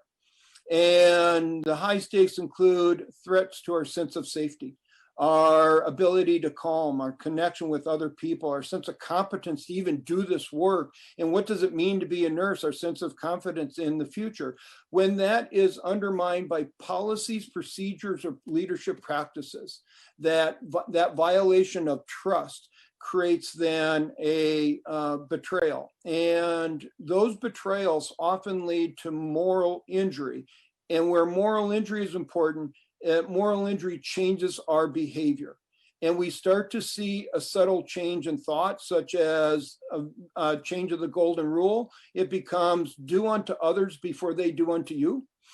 We become anticipatory in our defense. We become more sensitive around faults and slights, and we want to protect ourselves against that. So some of the bullying behavior that we're talking about may actually be a survival skill for some individuals, particularly if there's been a sense of betrayal either by team members or the institution. Great question, Melissa. Thank you. Wow, such an interesting perspective and such a broad spectrum of things that can happen. Wow. What actions occur or can coworkers take when they notice their peers begin to exhibit symptoms of stress injury? Okay, excellent. Well, fortunately, we have a lot of really good communication strategies. Trouble is, most of us are trained to use them on people we call patients, not our peers. And so some of these core skills are really important. One that we use within the stress first aid model is called an Oscar performance. It's an acronym about staying true to our role. And the first thing we want to do is observe the behavior. Not make assumptions that they're acting in a way just to piss us off, but what is the actual behavior? And then we want to state what we actually see. And we want to say it with a C, with a compassion and with clarifying our role. You know, Joe, you and I have been working together for quite a while. I noticed the throbbing veins in your neck and the redness in your face, and your fists are clenched right now. Hey, what's going on? And so it's calling attention behavior versus what we often say, Joe, you are so angry. Well, we don't know that. We see the behavior, but that's an assumption versus clarifying what the behavior is. And then we want to ask why. And the best way to ask why a coworker who's under stress is something really seems to be different. We've been working together for a while. Help me understand what's going on right now, and can I help? Which is really different from this behavior is inappropriate. You can't do that here. Now, sometimes we need to set a boundary, but often help me understand is that opening dialogue. And the last is R for Oscar performance, and respond with guided options. And as nurses, we're really good at this. I learned this when I was 17. Mr. Kesterson, would you like apple juice or orange juice with your Metamucil? Either way, you're getting the Metamucil. It's simply the vehicle delivery that you have a choice over. Colleague, we've been working together. Do you want to talk with me, or do you want to talk with Jane, our supervisor? She's really good. Or is there someone at FEEP that you want to talk to? Notice what I'm doing here. Not talking about it isn't one of the options. That this, whatever's going on needs to be addressed. It's okay if it's not me. However, if not me, then who? So Oscar performance is a strategy that we can use across the board because it's really independent of the situation and it focuses on the behavior. Yeah, I like that a lot. You know, it brings the objectivity to it and being able to help navigate that. So that's awesome. Also, can you, how can healthcare environments adapt their community culture to accommodate for excess stress that's being caused by COVID-19? Oh, yeah. Well, the important thing to remember about COVID-19 is that healthcare as an institution was in a well-being deficit before this all started. We started in a hole. We had high levels of burnout, exhaustion. We had institutions that were making really important personnel decisions based upon relative value units and productivity measures. So we already started in a well-being deficit. And so the good news of COVID is it really laid bare some of those deficits, and the illusion of denial that we could teach our staff, take 2 deep breaths, suck it up and go back to work has fallen apart tremendously. So for that, I'm very grateful. But now what do we do with it? And what we can do with this, and obviously I do work around the stress first aid model, and so that's a framework that I find particularly useful, is that we know that there's 5 essential human needs. And so from an organizational standpoint, how do we take the knowledge of these 5 essential human needs and these 4 sources of stress injury to focus our attention? And so if I have a unit that's expressing high level of moral distress and moral challenges, I want to first ask, is this impacting their sense of safety? If yes, address the safety. If no, then address, is this affecting their ability to be calm and communicate effectively with each other? If yes, work on calming and communication. If no, has this impacted their sense of connection, their team cohesion, their unit identity? And then we get into the sense of competence. Do they have the skills and resources to do their job? PPE, having the right number of ventilators, what is the right process? We have really great motivated nurses that feel that we're being hung out to make this stuff up as we go. Now, granted, early in the pandemic, we were making this stuff up as we went, but at this point, we need to write it down and share it a little bit. And then the 5th essential human need, and this is really important, and this buffers moral injury. What does it mean to be a nurse now that I've had the experience that I've had? What does it mean to be a nurse on a COVID unit? What does it mean to be a nurse on a general medicine unit that is receiving post-COVID patients but are not actively infected? What does it mean to be a nurse that was on a unit that was furloughed and I lost pay and time when in fact I had colleagues that were working short on a different unit? How do we navigate that? So these 5 essential human needs really become a framework for an institution to be able to navigate these high stress, ambiguity kinds of scenarios. And it's really important for all of us to recognize that the transformation of healthcare via COVID is not over. We are looking at another 12 to 18 months of unknown, ambiguity, and challenges. And so in many ways, I'm really excited because we actually have a chance to rebuild and engage systems that have been broken and faulty for years. So let's grab it. Seize the moment, carpe diem. Chaos is what we thrive on in nursing. And so here's a great opportunity for us. Yeah, and you do make a great point. Now, I think a lot of people, a lot of nurses particularly, have identified that this is a time for change. The change has already been set into motion. So why not get on the train and ride it to the maximum to change those things that we can? So great point. One thing I'd like to add here just real quickly, Linda, is that this is also a great opportunity for us to be very mindful of the models and the frameworks that we're using. That we have tools, particularly around occupational stress, that didn't exist 10 years ago. And we can use those frameworks. So. Yeah, great job. Just a couple of comments because we're running low on time. Okay. One said, excellent, and this was from Vivine, excellent therapeutic communication examples, so thank you. And then Kathy Cox had a question. Can occupational stress injuries create a domino effect among peers? If so, why? And we have actually ran out of time, so I apologize for that. And then one other comment from Amy was, thank you so much for your encouragement. Okay, thank you, appreciate it. So thank you, Dr. Westfall. We appreciate all the comments and appreciate all the answers. So thank you so much for your time.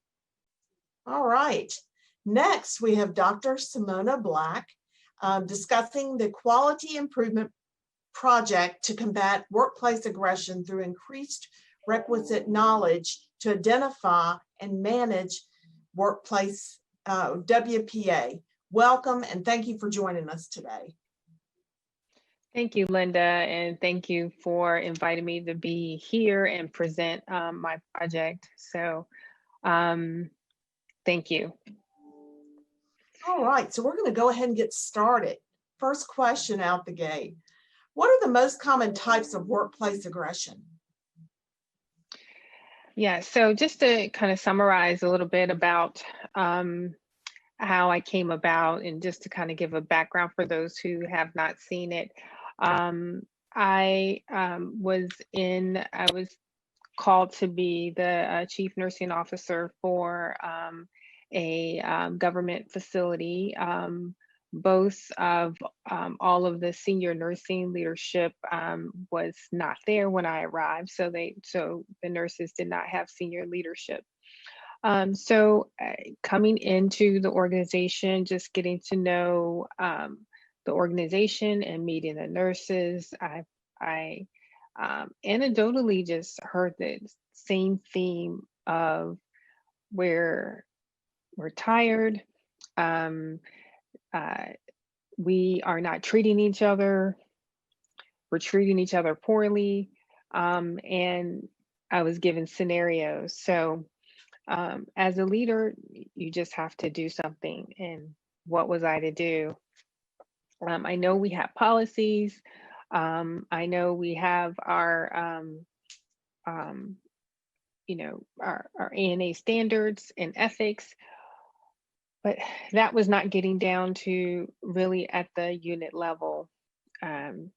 So I sat down and I just had a town hall with my nurses and just really kind of listened to them, and they truly appreciated that. Which and also I brought in some professionals, and they were able to really kind of help the nurses navigate and improve communication.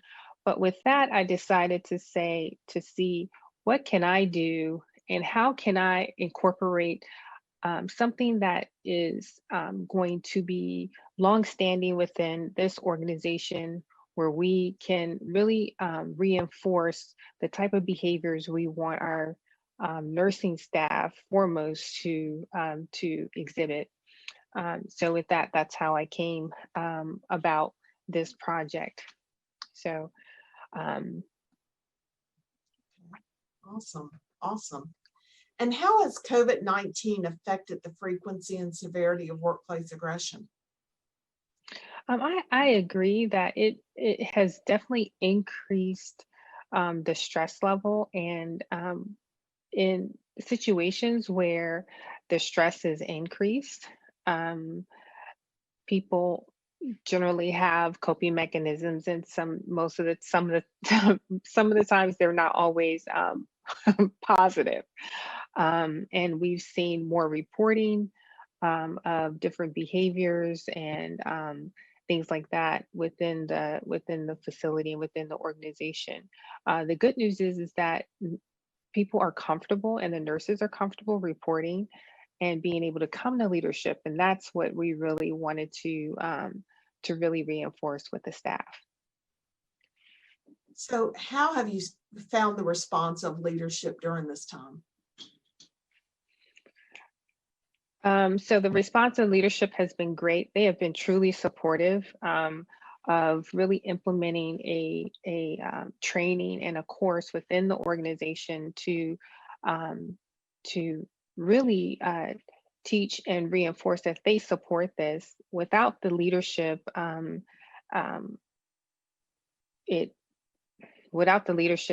wouldn't have existed.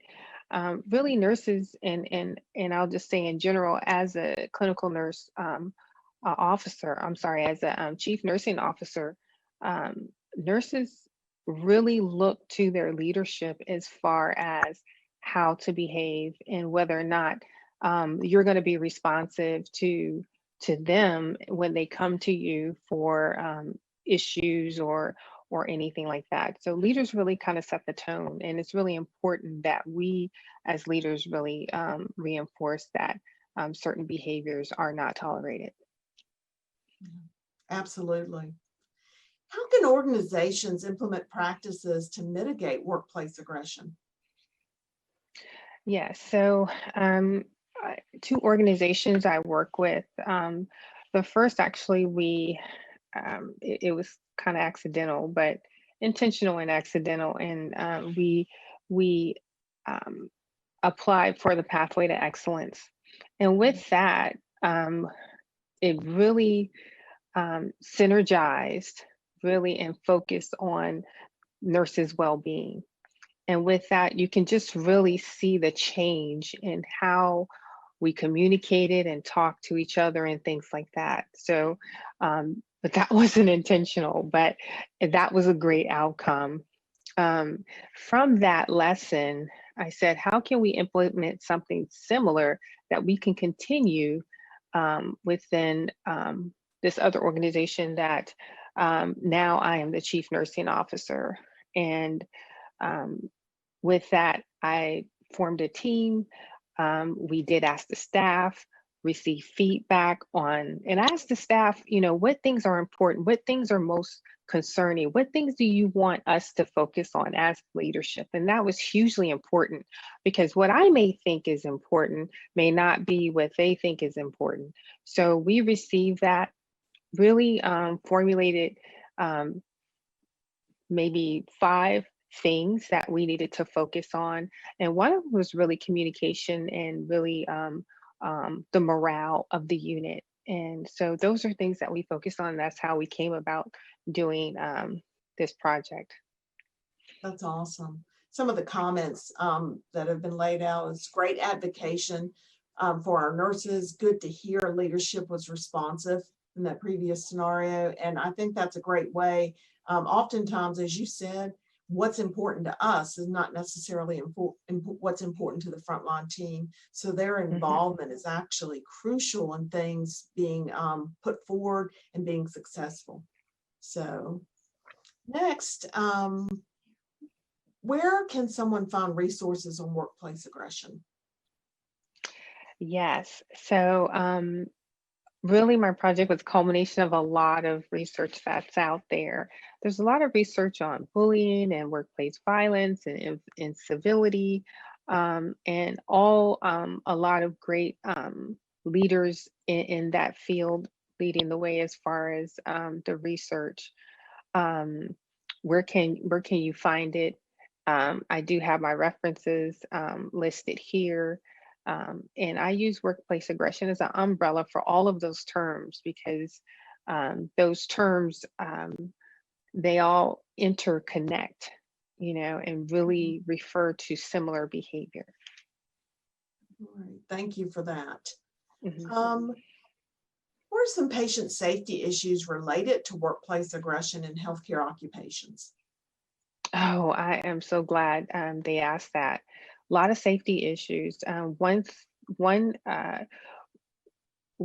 issue that was very concerning and was I had very young nurses come in, and we had a nurse preceptorship program. So they're fresh graduates out of high school, out of college, coming into the organization, just really learning about nursing.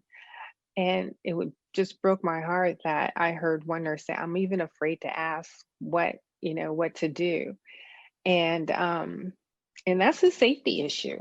You know, you need to be able to feel comfortable and feel safe asking those questions. And if you don't, you can do a lot of harm. So, I felt it very. My primary project and my primary focus is to ensure that every nurse felt like they had a voice and they can speak up and they can ask questions and feel comfortable and not feel demeaned or belittled or any of those things. And is workplace aggression more common on certain units or in certain demographics? Overall, I found it across in my organization similar in each unit. A few units had a little more, specifically mother baby. I'm not exactly sure why. I'm not a mother baby nurse, so that's not my background. And yeah, mother baby seemed to have a lot of the a lot of where my nurses came, and they had a lot of concerns in that area. And then secondly, I would say more in the surgical units.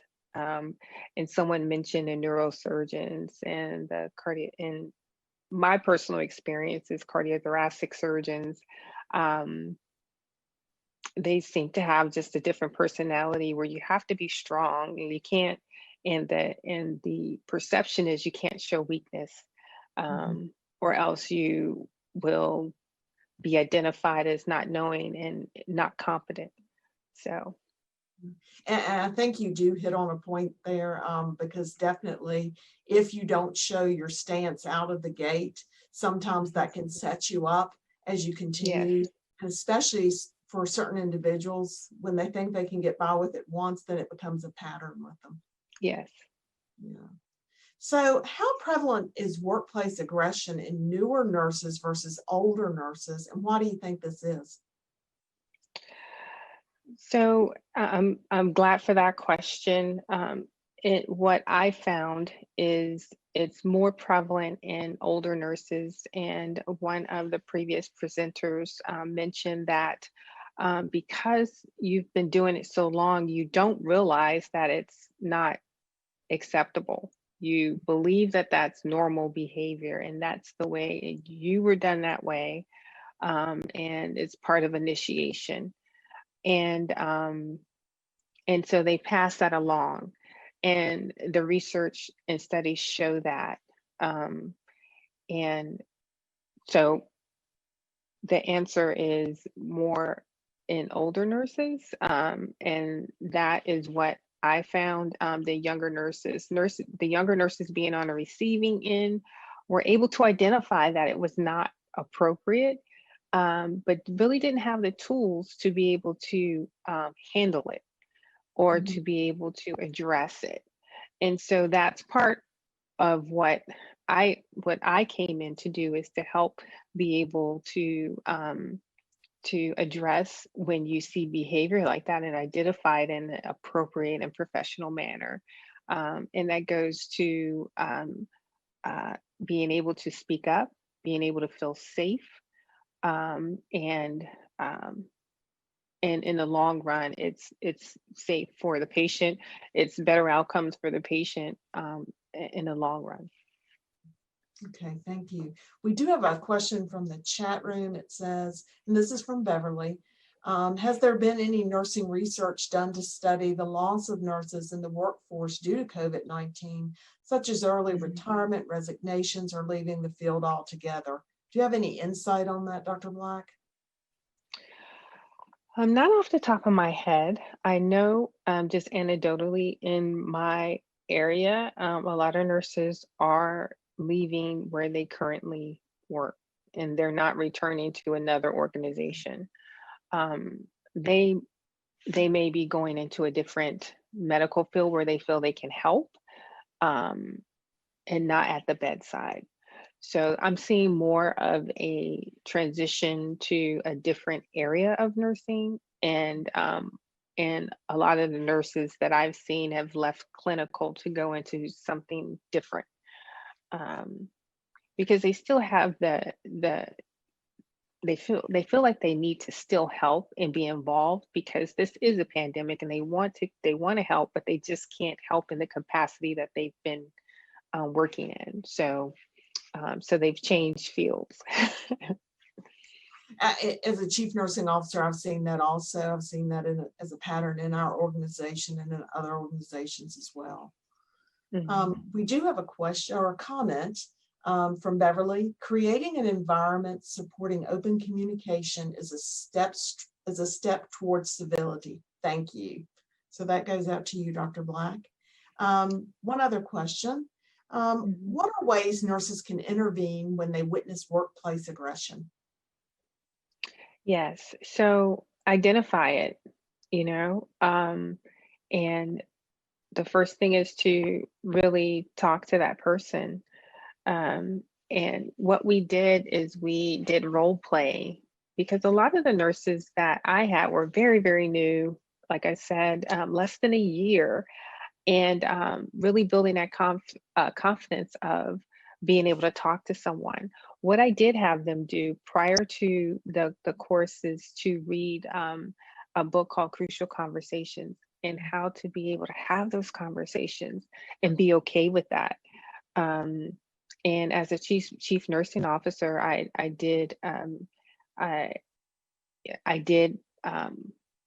ensure at each town hall that I had every month that, hey, when someone talks, when someone asks you a question or you have that conversation, let's listen, and see what they have to say, and be okay with maybe if it may not be something that you want to hear, take it, listen, and then, if you have, maybe not such a positive reaction, let's think about it before we respond.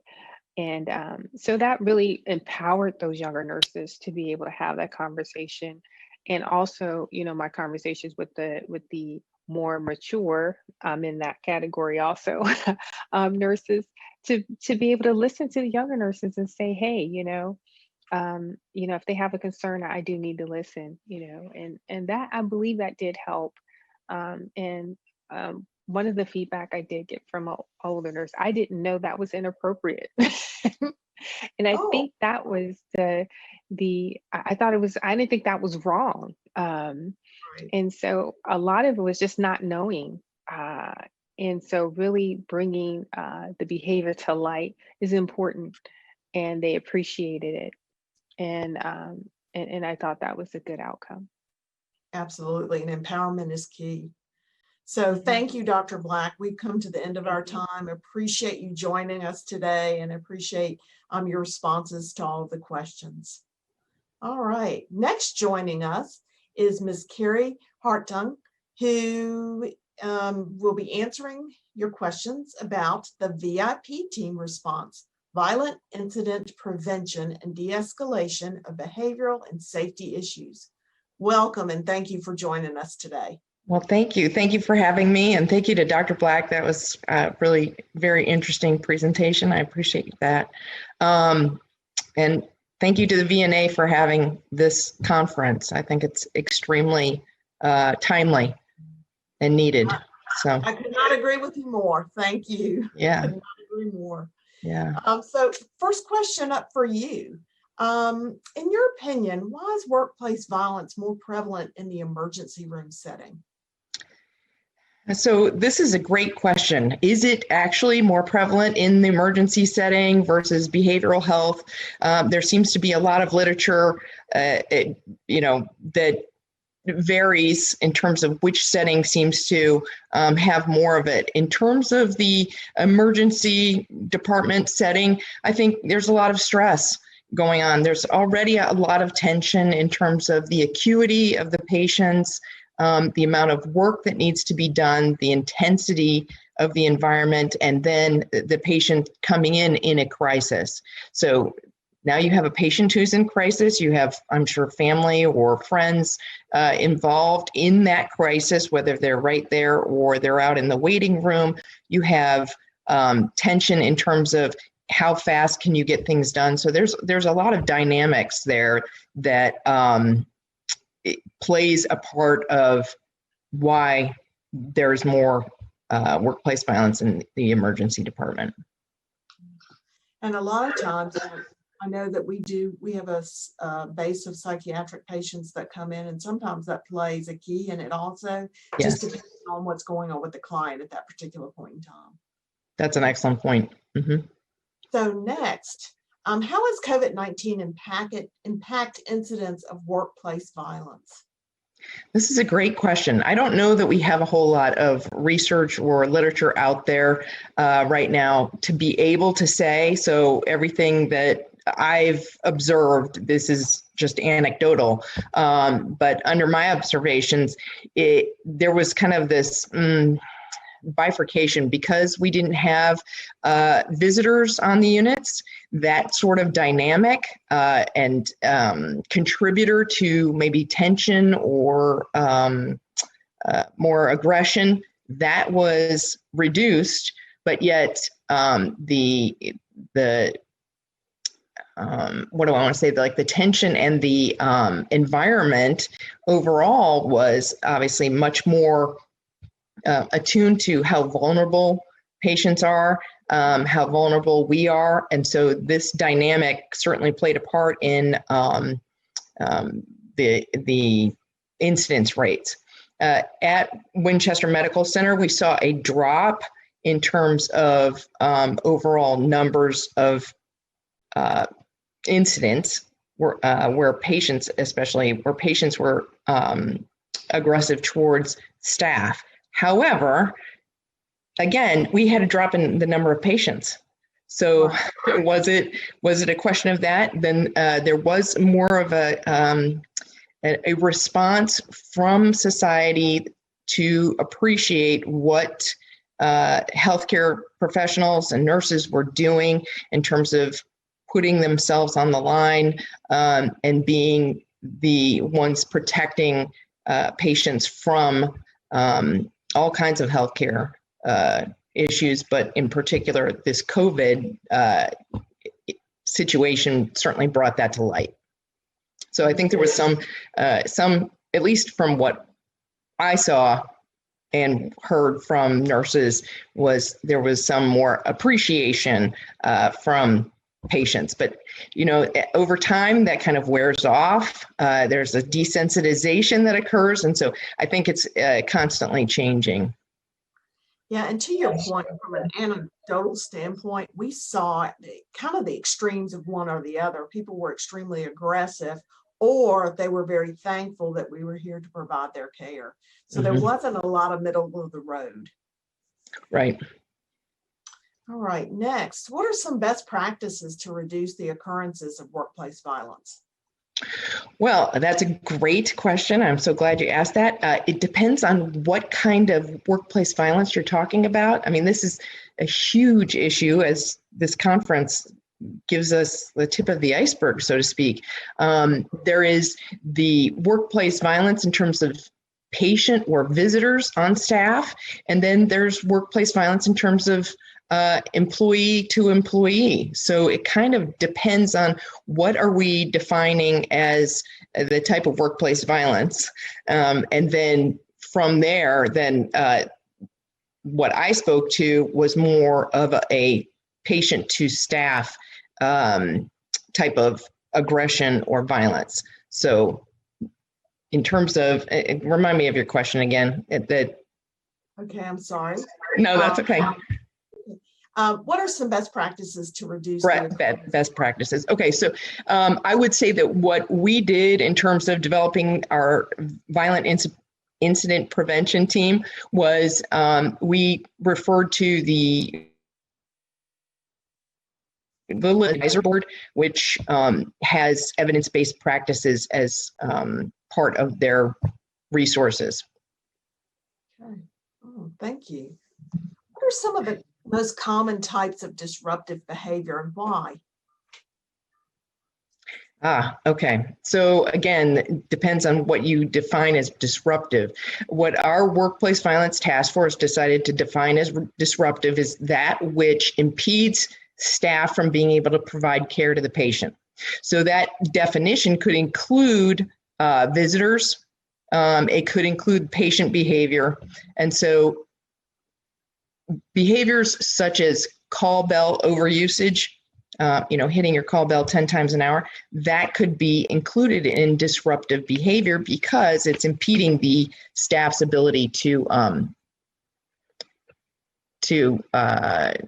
provide care to that patient or to other patients. So that was an important definition to come to. And from that, then we developed a behavioral algorithm so that acuity levels provided different types of responses. Okay. All right. Can you just go over that very briefly? I know it was in your presentation. Sure.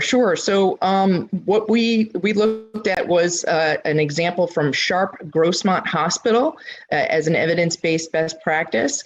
And they had an algorithm. So in other words, behaviors were categorized. And obviously somebody who is hitting their call bell a lot is different than a patient who has made threats to staff members. And more moderate type of behavior may be sexual inappropriateness, depends on, of course, the level of it, but, comments may be more mid-level type of disruptive behavior. Now, that doesn't mean that it's less important. It just elicits a different response. Okay. And how can an individual healthily address and recoup after an incident of workplace violence? So I think we had some speakers that did an excellent job of going over that. I did look at the Healthy Workplace Institute's website that has a lot of resources. So there's other presenters even that spoke during this session that had great helpful hints on how to recover. In terms of an organizational response, I think one of the things that our Workplace Violence Task Force came up with was that they wanted resources offered to those engaged in violent incidents, like the most acute, most aggressive sorts of incidents. Those staff members not just offered, but required to follow up with them and have a debriefing and have, for example, EAP offered to them, not as an option, but as an opt-out, so that the employee has the option of opting out, but the expectation is there that follow-up will occur. So that was one thing that we did. I think that that addresses that. Okay, and really in that, and you may not be able to answer this, but how many people really follow up? Oh, yeah, I don't know the statistics on that. That's another great question. In terms of follow-up, when it came to our organization, that's an issue that employees had brought to the table, that they were wanting that sort of thing, and wanting a bundled package as a response from leadership. So a debriefing, employee assistance program offerage. What else did they want? They wanted a follow-up. In other words, you have this incident report. Now what comes of this incident? And so that was extremely important in terms of overall requests from a response. And you know, that's often so challenging depending on organizations, being able to get that feedback. But I think it's imperative that they get some level of feedback to understand that action has been taken, even if you can't reveal exactly what that is. Right. And a lot of times, you know, the focus really is, how do we prevent this from happening in the future? You know, if we're going to truly be safety minded and learn from incidents like this, what sorts of things could have prevented or reduced the risk that we had in an incident, and therefore what sorts of things can we do in the future in order to try and prevent this sort of thing? So that the birth of the VIP team came from those sorts of ideas as to trying to de-escalate things proactively as opposed to reactively. There are many behavioral response teams out there in the literature and being used in various organizations. Excuse me.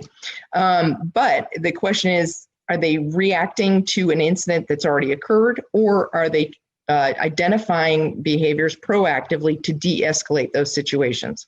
A great example was a patient who was hitting the call bell quite frequently, and the VIP team was able to go in and find out, like, what can we do to better meet your needs? Because obviously you're feeling like your needs are not being met. And the look of recognition on this patient's face was very telltale, like, oh, I didn't realize that's why I was doing that. It was because I feel scared and lonely and, you know, left alone. So identifying that proactively probably helped this patient cope better overall in terms of identifying what needs needed to be met. Understood. So we do have a question from our chat room, and this is from Melissa. It says, did any employees want to pursue criminal charges? And I assume she's talking about any of those that were involved in the workplace violence.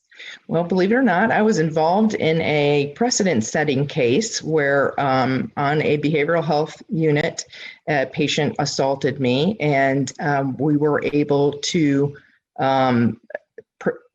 prosecute this person because of the deliberateness. So I do think that's an important factor. When we look at zero tolerance, what does zero tolerance mean? Does that mean the same thing for staff on staff versus patient on staff?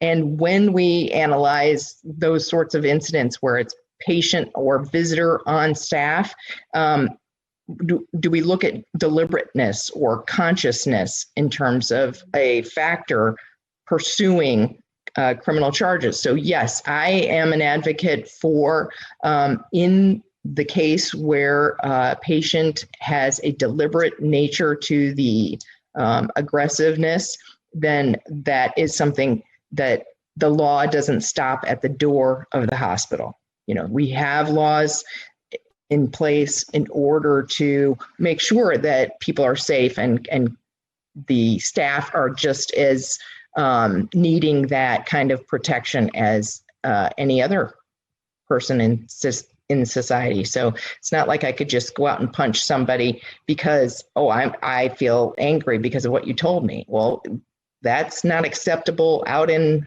the street, so it shouldn't be acceptable in a deliberate nature when it's in the hospital.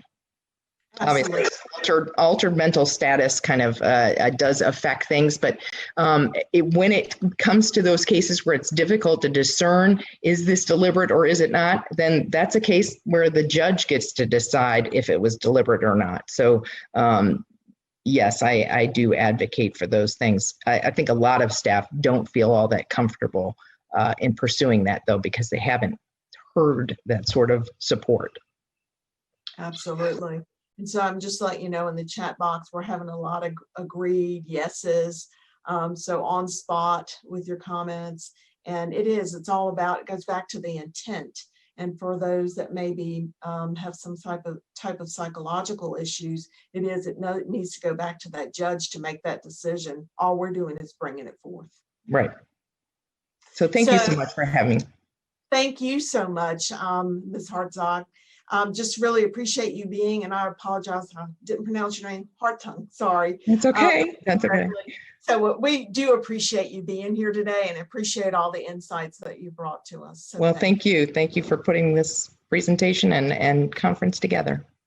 Well, have a great day and thank you again. All right. Now our final presenter is Dr. Kimberly Brown, who will be taking questions on the impact of academic nurse leaders' toxic behaviors on faculty. Welcome. Thank you for joining us today. Thank you, Linda. Okay, thank you. So let's go ahead and start some questions out the gate. You ready? Yes. What are some student insights that were learned from the study? Well, this was actually a study that involved faculty reporting on their perception of their leader. So there are no student insights really to report, but what we learned from the sample size that we were able to engage with was that there's a decent level of ambivalence in the world of nursing faculty right now as it relates to being satisfied or not satisfied, and what are the influences that would encourage them to seek employment elsewhere. Oh, interesting. Interesting. Any further insight on that? That's just very... Yes. So what we identified was that there were two main groups of tenure to speak of: the group that were less than 5 years in their role and the group that were 5 years or greater in their role. And the group that were in their role less than 5 years were not overly satisfied in their role. However, they were not clear on what would make their satisfaction level better necessarily. But conversely, the faculty group that had been in their role 5 years or greater, they were more clear on the dissatisfiers of being in a faculty role and how their relationship with their academic nurse leader really influenced their satisfaction or the lack thereof. They were able to more clearly name or categorize the behaviors that existed that were barriers for satisfaction. Interesting. All right. What are some ways colleagues can step in when they notice workplace aggression? Great question, and thank you. And what's interesting is that this month's edition of American Nurse has a vignette about this very thing, about bullying in academia. And so the author of this piece, Cynthia Clark, who's well known in the scholarly literature as it relates to incivility in general, talks about being a bystander or an upstander as it relates to being present, observing, and creating barriers for inappropriate behaviors, whether it's peer-to-peer behaviors or it is subordinate to insubordinate behaviors. And so some of the examples of upstanders were to professionally and appropriately point out the organization's mission and how that behavior might be contrary to such. Another example is that in many groups, groups co-create norms or acceptable behaviors or expectations around how we will treat one another when conflict or challenge arise.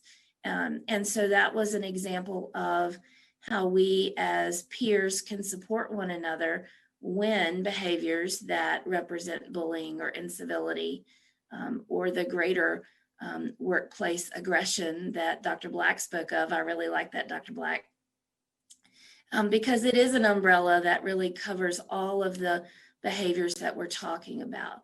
So I think it's very timely that in the ANA's, one of their publications, they're talking about and offering suggestions and modeling those upstanding behaviors in this scenario, because whether we are in an academic setting or an operational setting, we know, as well talked about and documented the last couple of days, that the stress level is more palpable than ever.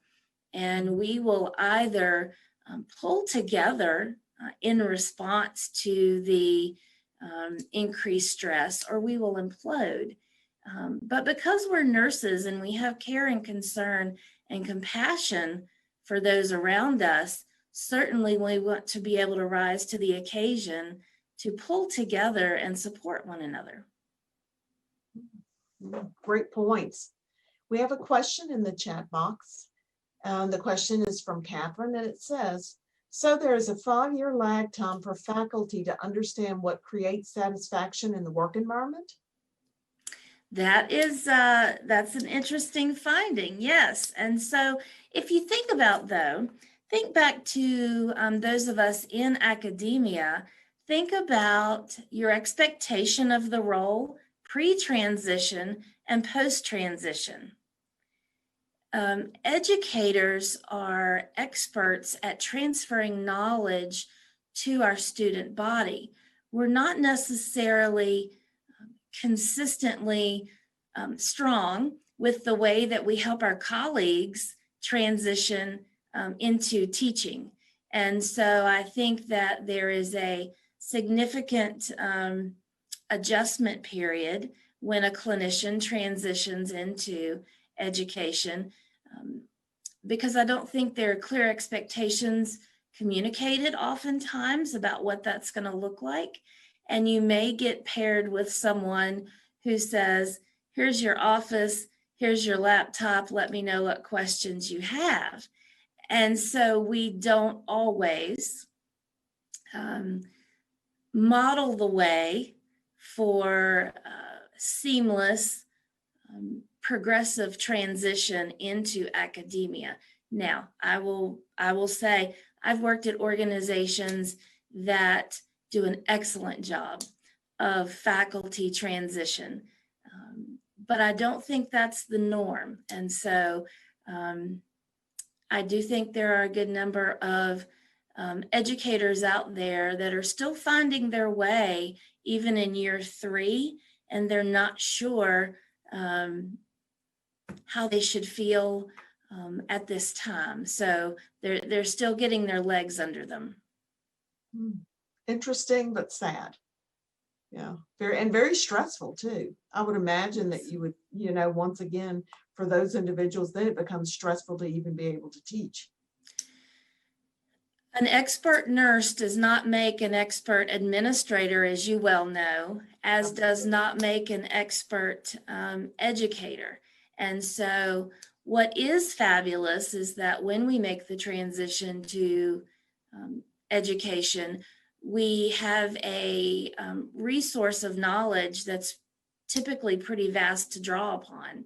But then how we reframe that information and the way we deliver that information and the way we measure uptake within our target audience, those are some things that require time, experience, and finesse, honestly. So I would say that an educator in an environment that did not have a structured onboarding and transition process could very well be stressed. Mm-hmm. All right, next question. What are some actions seasoned nurses can do to help promote a healthy work environment?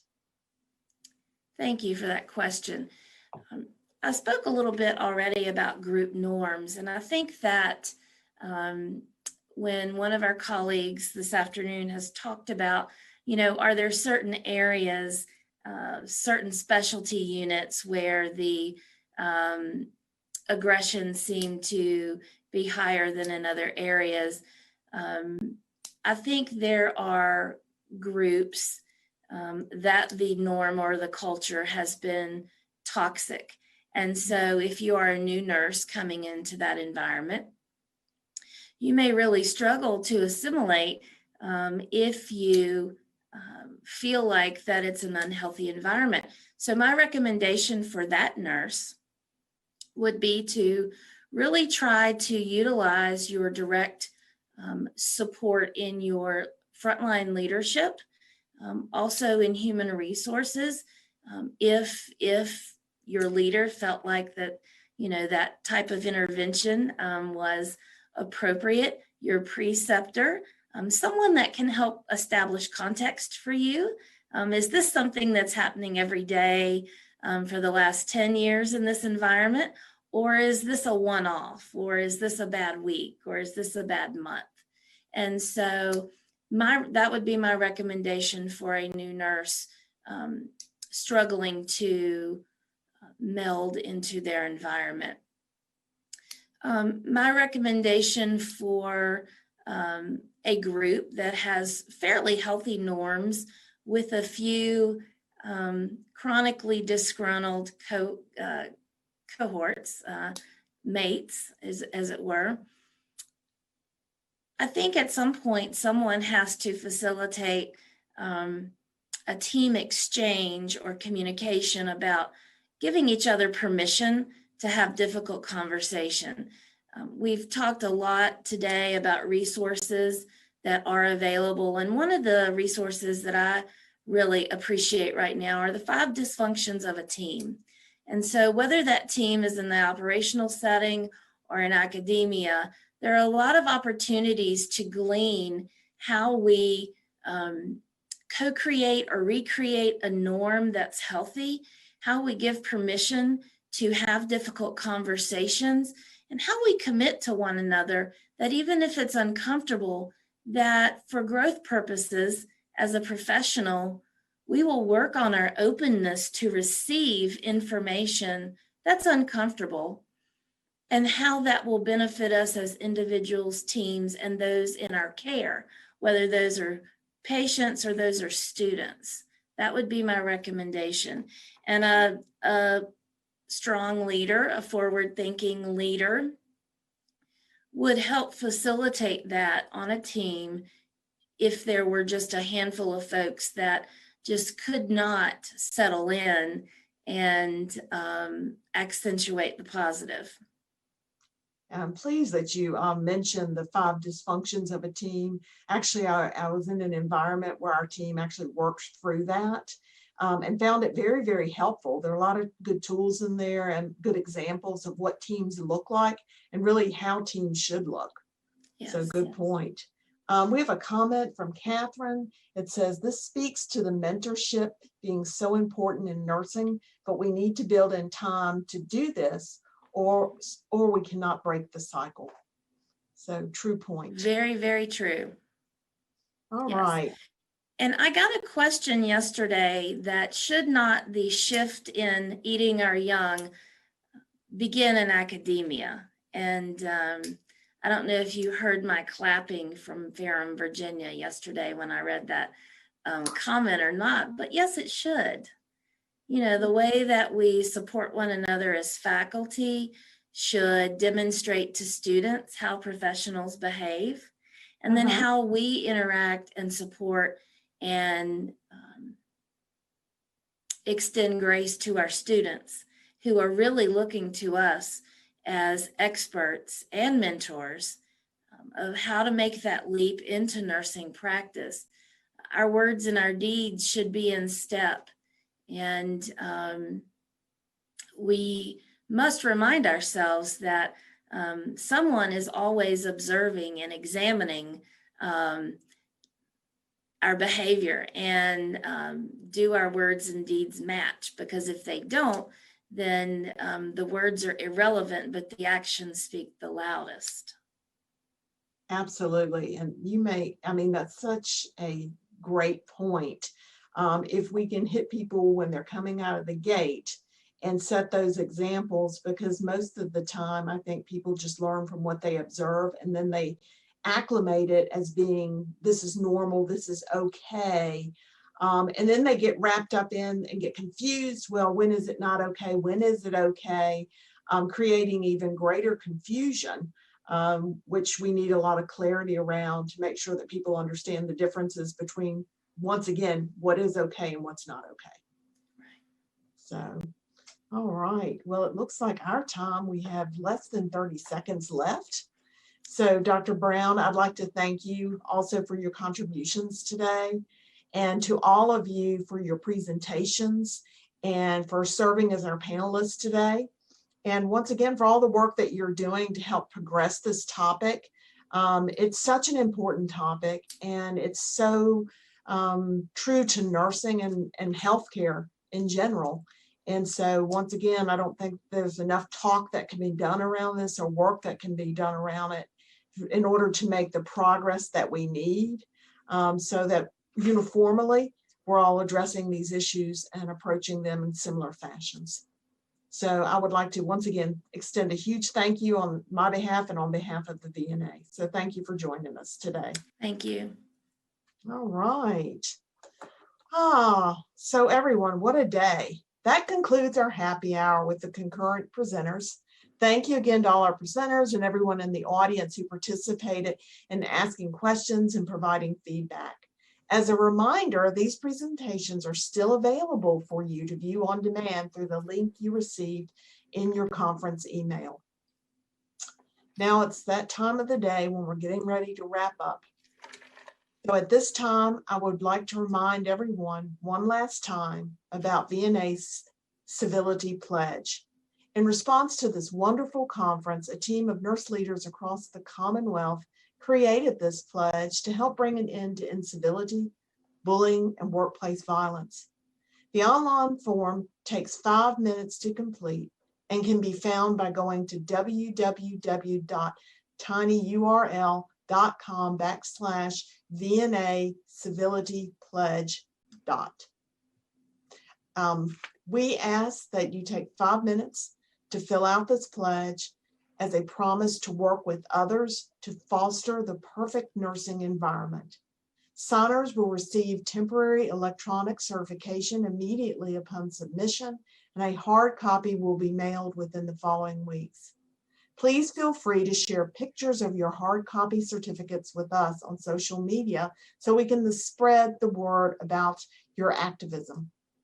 And with that, we hope that you're leaving today with strategies, tools, and resources to support your nursing practice as you move to greater understanding of ending incivility, bullying, and workplace violence.